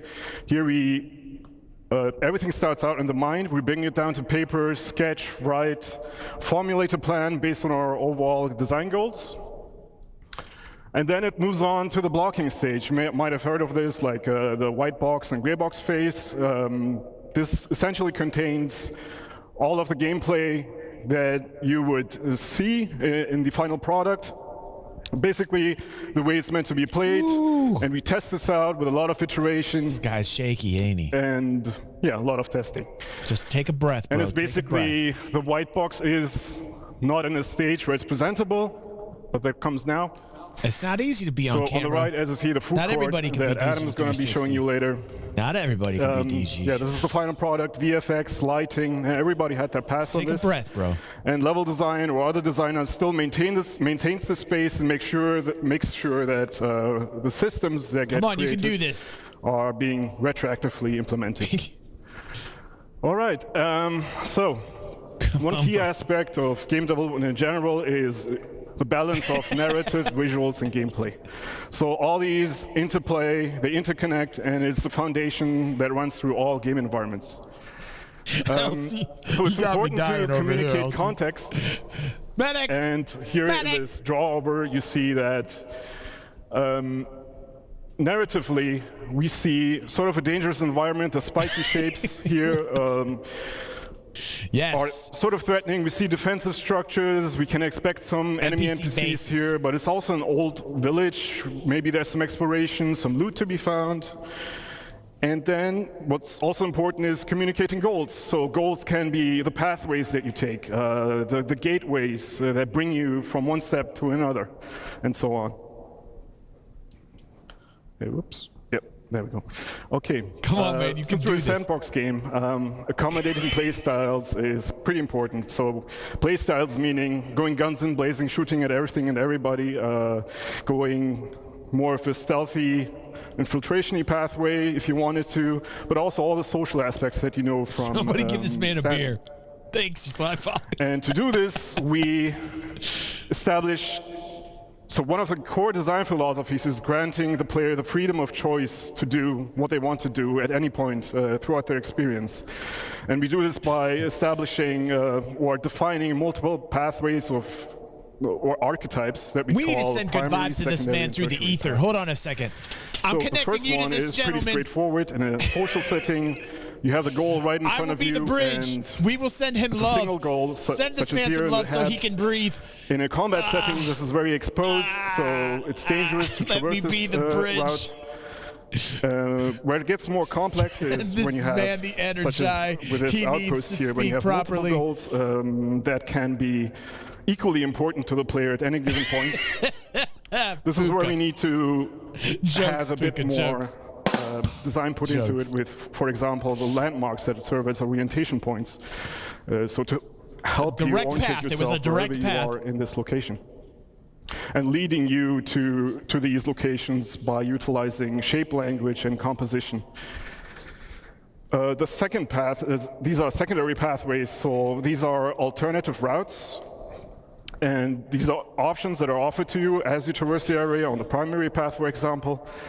And so you may know this as a tourist. I am really trying. I'm trying, everyone. I'm trying. And you look around the corner and you see an alleyway that sort of looks nice, and it evokes your curiosity, and you want to investigate. Oh, I feel bad. In a combat setting, these are covered approaches or opportunities for you to flank the enemy to get to your goal, which could be this building on that sketch. It's not easy being in front of camera. Yeah. I know I make it look easy because it is for me. When you have, it's like there's no camera in here. In a combat setting, in open spaces, you tend to be a bit more stationary. For some people, it's very hard, you know. It's an anxiety. More secure, good for him. Come on, you can do it, dude. In a vehicle. I'm rooting for this guy. The third path is tertiary pathing. Breathe it out. So these are more hidden infiltration routes, especially discoverable throughout the rundown stations that Adam will be presenting later on. He's got some balls being up there in front of everybody. These are mostly discoverable to the attentive eye. You can explore these, find loot, or different Most of them are recluses. You guys are absolutely right. This is not easy for a lot of people. Environment interactivity. You might have seen this in a previous presentation. It's very important to ground the player to their environment, offering them ways of interaction, being able to change the state of rooms, to toy with the AI, or just simply being able to unblock your pathway. Where it gets a bit more complex is when you talk about resource network systems, such as in day one when Torsten mentioned that we are planning to implement this as well in locations. And this will allow the player to engage with their environment in different ways. They will be able to power up or down entities such as turrets, gates, and doors. This guy's making me and nervous all of a also sudden. life support systems. Like I'm starting to... And also this ties into security systems. So oh my God, I'm on stream. Being able to power up or down certain dude. sections of a security system. And security systems in turn will be dependent on security tokens that you will be able to grab from other NPCs in your environment. I give him a lot of credit. I do give him a lot of credit. To security terminals or other areas. Reputation is a big topic for us, especially with Pyro. So reputation, what does it mean? It means that it's basically your relationship with factions, and factions are the UEE in Stanton, or outlaw gangs, especially now in Pyro. And this will define your play style in this environment. So it will define how you experience the location that you're in a more social context or in a more combative context. So we talk about reputation gates as well, especially in the later presentations.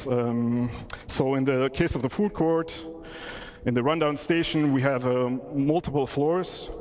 So the first floor is the gang floor, and that might require you to have a better relationship with the owner of this location, which then will give you unique mission givers that you can go to and accept a mission that are offering you missions themed after the faction or the owner of this location, but also give you access to unique gear, collectibles, ship weapons, and items. You might have seen these locations in the demo if you've played it. So to close this all off and move on to the other presentations, the glue behind all of our locations is the content. It is the reason why you go to these locations in the first place. And our main goal right now is to not have that divide between social and gameplay as much as we do in Stanton, but mix it up a little and make that dependent on the reputation that you have. All right, it is very hard to listen to this man's words because of his speaking pattern, and I give him like 110% encouragement for what he is doing getting up here, because that takes balls. Especially, you can tell a lot of these developers, like we're saying in chat, they've never done this before, you know what I mean? So I am going to give some applause to this gentleman, to this dev, that did have the balls to get up here, even though it's very difficult to follow. I understood where he's getting at. It's just hard to follow when somebody, and you know what? It takes a lot when you have anxiety, man. It takes a lot. So, I'm Eddie. I'm an assistant art director on Star Citizen for locations. Before we start, I'd like to mention that all of the footage we're about to see comes from our current stable builds. So all of that beautiful tech, all of those features that we've seen in the last 2 days is coming from our tech development builds. Now, all those features are going to make their way to you, of course, eventually. But that is the reason you're not going to see some of them in the build today. Fingers, I'm right here. Comments a little bit. Somebody tell Fingers I'm right here. So with that said, what am I going to be talking about? It's like he's not even here. I'm really excited Fingers to show has you been trying to find me for like of over an hour. That the Sandbox One Can team somebody has been doing whisper to Fingers expand that I'm right here? Outpost locations. I'm going to start by going over how we've expanded the library and what that means we can now achieve with the new locations, and then how we achieve that variety from the library by categorizing our locations into both archetypes and themes, and what that means for you as a player. So, I don't know if you remember this, but at CitizenCon in 2021, we showed this new style of outpost for the first time. Now, at this point, we had our art style locked in.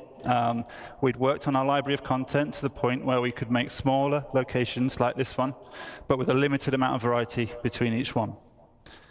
And this is what that library of modules looked like at that point. We'd established our main building modules, as well as some of our larger buildings and a number of smaller secondary and dressing and standalone modules. But each outpost couldn't be too large without there being some obvious repetition between the modules used. So let's have a look at that library today. Ooh, there we go. That's pretty nice, huh? That's a nice little expansion. In order to achieve that greater visual and design delta between each still outpost need more. and have them That's still not feel enough. like exact clones That's of one still another, not enough. They we've need massively tons. expanded our module library in terms of breadth. They and need depth. more people on this team. And what I mean that we go broad by making more modules with different purposes. And we go deep by creating multiple thematic outposts, overlays for each assets, of those modules as well. Asset creation. I'll go into what that means a little bit in a minute. But the challenge of a sandbox location like this, as you can see, it's not about building a single unique location. That can be quite straightforward, to be fair. Squadron 42 is going to bring the revenue. The building blocks. And will give us the more we need. To build multiple locations that all feel somewhat different, even if they do share that same basic DNA. So it's about creating both the ingredients at the same time as the recipes and making sure all of those flavors work in harmony with one another for both visuals and gameplay. So every individual part has to take into consideration all of those design philosophies. So every single module has to take into consideration those design philosophies that Khan mentioned. But we also have to make sure that they work with those same principles when an artist or a designer combines them into any one of a number of different layouts. So the more ingredients we have to work with, the more recipes we can create. But with that complexity comes the challenge of keeping everything harmonious. So we like to think we've done a pretty good job with that. But that's me. Using this expanded library, we've been able to increase the individual location size because there's less of that obvious repetition between buildings within any single location. And we can't really call some of these large locations outposts anymore. They become something more like settlements and imply a larger and more established community. Now, as a player, it will mean a lot more to explore and do at any single individual location with a localized and personal feeling mission types that might see you moving around They're calling these settlements, by the way. Or doing short hop missions between clusters of settlements on a single planet. They're using so you might head those up to a assets ridge for to repair some wind turbines. Settlements, you could counter not an outlaw outposts. attack from a neighboring outpost, or on the opposite side, you might be stealing or destroying vehicles for the criminal gang that you're working for. But in the art department, we always say, show, don't tell. So let's stop looking at slides and let's have a look at some of the locations in game. So these are going to be NPC settlements. They've got assets pre-made, ready to go. This is looking fan-friggin-tastic right now here. Oh my goodness, this is some spicy burrito right now. Oh my goodness, that looks so amazing. I think we saw that in the introduction. This is, oh my goodness, look at what we got here. Look at what we got there. Oh, we got some farms. I see some, is that crops? I thought I saw crops, man. Wow, look at this red pyro sand, man. Look at this. Holy shnikes, this is fantastic. This is fantastic. Wow, all these new dynamic areas, man. These create PvP events as well. These NPC settlements are like, each one of these is a jump town, everybody. You see what I'm saying? We saw this with Ghost Hollow. We're seeing it with all these settlement areas are all going to be like very highly contested areas. What flavors of outposts did we just see? PvE and PvP. We categorize them in two different ways, as I said, and then we mix and match those categories together to provide that variation. Now, the first and primary category is the archetype, and they provide that core gameplay hook and define the main function of a settlement. So scrapyards have a landing pit module for repairs and refueling. Mining operations can have a refinery module and ore extractors for resource and commodity trading. And trading posts themselves allow a broader range of item purchases through the dedicated trade building module. And I mentioned earlier some more like general mission types that you might find that would be agnostic of archetype. Did he say a dedicated and the trade archetypes building themselves module? Reflect that primary gameplay function of a settlement, but there's also a middle layer.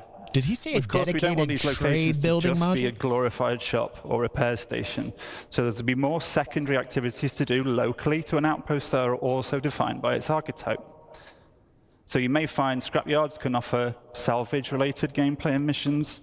Nice. Trading posts can also deliver offer delivery missions or hauling and cargo gameplay. Nice. And That's going to farms can offer spread crops people and around. fauna as resources That's for great. gathering or trading. That's great. So much with more archetypes activity. as our primary category, in addition, we mix in a secondary category, and these are the Very thematic nice. overlays.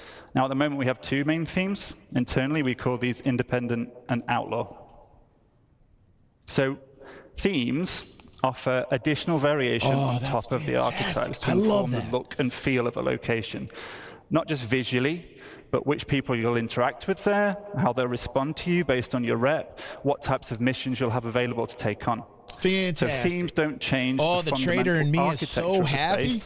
Or the archetype of a location, Very but they do drastically alter the mood and feel. It's going to be a much more lively verse, man. It's going to be a much more lively verse because of that. That's smart. And again, That's let's smart. take a look at the first of our themes, our independent theme.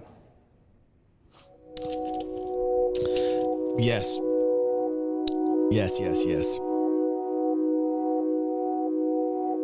Yes, yes, yes.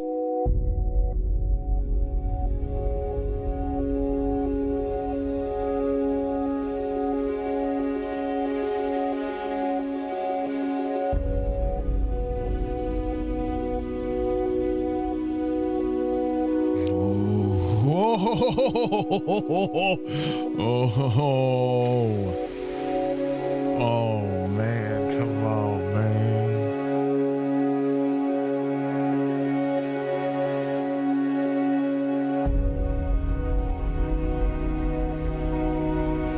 Oh, come on. That shot.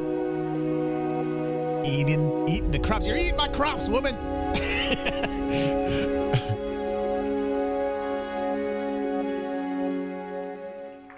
Cool. Thank you. Woo, woo. Feels good, feels good, feels good. So, as a neutral player, the independent Feels theme good. presents a much more social, visual, and gameplay experience. The primary visual read across both themes, so across both Outlaw and Independent, comes from those common architectural forms, and they're generally all more rounded and soft in shape, and the building manufacture techniques are more robust and primitive with single-story dwellings It's what it built looked from like, stucco Futz. and bare metal. But for this theme specifically, we use soft textiles, warm lighting and color palettes, foliage, decoration that layer on top of those utilitarian structures to give that sense of home. And I use the word home for our independent theme quite a lot because we really want to get that feeling that this is home. How you doing, for the ostentatious? people Good to see you. that live there despite those harsh realities of frontier life. And in contrast to that, we have a theme that lies in a direct opposition to the independence, which we call the outlaw theme.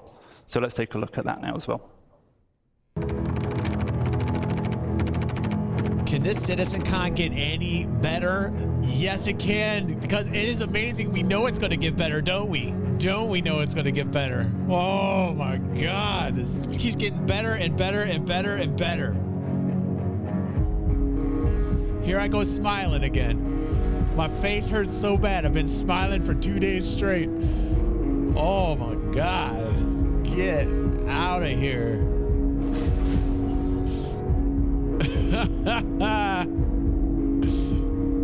Thank you, everybody, for being with me. I'll super appreciate you sharing the weekend with me. I'm having a blast. Thank you very much. I'm going to put that giveaway in there. I hope you guys get a chance to win it. Look at that giveaway. Look at this. Look at this. Look at this.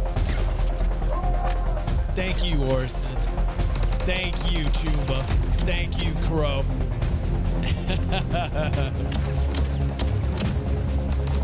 I'm having a blast. I'm having a blast, man.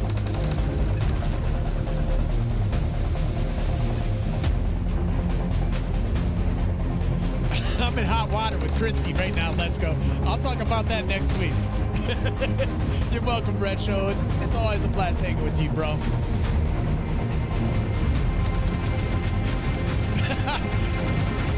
That's nice of you, E.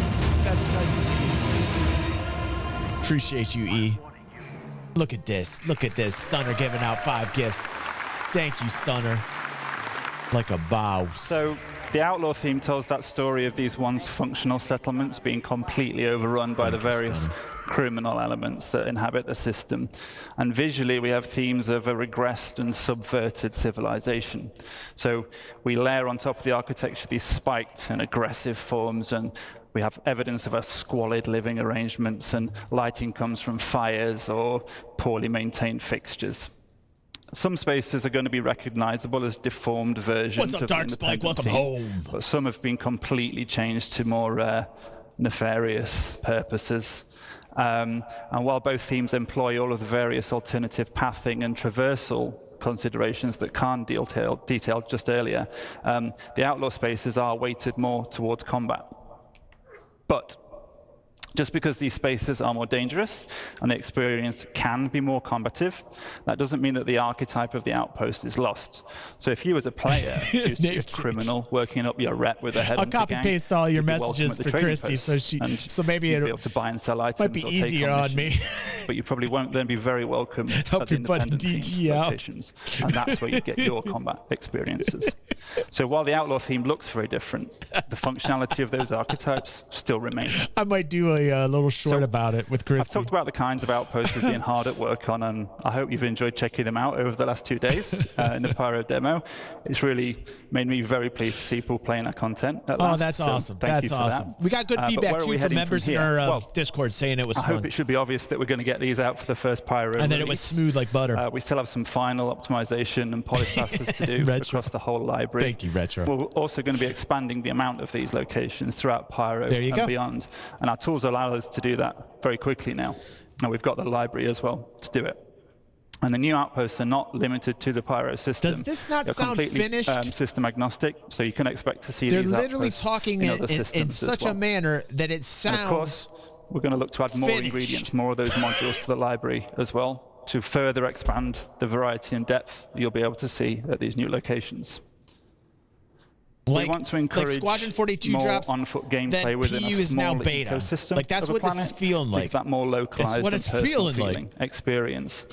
Our goal with these locations, as with No many of the Pico others slippers, we're going to Retro. hear about today, is to continue to work on the gameplay so that every location offers a rich playground to explore. And I guess I'd like to finish just by thanking everyone for listening today. It's really great to see you all. And I'm going to pass you over to Nick, who's going to talk about some locations that are coming in the nearer future. Thank you. Ostentatious said not with the first iteration of Pyro in regards to saying that the PU might be beta. Okay, thank you, Ostentatious. Good. We have good, French good. Canadian on the here. Cool. Bonjour. All right, guys. My name is Nicolas Pinchot. I'm from Montreal. I'm assistant art director, and I'm here today to show you the next new derelict settlement we did. But just before that, I just want to say thank you to everyone who worked on that mandate. You guys made it awesome work.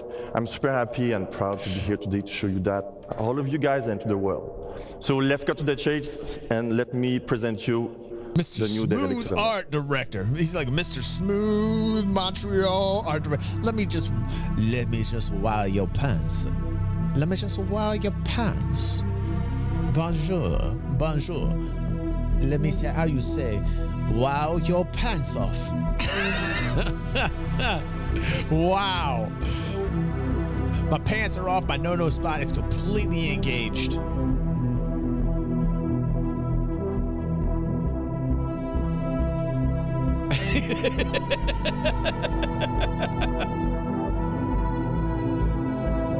My pants cannot even stay on my body.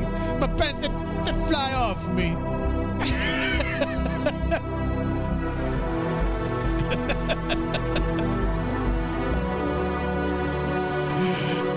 Let pants shoot off my legs. Wow, wow. Not my star pants. Let's go. Jokes. Good one. Let's go. Look, good one, dude. Not my star pants. Not my star pants. I did. I totally went from French to Italian, Eric. I went from like oui to like, hey, you got a problem?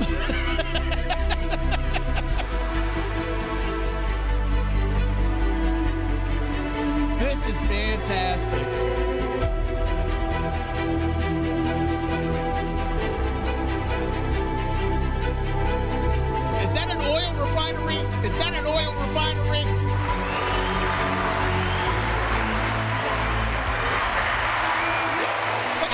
outpost on the water. That is tight.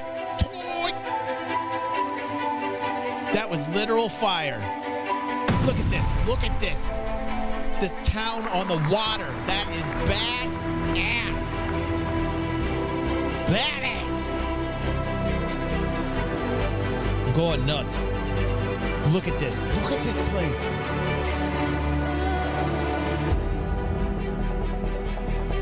That is totally dingo.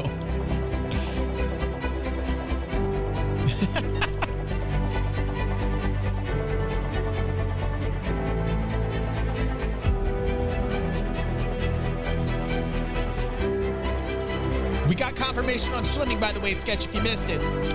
For their new prone and zero gravity, they can also use it for swimming. I'm yelling so loud, I apologize. Apologize. I'm just very excited. Not fishing yet, though, but swimming for sure. By the way, we made more than 4. It's not just 4. We made more. I want fishing, too. So we split those settlements in 2 categories, social and hostile. In the social one, we will have drop-off mission, shops, food, loots, and drinks. And hostile one, obviously, will be more focused combat. Let me show you what it looks like. Tuna. Space. Let's go. Let's Go's got the jokes today, man. Your regular Rodney Dangerfield up in this chat right now. Let's go.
Fantastic. That is really fantastic.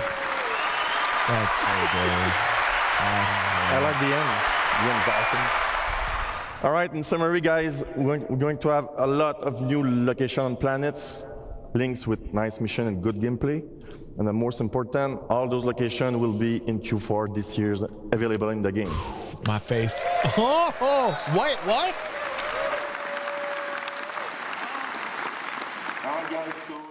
So thank you very much. I will let now Adam to show you more good stuff. Thank you. Well done, mate. Yeah.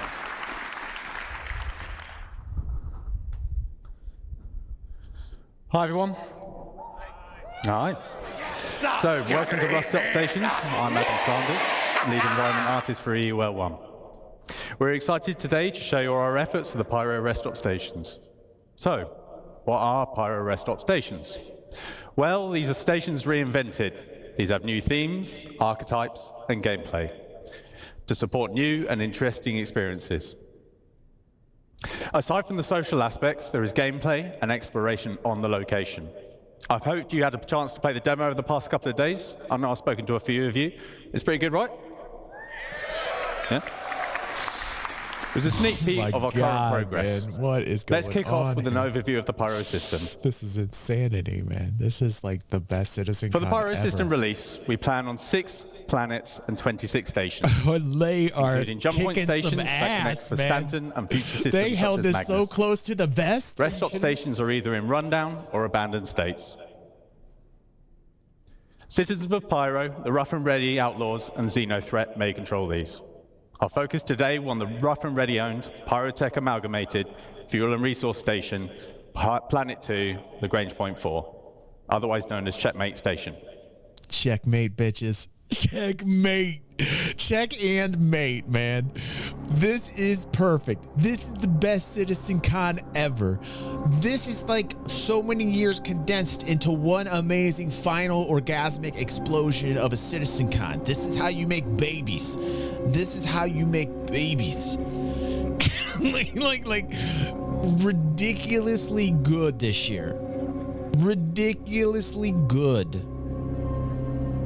Wow, look at this. Oh, feel those vibes. Feel those vibes.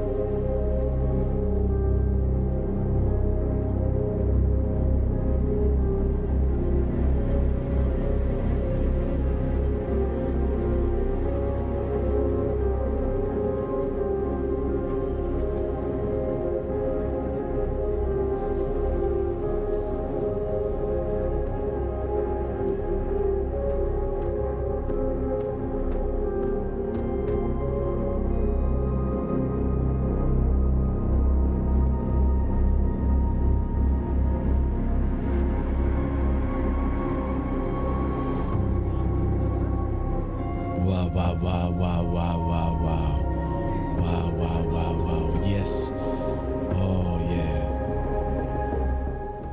Wow, that is fantastic. I'm blown away. My mind is So to create a richer experience from rundown stations, we have 3 key points. So increased reputation gives you access to new areas, unique gear, and mission givers.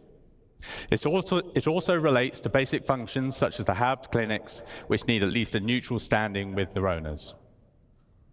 Combat can take place anywhere, including social areas. Numerous options for environment traversal and enhanced environmental interactions. We aim to include new substation areas such as the workers area, lower deck, and maintenance areas. These areas will offer unique content, more environment interactivity, and interconnection between areas. Our journey begins when the player arrives in the entry deck view room. The entry deck serves as the first barrier between the outside world and the interior of the station. Some inhabitants are prevented from going inside and are stuck here with no means of getting out. Slums are formed beneath the bridge, smuggling routes established. Some shopkeepers will sell you water and food on your way into and out of the station. Let's have a look. Oh my God. Oh my God.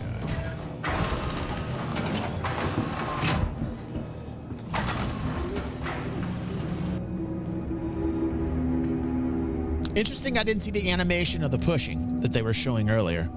Interesting. It's spooky. It's spooky. I love this. This is so piratey and spooky. This is perfect for me. This gonna jump right through the screen and just smack you in the face. Thank you, Hugh. Hugh's telling me it's a different build. That's why you don't see the animations. Thank you, Hugh.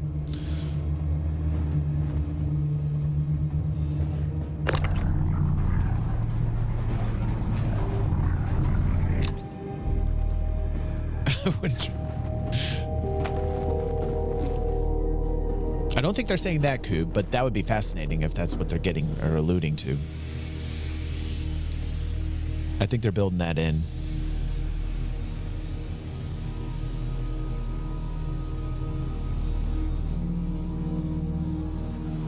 stealth access to new areas, missions, and more. Let me get out of the way here so you guys can read this shit. Variety of routes with verticality. Okay. So it's like a maze, man. It's like a scary maze. You can get lost in there real easy.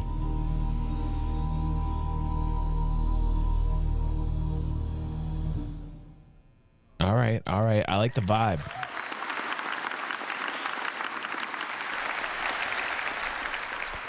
It says the branding changes upon change in ownership. Let's see how that is applied to the stations.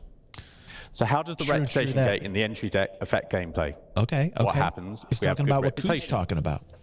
So if you had good reputation, you could go straight through. This is no fuss, and it's the quickest way to maneuver through the station. However, you got to put the time and the effort in to get to this point. What happens if you neutral reputation? So you might be waved through, maybe you have to pay a bribe, and you don't want to pay, so you're going to have to find an alternate pathing. Or you're going to have to build up your reputation. If you have bad reputation, and for all you naughty ones out there, I know some of you exist, this applies to you. In short, you're going to have a tough time, but you have options. So stealth via other pathways might be one of those options. You build your reputation up from scratch, or you could probably fight. Let's focus on those alternate pathways. The modules in the station are broken up into several traversal areas. As with the other location archetypes, we define these spaces as secondary or tertiary routes, as opposed to the more official primary paths. Most modules are interconnected with vents and maintenance shafts. These reward the players with infiltration and exploration paths, as well as potential loot. So what alternative routes exist to access the station? We'll offer the opportunity to access the station through multiple EVA points on the exterior. It gives you the choice on how to tackle missions and reputation issues. These alternative entries allow the player to circumvent the ATC loop completely. Useful for when your reputation with the owners would normally prevent you from going through more official ways. These server spaces that provide content aligned or against the owners of the station. The maintenance hatch access points are a new common sub-location to the stations. The stations are planned to house maintenance areas that increase the interconnection between all the different sub-areas of the station. They act as alternative pathways the player can take to traverse from the entrance area to the Galleria, for example. Now let's have a look at our main social space. The market. A central location for the controlling faction, it houses all their nefarious activities. You can participate in their endeavors if you have the right rep. I love Let's have a this. look at some of those key features. Are they saying they built this in and it is ready to go in Q4 of this year? Is that what we are saying right now? That this is ready to go? God bless you, Elsie, for calling me a douche.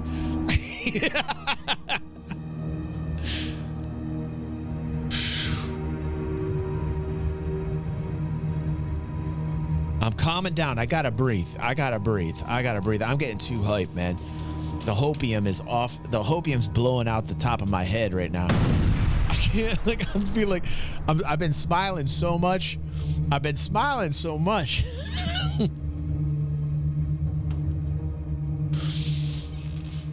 heard Q4 when we initially started this, but I wasn't quite sure if it was this year or next year. That's amazing. So the market is a social hub and a good example of mixing social and gameplay space, as mentioned by Khan earlier. Another reputation gate can be found in the market. The ground floor is open to the common public. The upper floor is reserved to rough and ready outlaws and their associates. If you have increased reputation, you can access this area, which gives you access to premium items, top-tier mission givers, and access to new areas. We plan to house mission givers in both tiers that will give you unique jobs to further your reputation and fame across Pyro. Now let's have a look at another theme. Abandoned is a new, non-social location theme. Let's have a quick look at the current abandoned area on Checkmate.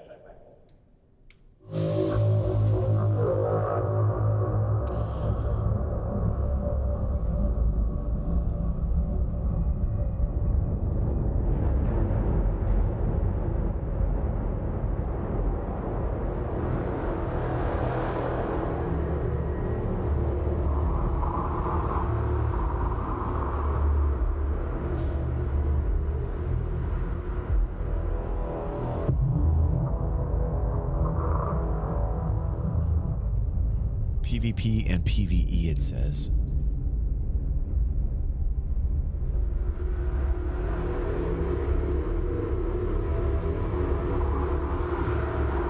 Whoa, man. I got alien vibes on that. Oh, man. I got xenomorph alien vibes on that. So we have entire abandoned stations as separate locations. On top of that, there are abandoned areas within the rundown stations, much like the ones you probably see in the demo. There will be around 15 of these around the Pyro system. These are accessible through airlocks and breaches or other means. We aim to enhance all the space locations with a lot more gameplay content. Loot runs, exploration, creatures, missions of various types with PvE and PvP content, just to name a few.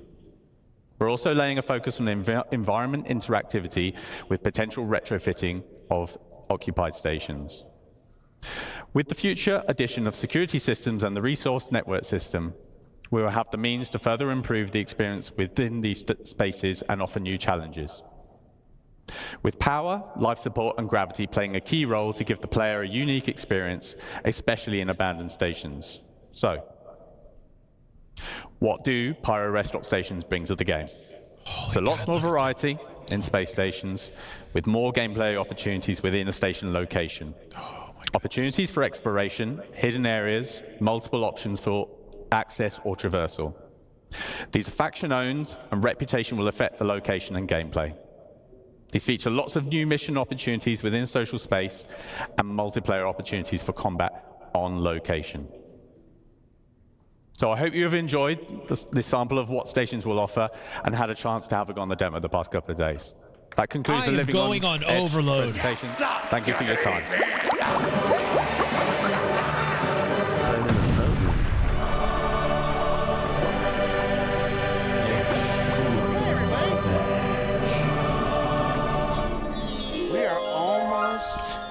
The end of CitizenCon 2953. Can you believe it?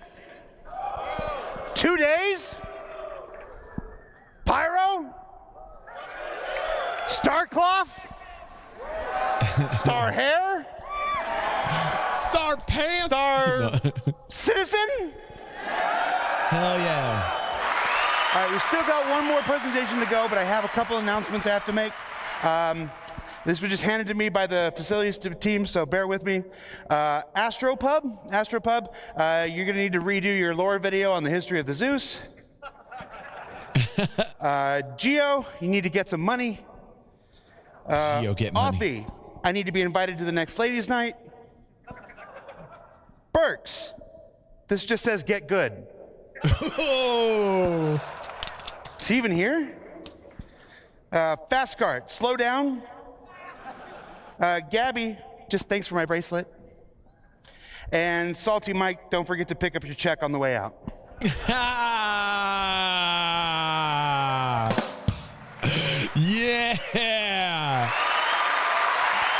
You know, that joke is so old. We would never. Yeah! All right. So the only real announcement I have is that Hall B is closing at 4 o'clock. So that's approximately 15 minutes. So if you wanted to get merch or anything else, you wanted to peek at one last community booth, you've only got about 15 minutes left to do that before we close Hall B. In Hall B, the last 2 days, we've had our good friends at Atmo Esports. We're running their fight and flight competition. So I would like to invite 2 of the members of Atmo Esports, their founders, their creators, the big cheeses at the top, Crucian and Corsair. Come on up, man.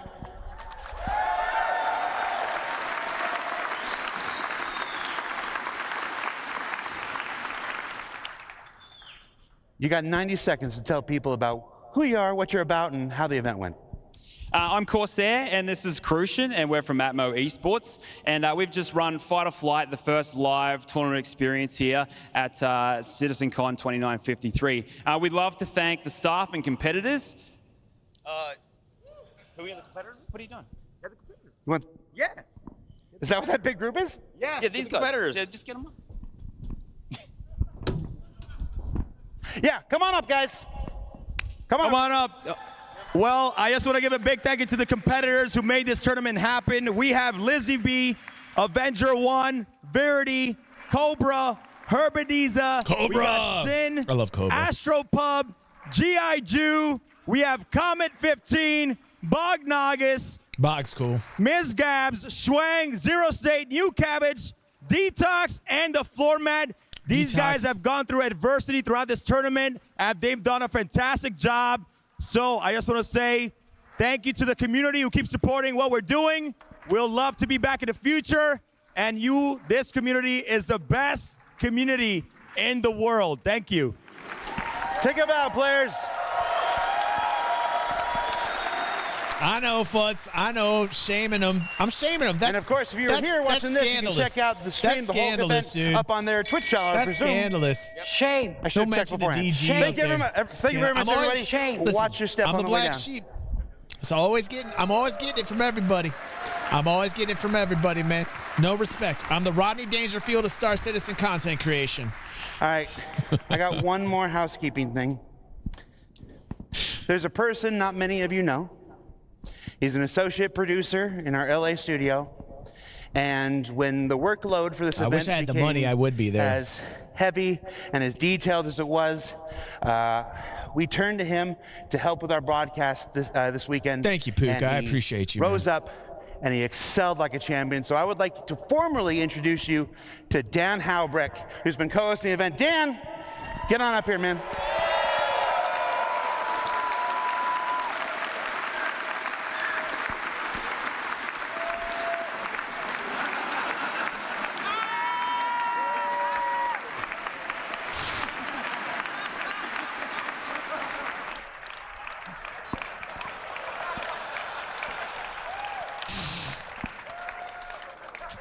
Keep walking.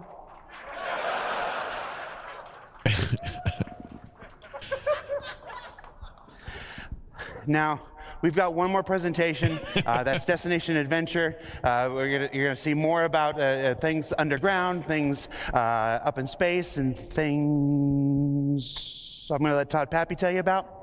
And then, of course, we'll let Chris Roberts come to stage, return to stage, and close out the event proper. So this is a sign-off for me. Thank you so much for being here at CitizenCon. And on behalf of Tyler and Leah, if I may, we're in the home thank you stretch, for guys. making this event possible. We are in the home stretch, everyone. True Star Citizen fans, put a 1 up in the chat. And you're going to love what you're about to see, everybody. Put a 1 up in this chat right now. DG360 fans are the best fans in the world.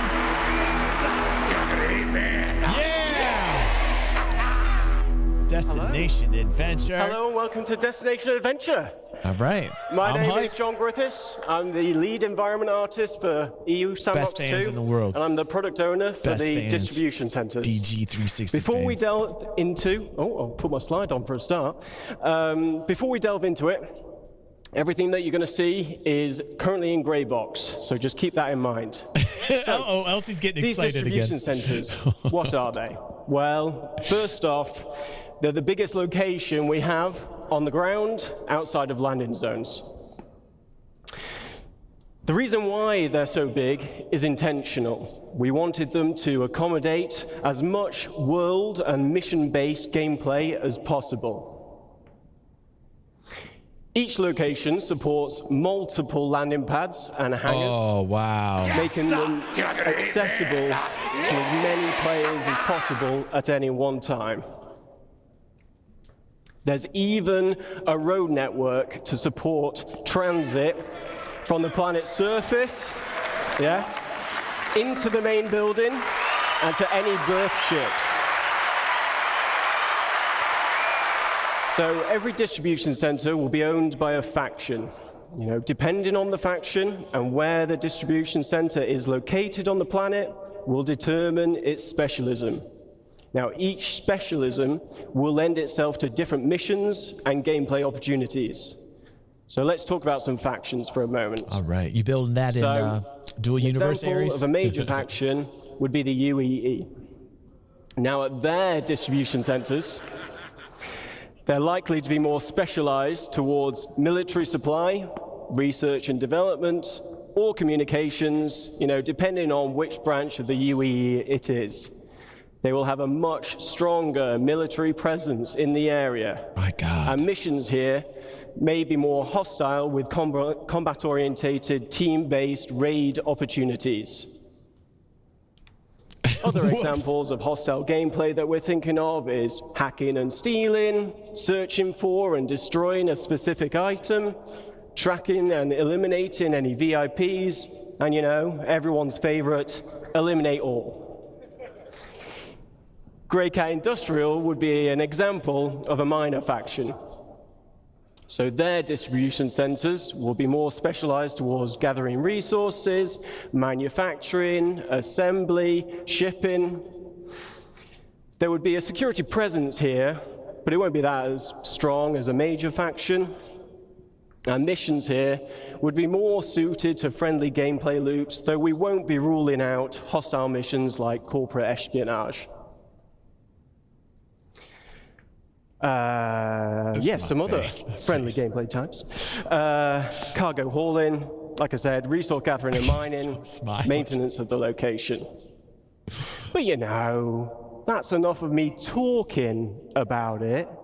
How about we show you where we're up to Christy's with these gonna think something's centers. up, Elsie. You know what I mean? My jaw is killing me. Oh, the smiling. I swear, honey, I was just smiling for 2 days straight. Christy, I swear. I noticed, DG, that you're rubbing your jaws a lot. It's from smiling, honey. It's from smiling. This looks fantastic. We all want jiggle physics, name change. We all want jiggle physics. Wow, wow, wow, wow. This is just so cool. This really... It's gonna feel so different with Pyro online, man. It's gonna feel so... It's gonna start feeling like a galaxy, you know? This is the dream. This is the dream. Becoming a reality. It's a lot of things DG360 fans have always known. We've always known it. You just gotta keep going. Just gotta keep pushing. It's worth it. It's worth it.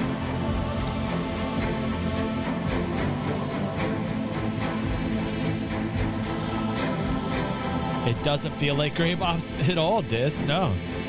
I'm telling you, they've been keeping a lot real close to the vest here.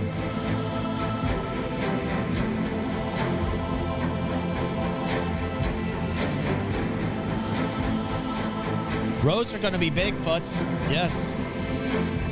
It sure has name change. It sure has. Wow, look at that. Look at that. That is fantastic. That is fantastic. Thank you. So to talk you through the corporate spaces at these locations, please welcome Rainer Rick to the stage. All right. That was fantastic. So my name is Rainer Rick. I'm a lead environment artist at the Montreal studio, and we've been working with John's team on the distribution centers. So John just showed how massive these locations are. He also presented the industrial sections on the ground level, and I'm here to present the administrative area of these facilities that the Montreal team has been working on. So they're located above ground, just below the tower highlighted in the picture. Inside, you'll be able to explore the corporate office space and interact with the administrative personnel. Accessible via the lifts in the hangars and also the industrial sections we saw earlier. In addition, we've added also landing pads in front of the lobby, specifically designed for smaller ships and ideal for short stays like pickup or delivery missions.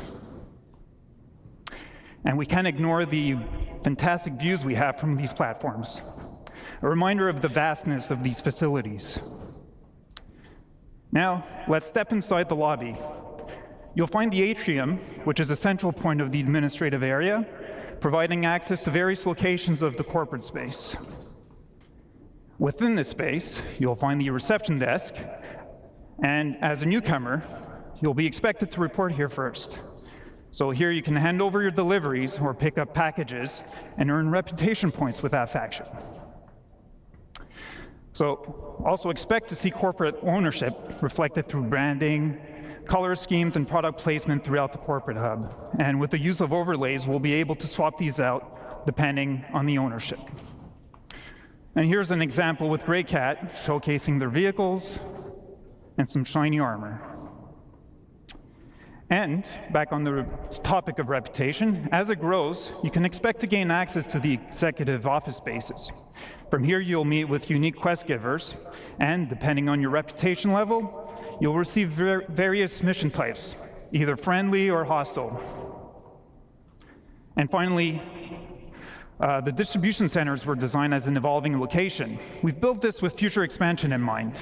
And in the back of the lobby, for example, doorways could eventually lead to additional office space. So, enough talk. Just before I show our progress so far, I want to give a big thank you to the Montreal team for their work on the administration area. Thank you. And as John mentioned, we're still in gray box phase, so just keep that in mind. But let's take a look.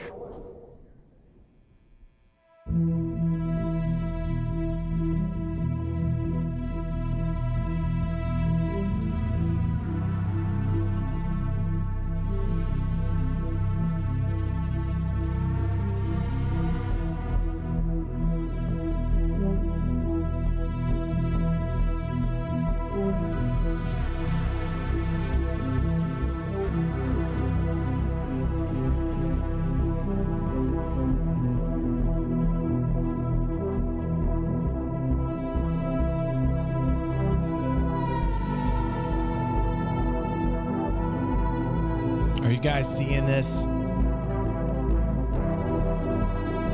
Are you guys seeing what I'm seeing?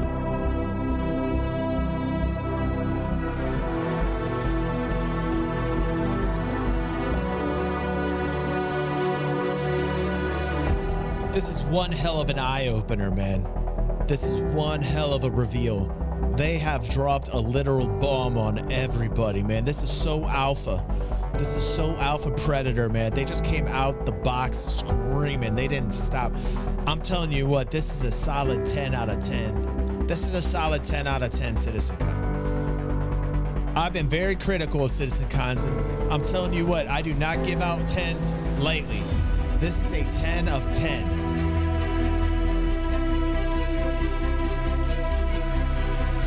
10 of 10, man. Ridiculous. Screaming right out the box. Still screaming. Still screaming.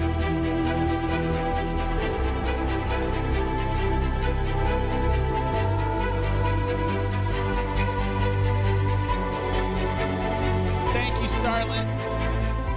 Starlet, they gave you a shout out. Did you see that?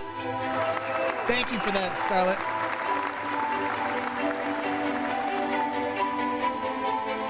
The Soul Citizens booth gave you and Grim a shout out. Thank you very much. And now let me welcome back John on stage. He's going to continue the presentation. Thanks a lot, guys. This has been fantastic. This has been fantastic. I can't wait for Chris to close this. I can't wait to Chris to close Team this. did a great job with that video. Okay, so something we've been working on that's unique to this location is raids. Click on. So raids are team-based missions with a focus on high-risk, high-reward operations. As Carl mentioned previously, you'll be able to choose how you gain entry to these locations. Coming prepared and geared up will make the difference between success and failure. Ultimately, you'll need to work together in order to succeed. Oh no. So these raids will have you breaching the interior of the main structure. My poor face, man. Now, each interior will comprise of rooms that reflect the location's specialism. For example, a shipping-focused distribution center will have rooms dedicated to the storage of cargo. Looking to the future, we're planning on having distribution centers with subterranean levels that will be accessed from this interior space. These will expand upon and increase the difficulty of these raids. Now let's take a look at one of these raid missions in action, but please note that this is early gameplay prototype of a raid. Oh my goodness. Oh my goodness.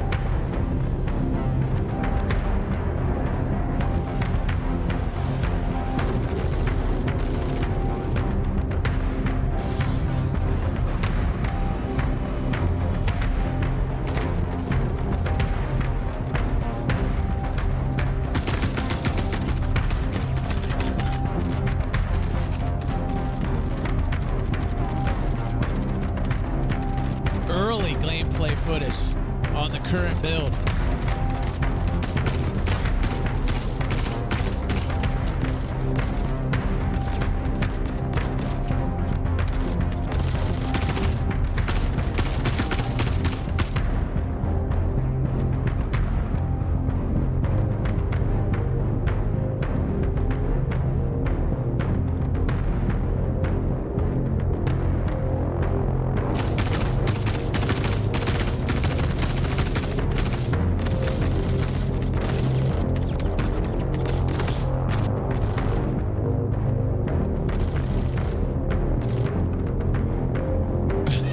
Santa. Right, dude.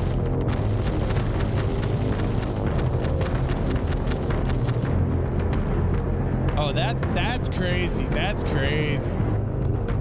That's crazy cool. That's crazy cool, man. Jeez. Thank you. So, as you saw in the video, the team took a more aggressive approach to getting inside and taking what they wanted. But this isn't the only approach you can use.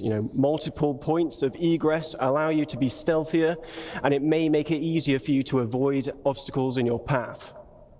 Now, reputation will also tie into these raids. Missions will have varying objectives depending on the player's reputation level, and dynamic events may also be triggered during the raid, so players will need to adapt to an evolving situation. This could range from dealing with additional security personnel to other players arriving to defend the location against you. There we go. That's what I like. Something else we've been prototyping is how we can utilize the multi-tool to create gameplay Great environment. puzzles.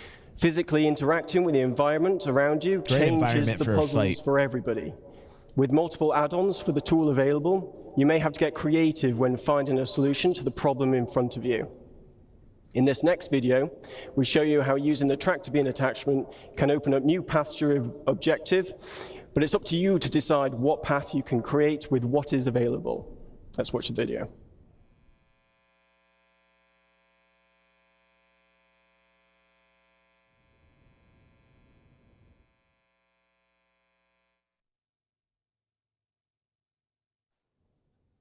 This guy's making a bridge with, I love it. That's fun. What happened to their sound? Come on, sound people. Come on. Here, hold on. Let me make sound effects for everybody. Okay, so I should have started that sooner. So, yes, thank you. Now, obviously, this location would be possible with several people at CIG, so my thanks go to Manuel, John, Jack, Martin, Farouk, Luke, Chris, Mustafa, Sam, Tom, and Rob. You've been excellent. Thank you to Rainer and his team in Montreal. None of this would be possible without their efforts.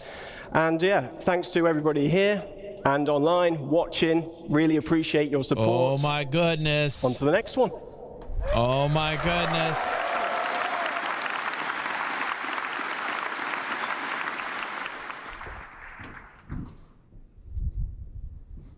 Hello. This is a good segue from the distribution centers, as I'll be talking to you about different aspects of cargo and freight on behalf of Art and Design. My name is Nick Etheridge, and I'm an Assistant Environment Art Director. So obviously, cargo isn't just about boxes. It's a big part of the game. Almost every aspect of the game has some kind of involvement with cargo. And I'm going to briefly go through some of them now. So Let's start with missions. How will hauling contracts work in-game? We'll be introducing the Interstellar Transport Guild, as well as formalizing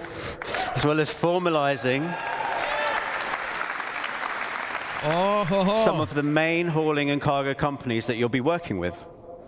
As you do more hauling contracts, you will build up your reputation and relationship with the guild. This will lead you to gaining more lucrative contracts for specialized cargo and destinations, such as different forms of hazardous cargo, perishable cargo, riskier routes, and more. So what do I mean by hazardous and perishable? Well, as you know, there's lots of commodities in the game, and different commodities have different properties. As you know, with events like Xenothreat, we have some special cargo types with different attributes, such as time-sensitive cargo or quantum-sensitive cargo. But those were a small selection for the event, and they were the two-handed carryable types anyway. We'll be expanding those types, plus lots more types, to the wider game and to these hauling contracts. So how does this affect gameplay? It will affect the choices you make when you are handling, storing, and traveling with the cargo. For example, with size and weight, is it carryable? Do you need a tractor beam? What type of tractor beam do you need? Is it a handheld one or a ship tractor beam? Some containers can only be moved with ship tractor beams, for example. With health, has the container got good integrity? Is it holding fragile goods? Do you need to handle it with care? You can't just throw all containers about. For temperature control, do you need to ensure the container is powered levels down. so it can keep the contents He's a little too wet cool? in the mouth. Turn it down a little bit. Or do you need to get to your destination Just a little quickly? bit, Pepe. Otherwise, the contents may perish. All right, all right. For security, can the container be locked or hacked? Very saliva. Can the contents be scanned, or is the container tracked? Will there be pirates or law after you when you're holding this container? Hazard containment. Is it radioactive? You might need the right protection against it, as you may have seen in Jens's presentation earlier. Can it explode? You might not want to put these containers on a more exposed section of your ship. And many of these attributes are going to be visually distinctive. So conversely, if you want to steal, for example, some cargo on a hull C, which does have very exposed cargo containers, you might want to avoid shooting blindly and accidentally blowing up your potential profits. So look out for those types of containers. Turn his wetness down. Can you turn his wetness down, Pepe? Turn his wetness down. We'll be introducing perks and rewards Thank you. as part of fulfilling contracts and raising reputation with these companies. For rewards, we'll have branded ship and tool skins, branded clothing. There will be collectibles to decorate your hab, hangar, or ship, or you can put them anywhere you want. And there'll be more exclusive We're turning the wetness down, Orson. The wetness is now under control. Thank you. For perks, you'll get access to more items in shops and discounts on specific items. And all of these rewards and perks you need to earn in the game. You cannot just buy them.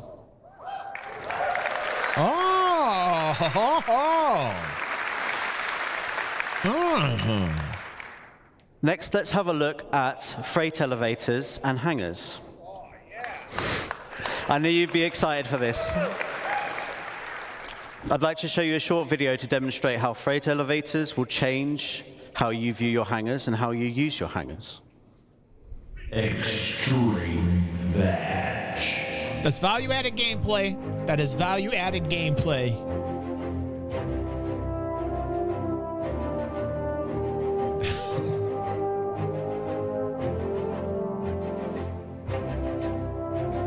Retro.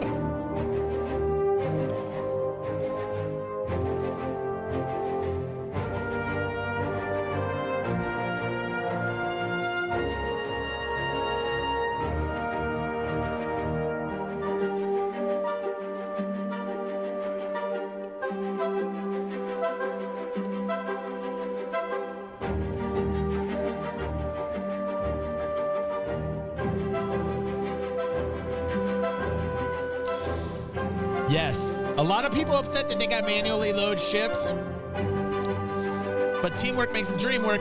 Larger ships, more realism. You need the crew. You need the crew. And you got to figure out how you're going to split profits or what the structure is that you have. It's a sandbox. It's an MMO sandbox. I think a lot of industrialists and traders don't mind too much.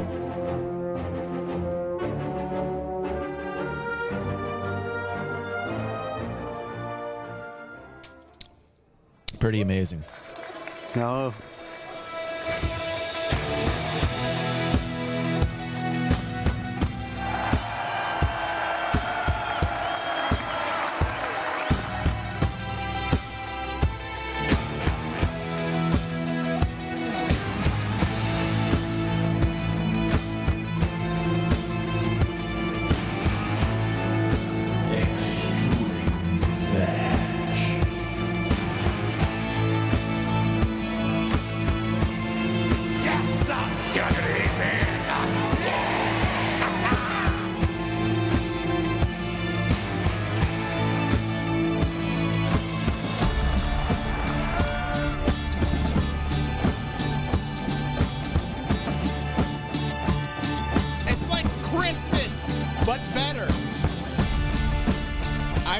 Like Christmas is going to be so dull compared to this. Like this beat Christmas.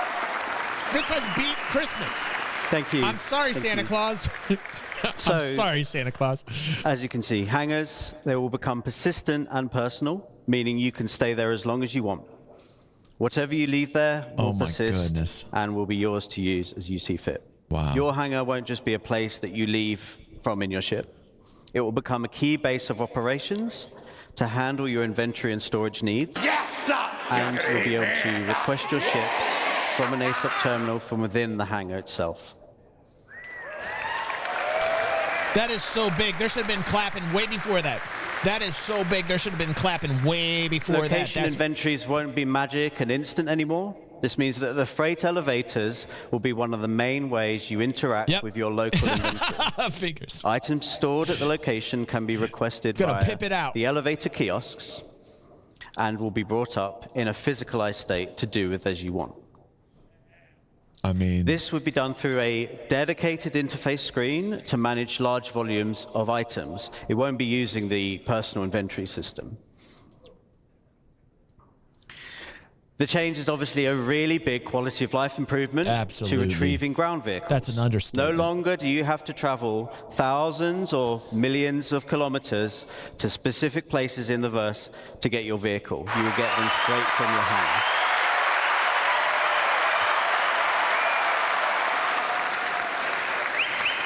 Extreme. You'll also be able to bring up ship components. So your hangar this should have been in a lot sooner. I'm glad they're focusing on it now. And outfitters I've been screaming for this for years. Repairs and swap around items and things like that. So in short, persistent player hangars in combination with freight elevators will dramatically change what you can do in your hangar. It will be a home to do as you want, which has always been the dream. That concludes my presentation. Thank you very much for listening.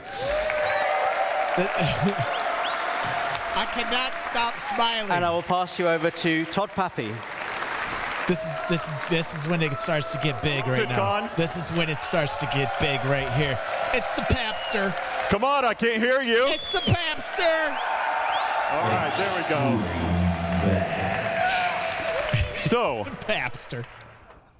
Pat-Man. We'll be talking today about something special. It's an update on something that we talked about a little while ago, but we feel it's the future of Star Citizen, and it's the culmination of multiple different game systems coming together. So why don't you play the video?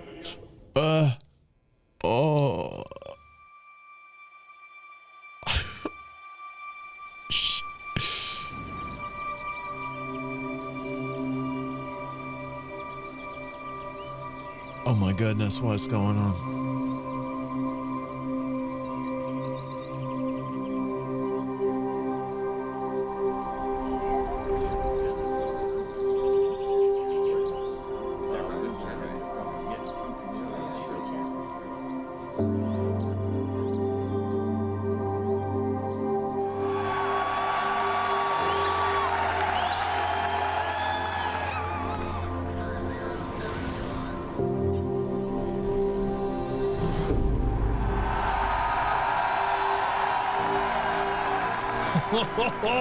We're getting into outposts, we're getting into land, we're getting into ownership.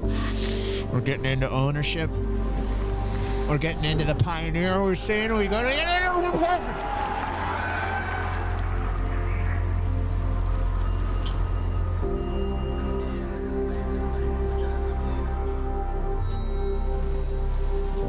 Is this the pioneer that just... Oh my God. Are you kidding me?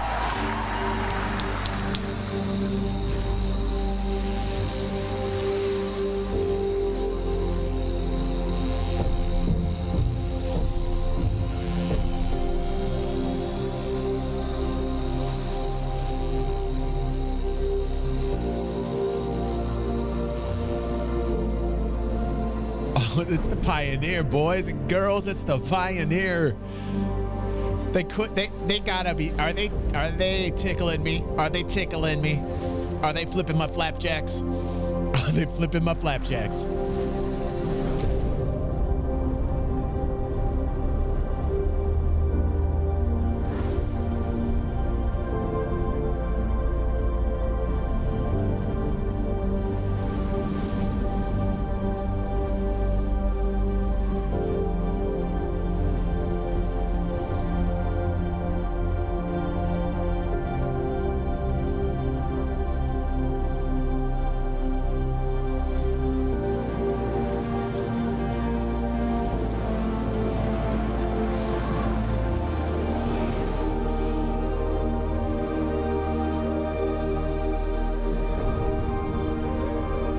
If they pan up and there is a pioneer, if they do that camera pan and they pan up and there is like a pioneer zapping all these outposts down, I am going to flip my flapjacks. I'm going to flip my flapjacks.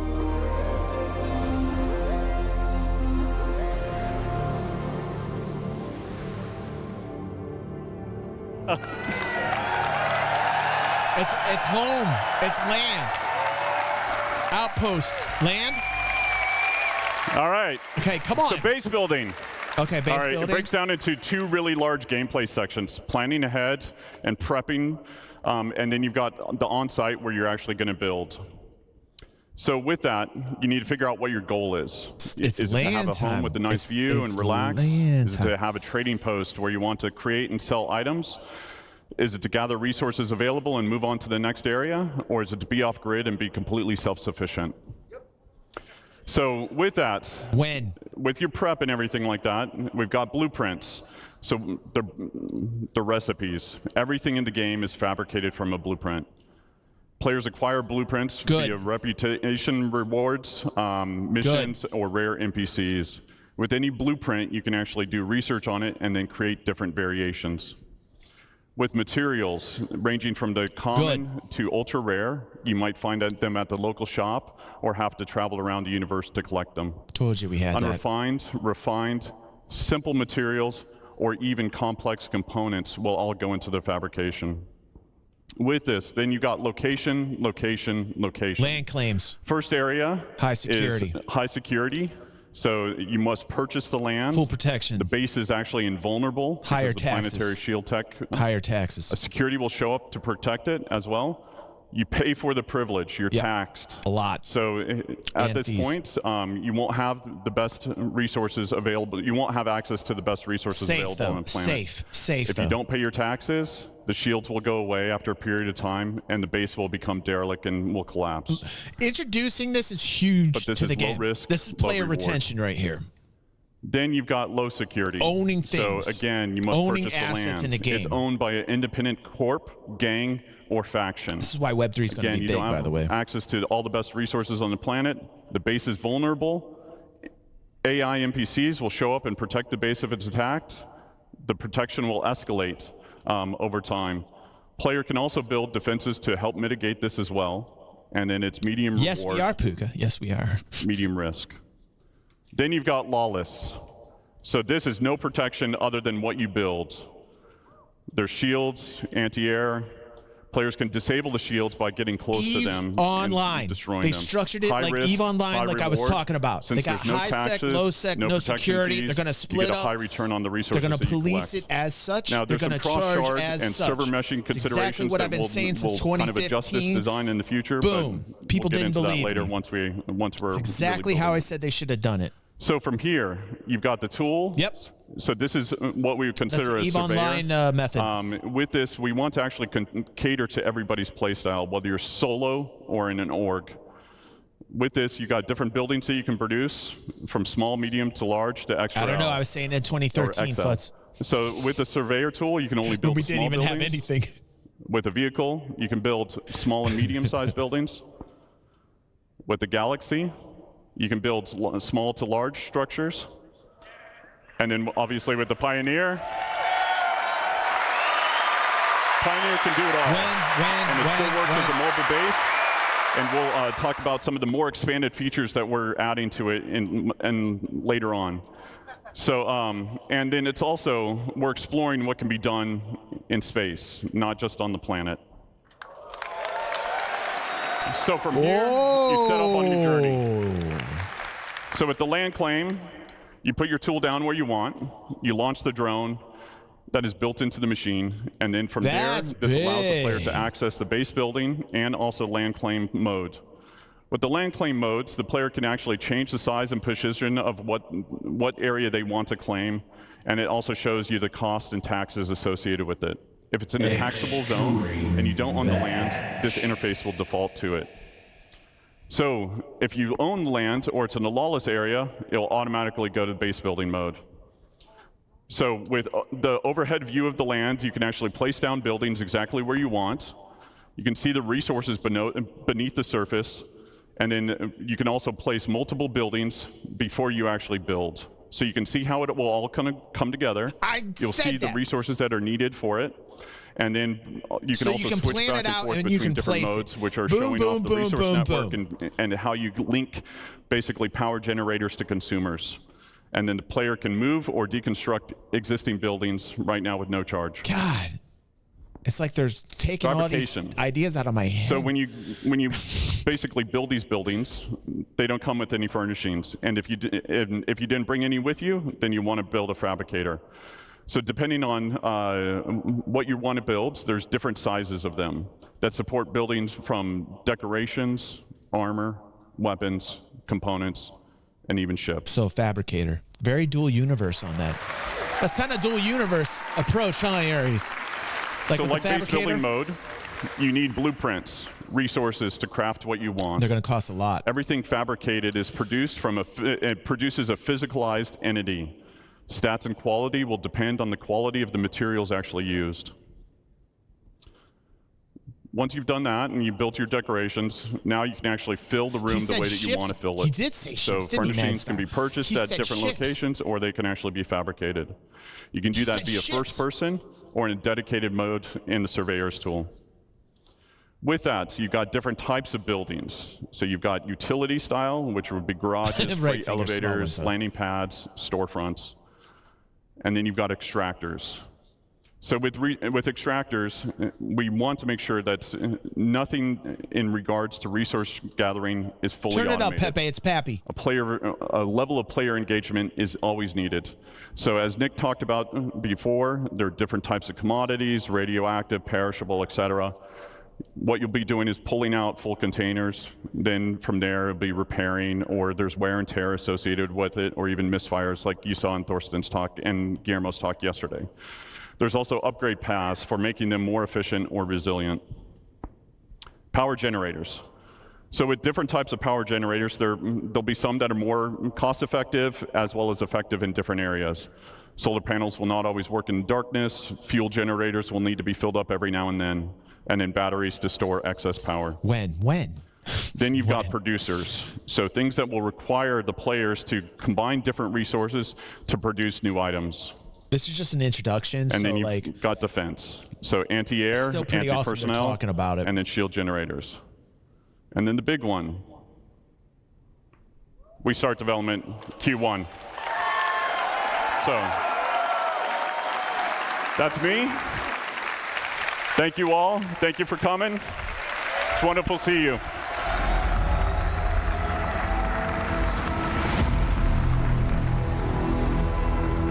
Okay, introducing Chris. We'll get to it, but he said we're starting development Q1. He said we're starting with development of this in Q1. Okay. All right, here we go. Here we go. Hello. Hey, everybody.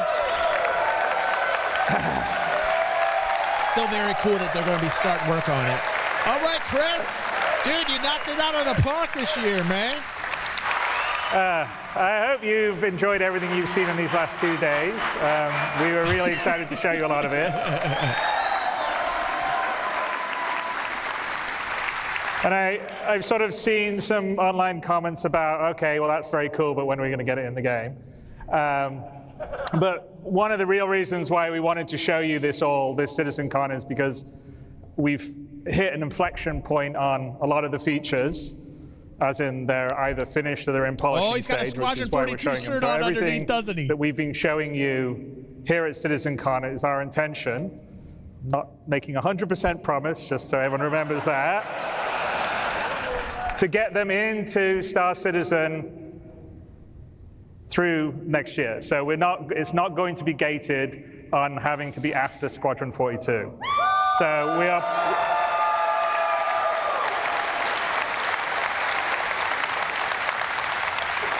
So we're planning over the Q1, Q2, Q3, Q4 of next year. Hopefully, everything that we've shown you, you will have in your hands playing inside Star Citizen. So. That's a date. That's a date. He's giving a date.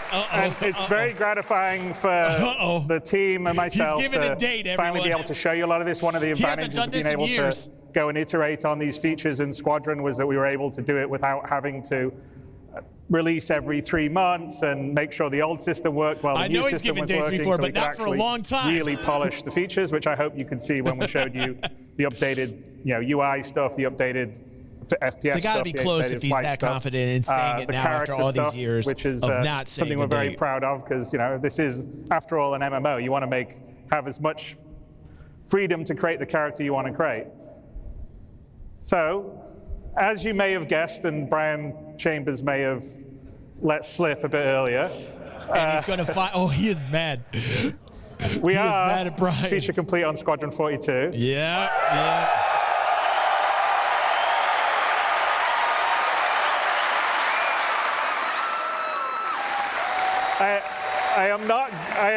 You will not get a release date from me today because, first of all, you always get very angry at me when I give dates.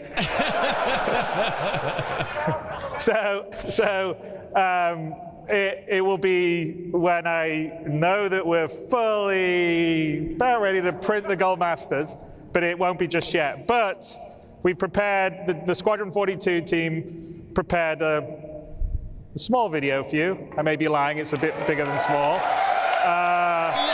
To give you a glimpse of everything we've been working on and what the gameplay looks and feels like. So let's roll that. Here we go.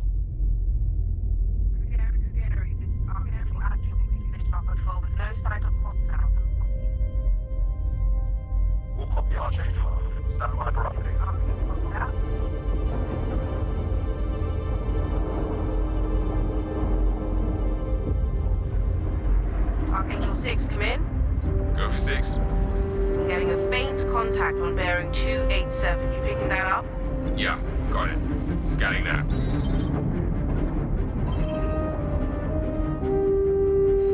We're clear. Commercial vessel out of Vegas 3.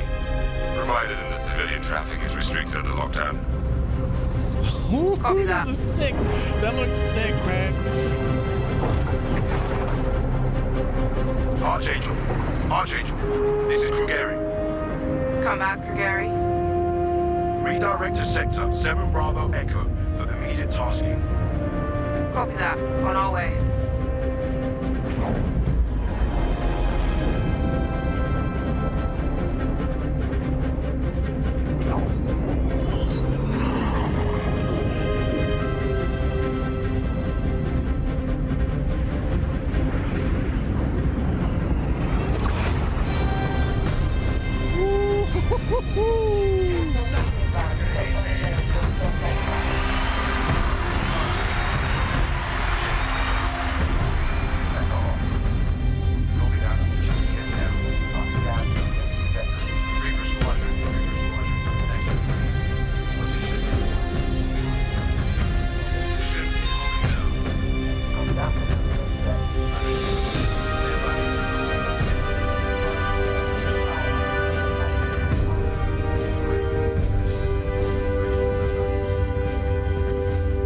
Hit me up with that soundtrack, Pedro. Yeah.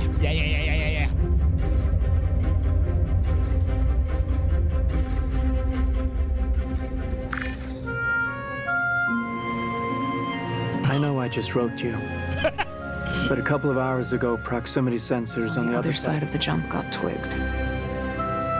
Word is it might be that clan we've been battling with.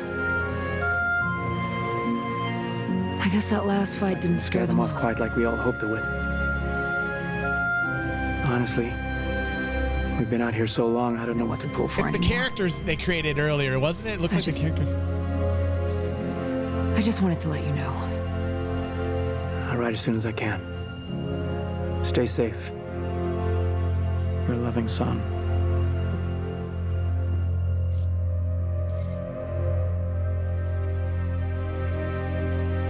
Yeah, the girl and the dude were both characters he created. That's slick.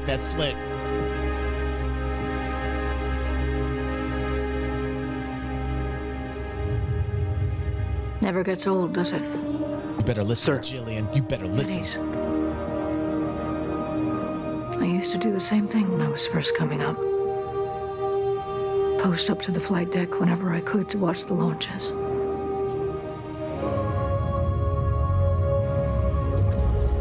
Have you seen the F-8s up close? No, sir. That thing's a beast. Nimble, too. 12 maneuvering thrusters and 3 mains. It sure sounds like it. Sir. Captain McLaren, to the bridge. Captain McLaren, to the bridge.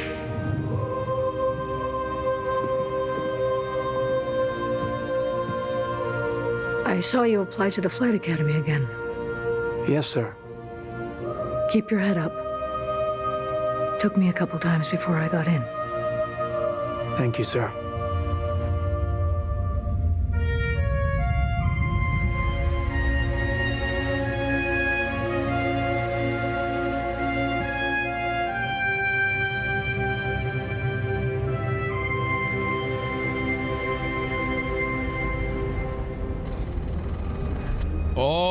Oh, yeah.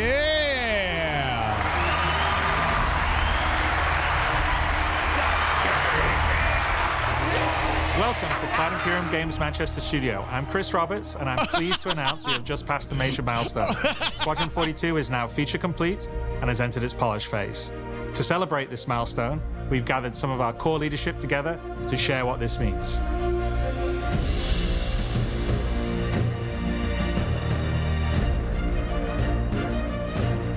As Chris says, we've moved into the polish phase of Squadron 42, which means extra emphasis on ensuring things feel fun. This means focusing on the small and large elements of the game, such as dialing in combat encounters, but also looking at the feel of how you control your character or vehicle and making sure it's immersive as possible. We've paid extra attention to how your character reacts when in their ship, It's time so for that the you feel like fine-tuning. an actual pilot. Time for the fine-tuning. Whether that's firing your weapons, taking hits, or punching the afterburners to get to cover. Ship AI has also seen huge improvements, with closer engagement distances and more varied behaviors. And with our new precision targeting mode, the action has never been as close.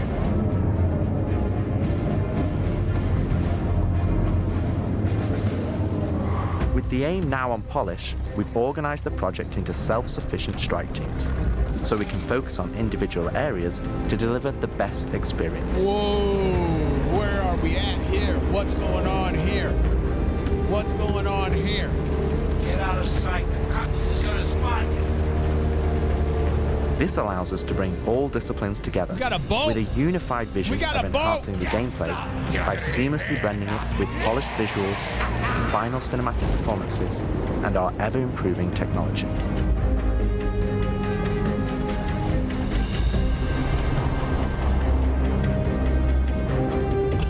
You didn't see the boat, kid. Good to keep going.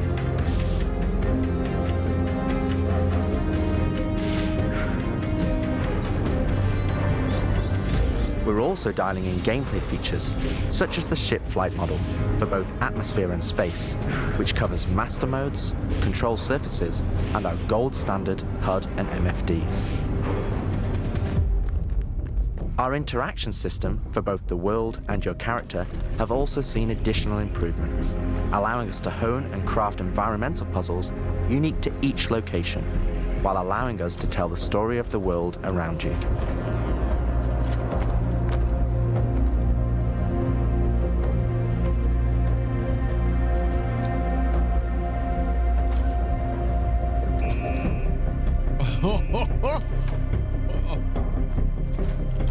The military multi-tool is an essential piece of equipment for every pilot that integrates all attachments into a single handheld device and allows us to create really interesting challenges, including physics-based puzzles using our updated rope tech.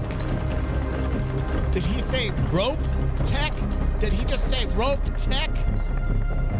I think he said rope tech. Ships in standby for processing. Star rope! Orson, it's Star rope! Our scanning, targeting, and marker system has also seen an overhaul, allowing us to highlight only the essential information that you need, such as key objectives, mission targets, and high-level scan information, while keeping your overall view as clean as possible. Skank!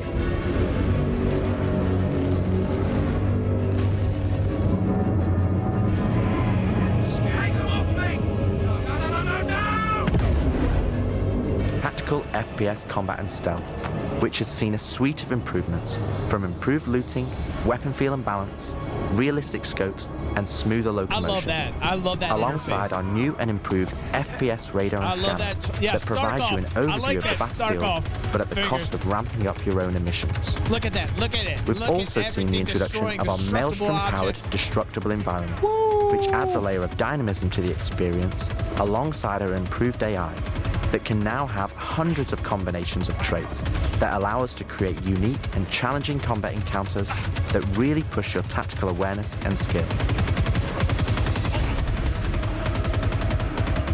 That looks much better than what we got. I'm all for it if that's what we're gonna get. That's impressive. You're not gonna eat me.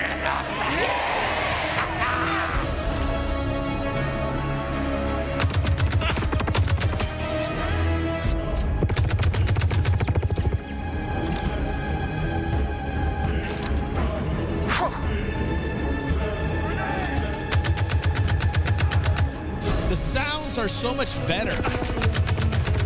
They went hybrid with it.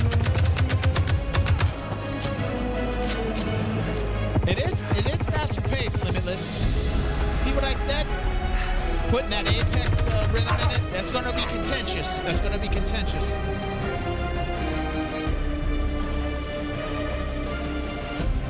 We play and review the builds regularly and call out action points in each level from start to finish and where we need to improve the gameplay.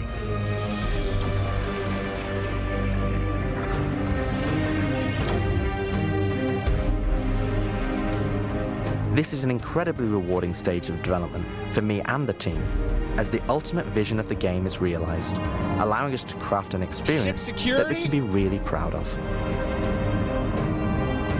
One specific area that I'm excited to dial in is the feeling of the player interacting with the world around them. Patching you in. As it's a core component of Squadron and really grounds the world that you inhabit. We've made sure that any interaction in the environment is physically represented by a character animation to keep you in the moment and fully immerse you in the experience that we've created.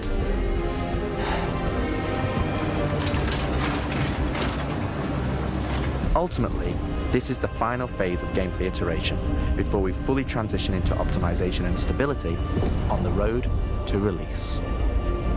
Agent Trejo, this is Colton. Come back. Always trips me out to see terraforming setups like this.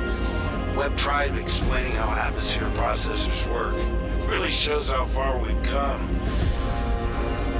Hell is she? With the transition of Squadron to polish phase, we've had the opportunity to find additional moments within the existing narrative to add subtle interactions where appropriate. It's been tremendously exciting to play through these areas and find places to augment the mood, support gameplay, and further embellish our story and characters. So yeah, man, I can't believe it. They said I've got to wait another 2 years before I can reapply. So that's why I figured I'd get a job trying in security, because that's, you know, I can get some hours flying in the cockpit and whatnot. Can't hurt, right? Exactly. We've also been capturing pickups for our lead female player character, as well as wildlines for our various enemies that you all will encounter throughout the game on both foot and in your cockpit. These consist of a range of responses and reactions that you as the player can trigger, which has been the culmination of efforts by the gameplay and AI teams. This means that you're going to have to tangle with some very smart and reactive bad guys to complete your mission.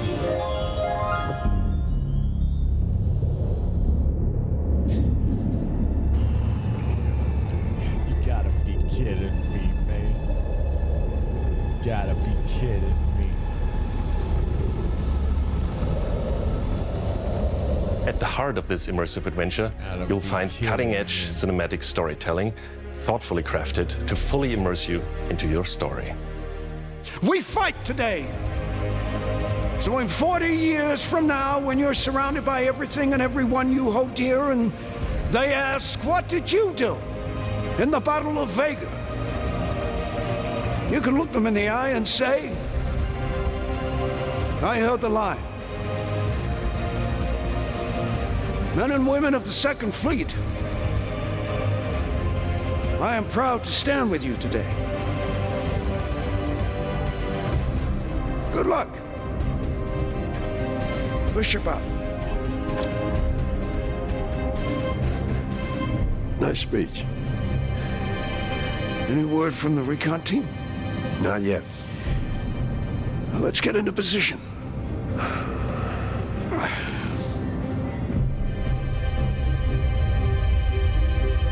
That's got Battlestar Galactica vibes right there. The movement, the editing cuts, that's BSG vibes on that.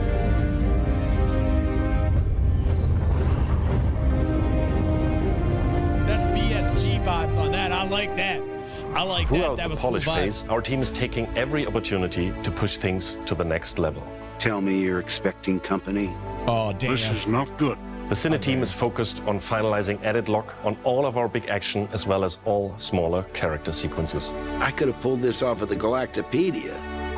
Yeah, probably, but I think their solar mass calculations are wrong, though. Well, this is ridiculous. How so? We are now able to adjust our shot composition to final cameras thanks to recently crafted space vistas and level art being content complete now. It'd be nice to know how much of a shitstorm we're flying into. More like a hellstorm, Blue. One you ain't gonna fly out of. Shut up. Now, I hadn't seen another ship that wasn't trying to kill me in days, let alone a hauler, let alone a Jean. So you can imagine my surprise. Detailed lighting passes can be done on hero sequences so we can show our cast and convey their emotions in the best light possible. Man, I'm getting all And we're making nostalgic. sure our cinematics are triggering as fluid as we can craft them so they form a coherent concerto with the rest of the player's narrative experience. Mr. Wexler, this is Lieutenant Commander Colton. Oh, Commander, hey. Julian Wexler, I'm the field manager of this little operation. Welcome aboard the Archon. What brings the Navy to this little corner of the universe? We got you flying with Lieutenant Commander Colton. He's one of our best. As others will share, this is the most rewarding chapter of development, which allows us to truly experience the visceral and oftentimes emotional moments that our narrative provides. How did you handle it after Vega? Whoa. I'm not sure I handled anything. They're polishing. They're polishing. It helps to remember that stuff like this is supposed to hurt. I've never been good at dealing with problems I can't fix. Yeah, that's like that This tip is we were one that looking you at don't have to earlier, do right, alone. Fingers? That's good to know. For the animation teams, polish phase means refining the social aspects of Squadron 42 that occur between the various missions and getting the behaviors implemented across all of its chapters. Here we're dialing in the hangar to make it as immersive and believable an experience as possible. That'll do it. Oh, done. Okay, all right. Let's do this. There's the map. There's the map above. So they're implementing the map that they've been using with Squadron 42, which I think is a layer on top of the existing layer. I feel that. Anyway. And that'll be shuttled over into the PU.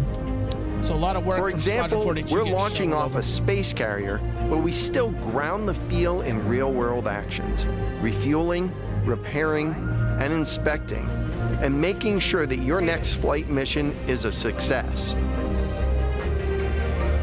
This means we're looking out for pops, hiccups, or awkward transitions, and ensuring that everything flows and looks like all the great mocap performances we've captured.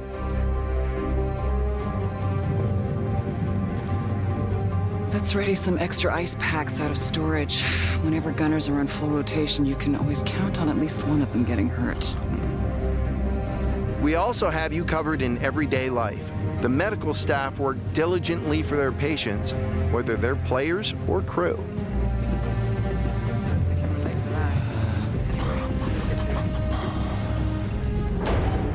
We really want you to feel part of an authentic crew, an important part of the UEE Navy in an enormous universe of people going about their everyday lives. That was a nice little peek there. That's a nice little peek right there.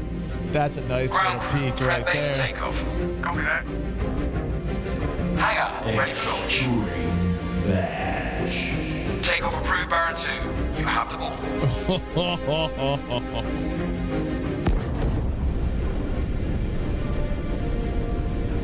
Oh. Come on. Oh, yeah. Let me Ready feel it. and hold on as you're launched off the deck of the carrier. That's what we need in the PU, that shake, that, like this. This is what we need in the PU. That feeling of flight, just shake the shit out of it when you start it up. Yeah! That's what I'm talking about right there. That's what I'm talking about. We want you to not only decide how you play the game, but to feel as if the people you interact with are in that world with you. I would have never thought a shotgun could be so pretty. Damn, this R97 is sleek as hell. Like a lot of other weapons in Gemini's arsenal, it has a higher rate of fire than most guns of its type.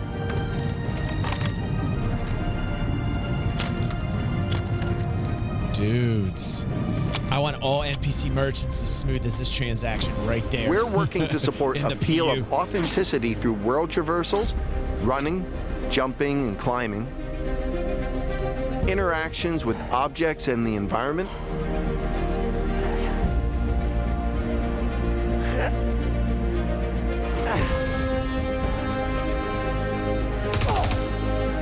solid weapon gameplay and enemy reactions, as well as combat realities, such as weapon malfunctions.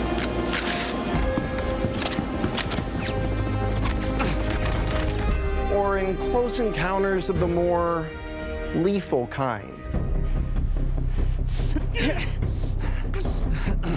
Ooh, that's gonna hurt in the morning. As we continue to focus on the quality experience, we've been working closely with our art teams, and it's been exciting to see their environments come to life alongside us. While animation and design have been populated in locations, polish phase for my teams means making huge advancements in the quality of our characters and environments.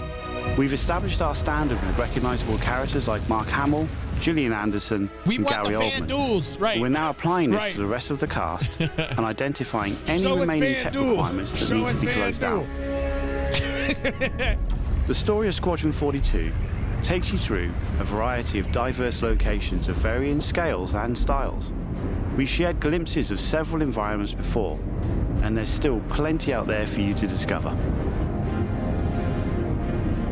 One of the main challenges the art team has had to face during the development of Squadron 42 is ensuring the visuals are complementary to the narrative of the script. The mood and feeling of a space is just as important to us as it is making sure we hit the visual quality that CIG has become known for. You're gonna hate me. Not no good. You can't have it from this side. Graves, we got a locked door. Can you give us access? No, I'm afraid that's a negative, Steve.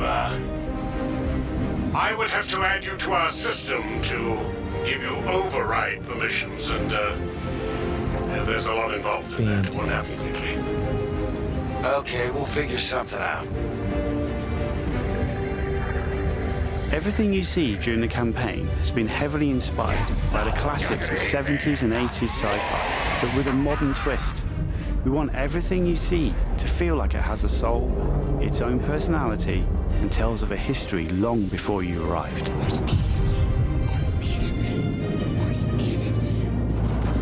Crafting interesting flight spaces and their connecting tissue has been one of the more unique challenges we've needed to overcome for Squadron. Developing our VDB tech to blend seamlessly between tighter traversal spaces and into wider space vistas and planets has proved incredibly difficult but rewarding, ensuring that Squadron flows seamlessly from one chapter to the next without interruption. Creating a diverse array of locations is essential to us. Our environments need to work from a variety of scales. We need to pay close attention to detail, whether we're working in a dirty engineering vent or navigating the debris of a dying star, wondering what may be around that next corner, or even who may live there, how would they have survived, and what state of mind may they be in.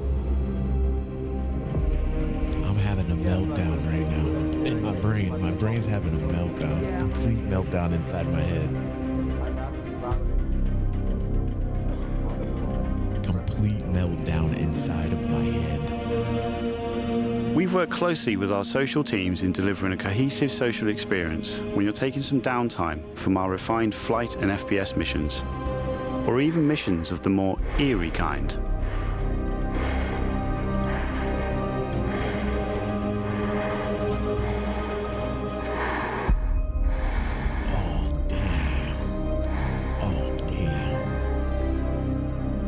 We'll be introducing new space stations on a massive scale, all brought together and designed to be as tangible as possible. We've thought about their function, their age, and tried to ensure there's a progression in artistic style with each station as you progress through the game. Oh, look at this place, man. Look at this place. Where do you think that is? Where is this place?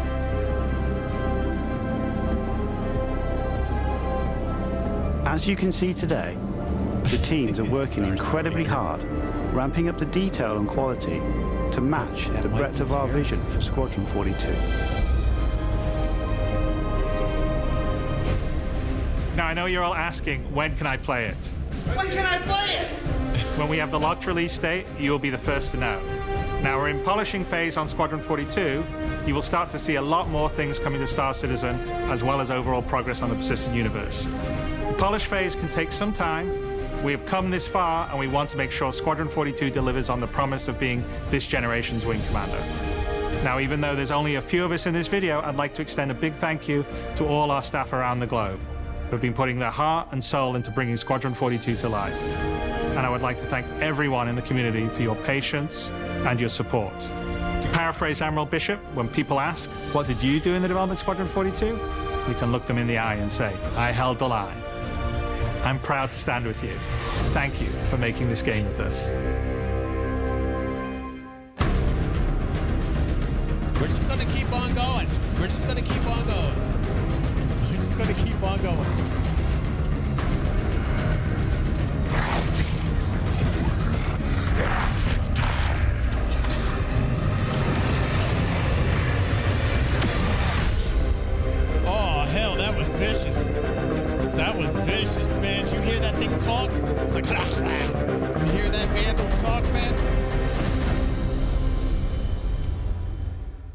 Oh my goodness. Get out of town. Get out of town. Get out of town. Get out of town.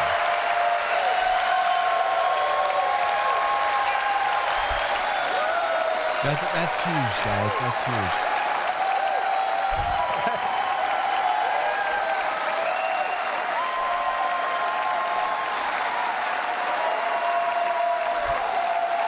That's huge. These are fans. These are fans. It's okay to be a fan. It's okay to be a fan. It's okay.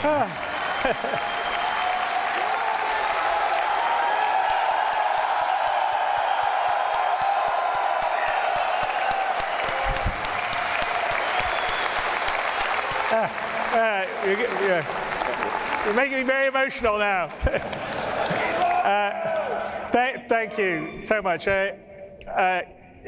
It's been definitely a long time coming. We're, as you can see on that video, that's Squadron 42 gameplay. So we are really dialing it in and polishing it, and we're really proud of what it is. I mean, anyway, I think it's going to be something I'm very, very proud of.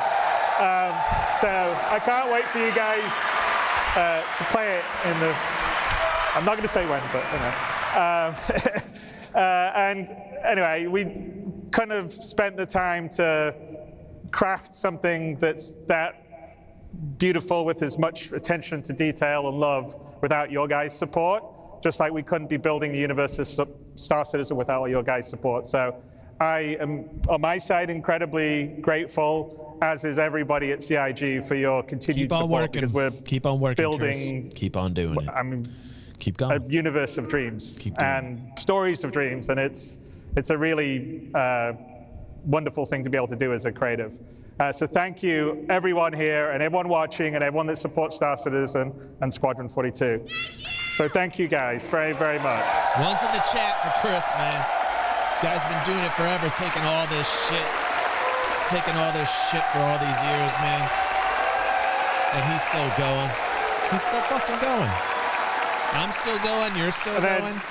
I'd like to call out we know what everyone we that's want. Put the show together here. It's been an amazing job. Tyler Whitkin headed up, but there's a lot of other people. I mean, obviously Jared's been doing his great job emceeing. Leah has been organizing the show, and there's 1,000 other people that are part of our community and marketing side that have been doing it. There's been volunteers that have been helping to do this. The companies that we've had, like Envision, have put the video and stuff all together. So everyone's done an amazing job of the show. So thank you to everyone. And sorry if I didn't call everyone out by name, because there'd be a lot of names, so I had to call them out. But putting all that together, and thank you to all the devs that worked really hard to put the presentations together Sandy. for you guys, because I think you can Chris. feel that they really love what they do, and they're very passionate about what they do, and they're really excited to get it into your guys' hands.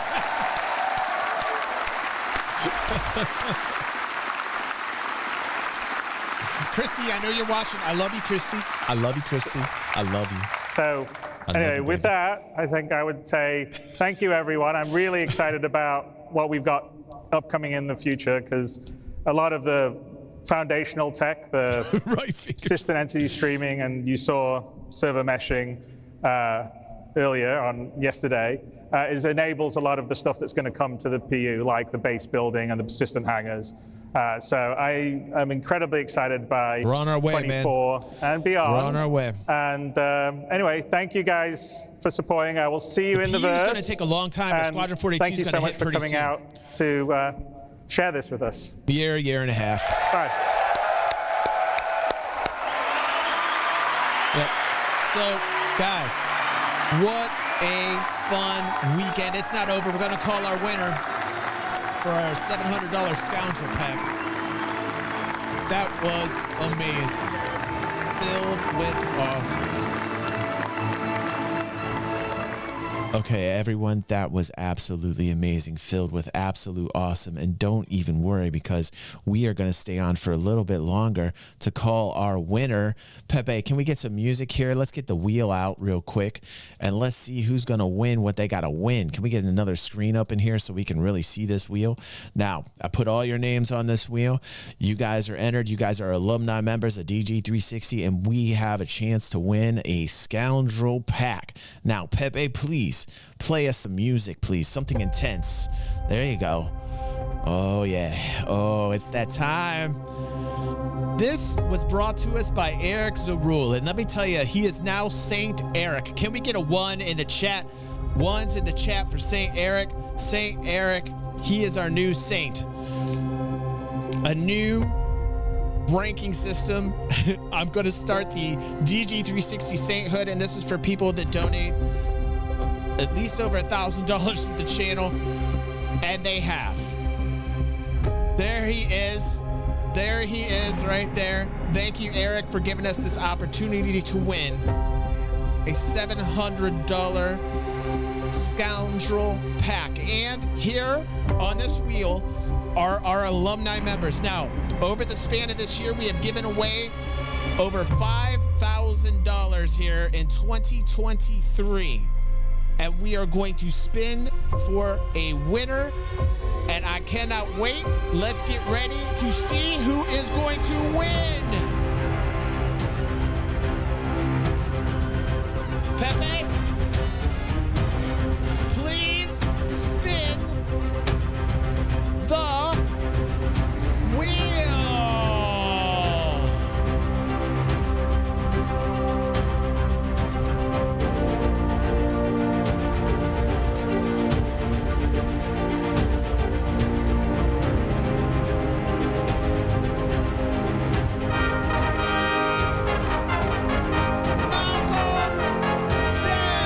Congratulations to Malcolm Den for winning. Congrats, Malcolm. Malcolm, you won. Malcolm, 1s in the chat for Malcolm. Congratulations to you, buddy. Yeah.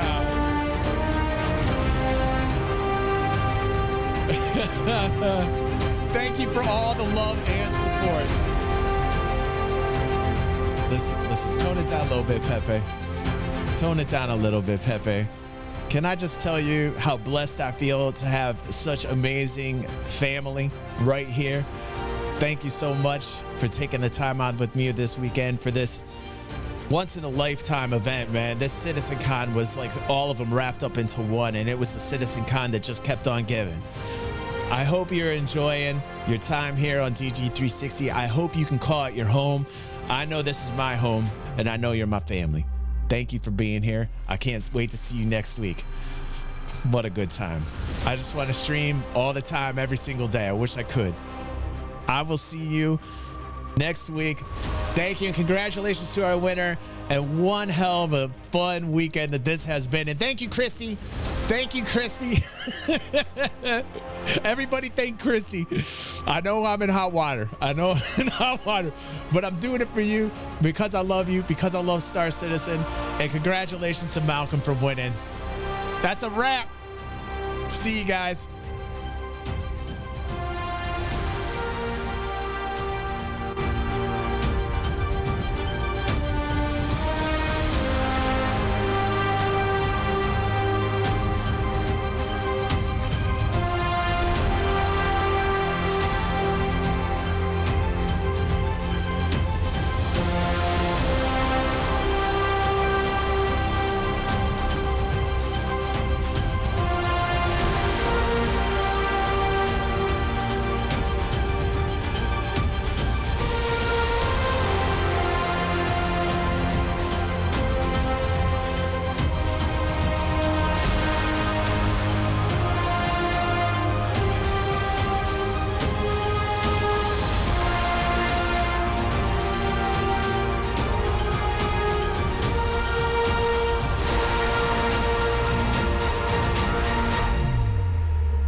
Hey, Pepe, grab me a cerveza over there, man.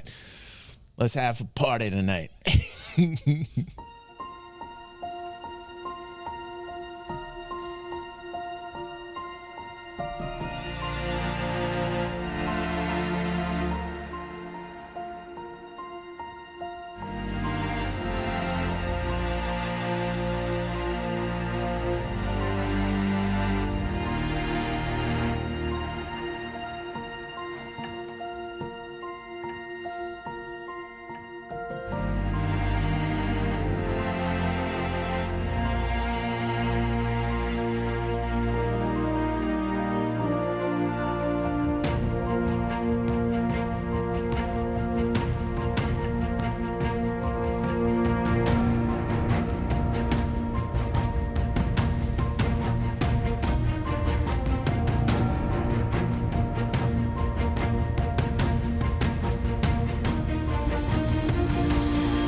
You're not gonna hit me.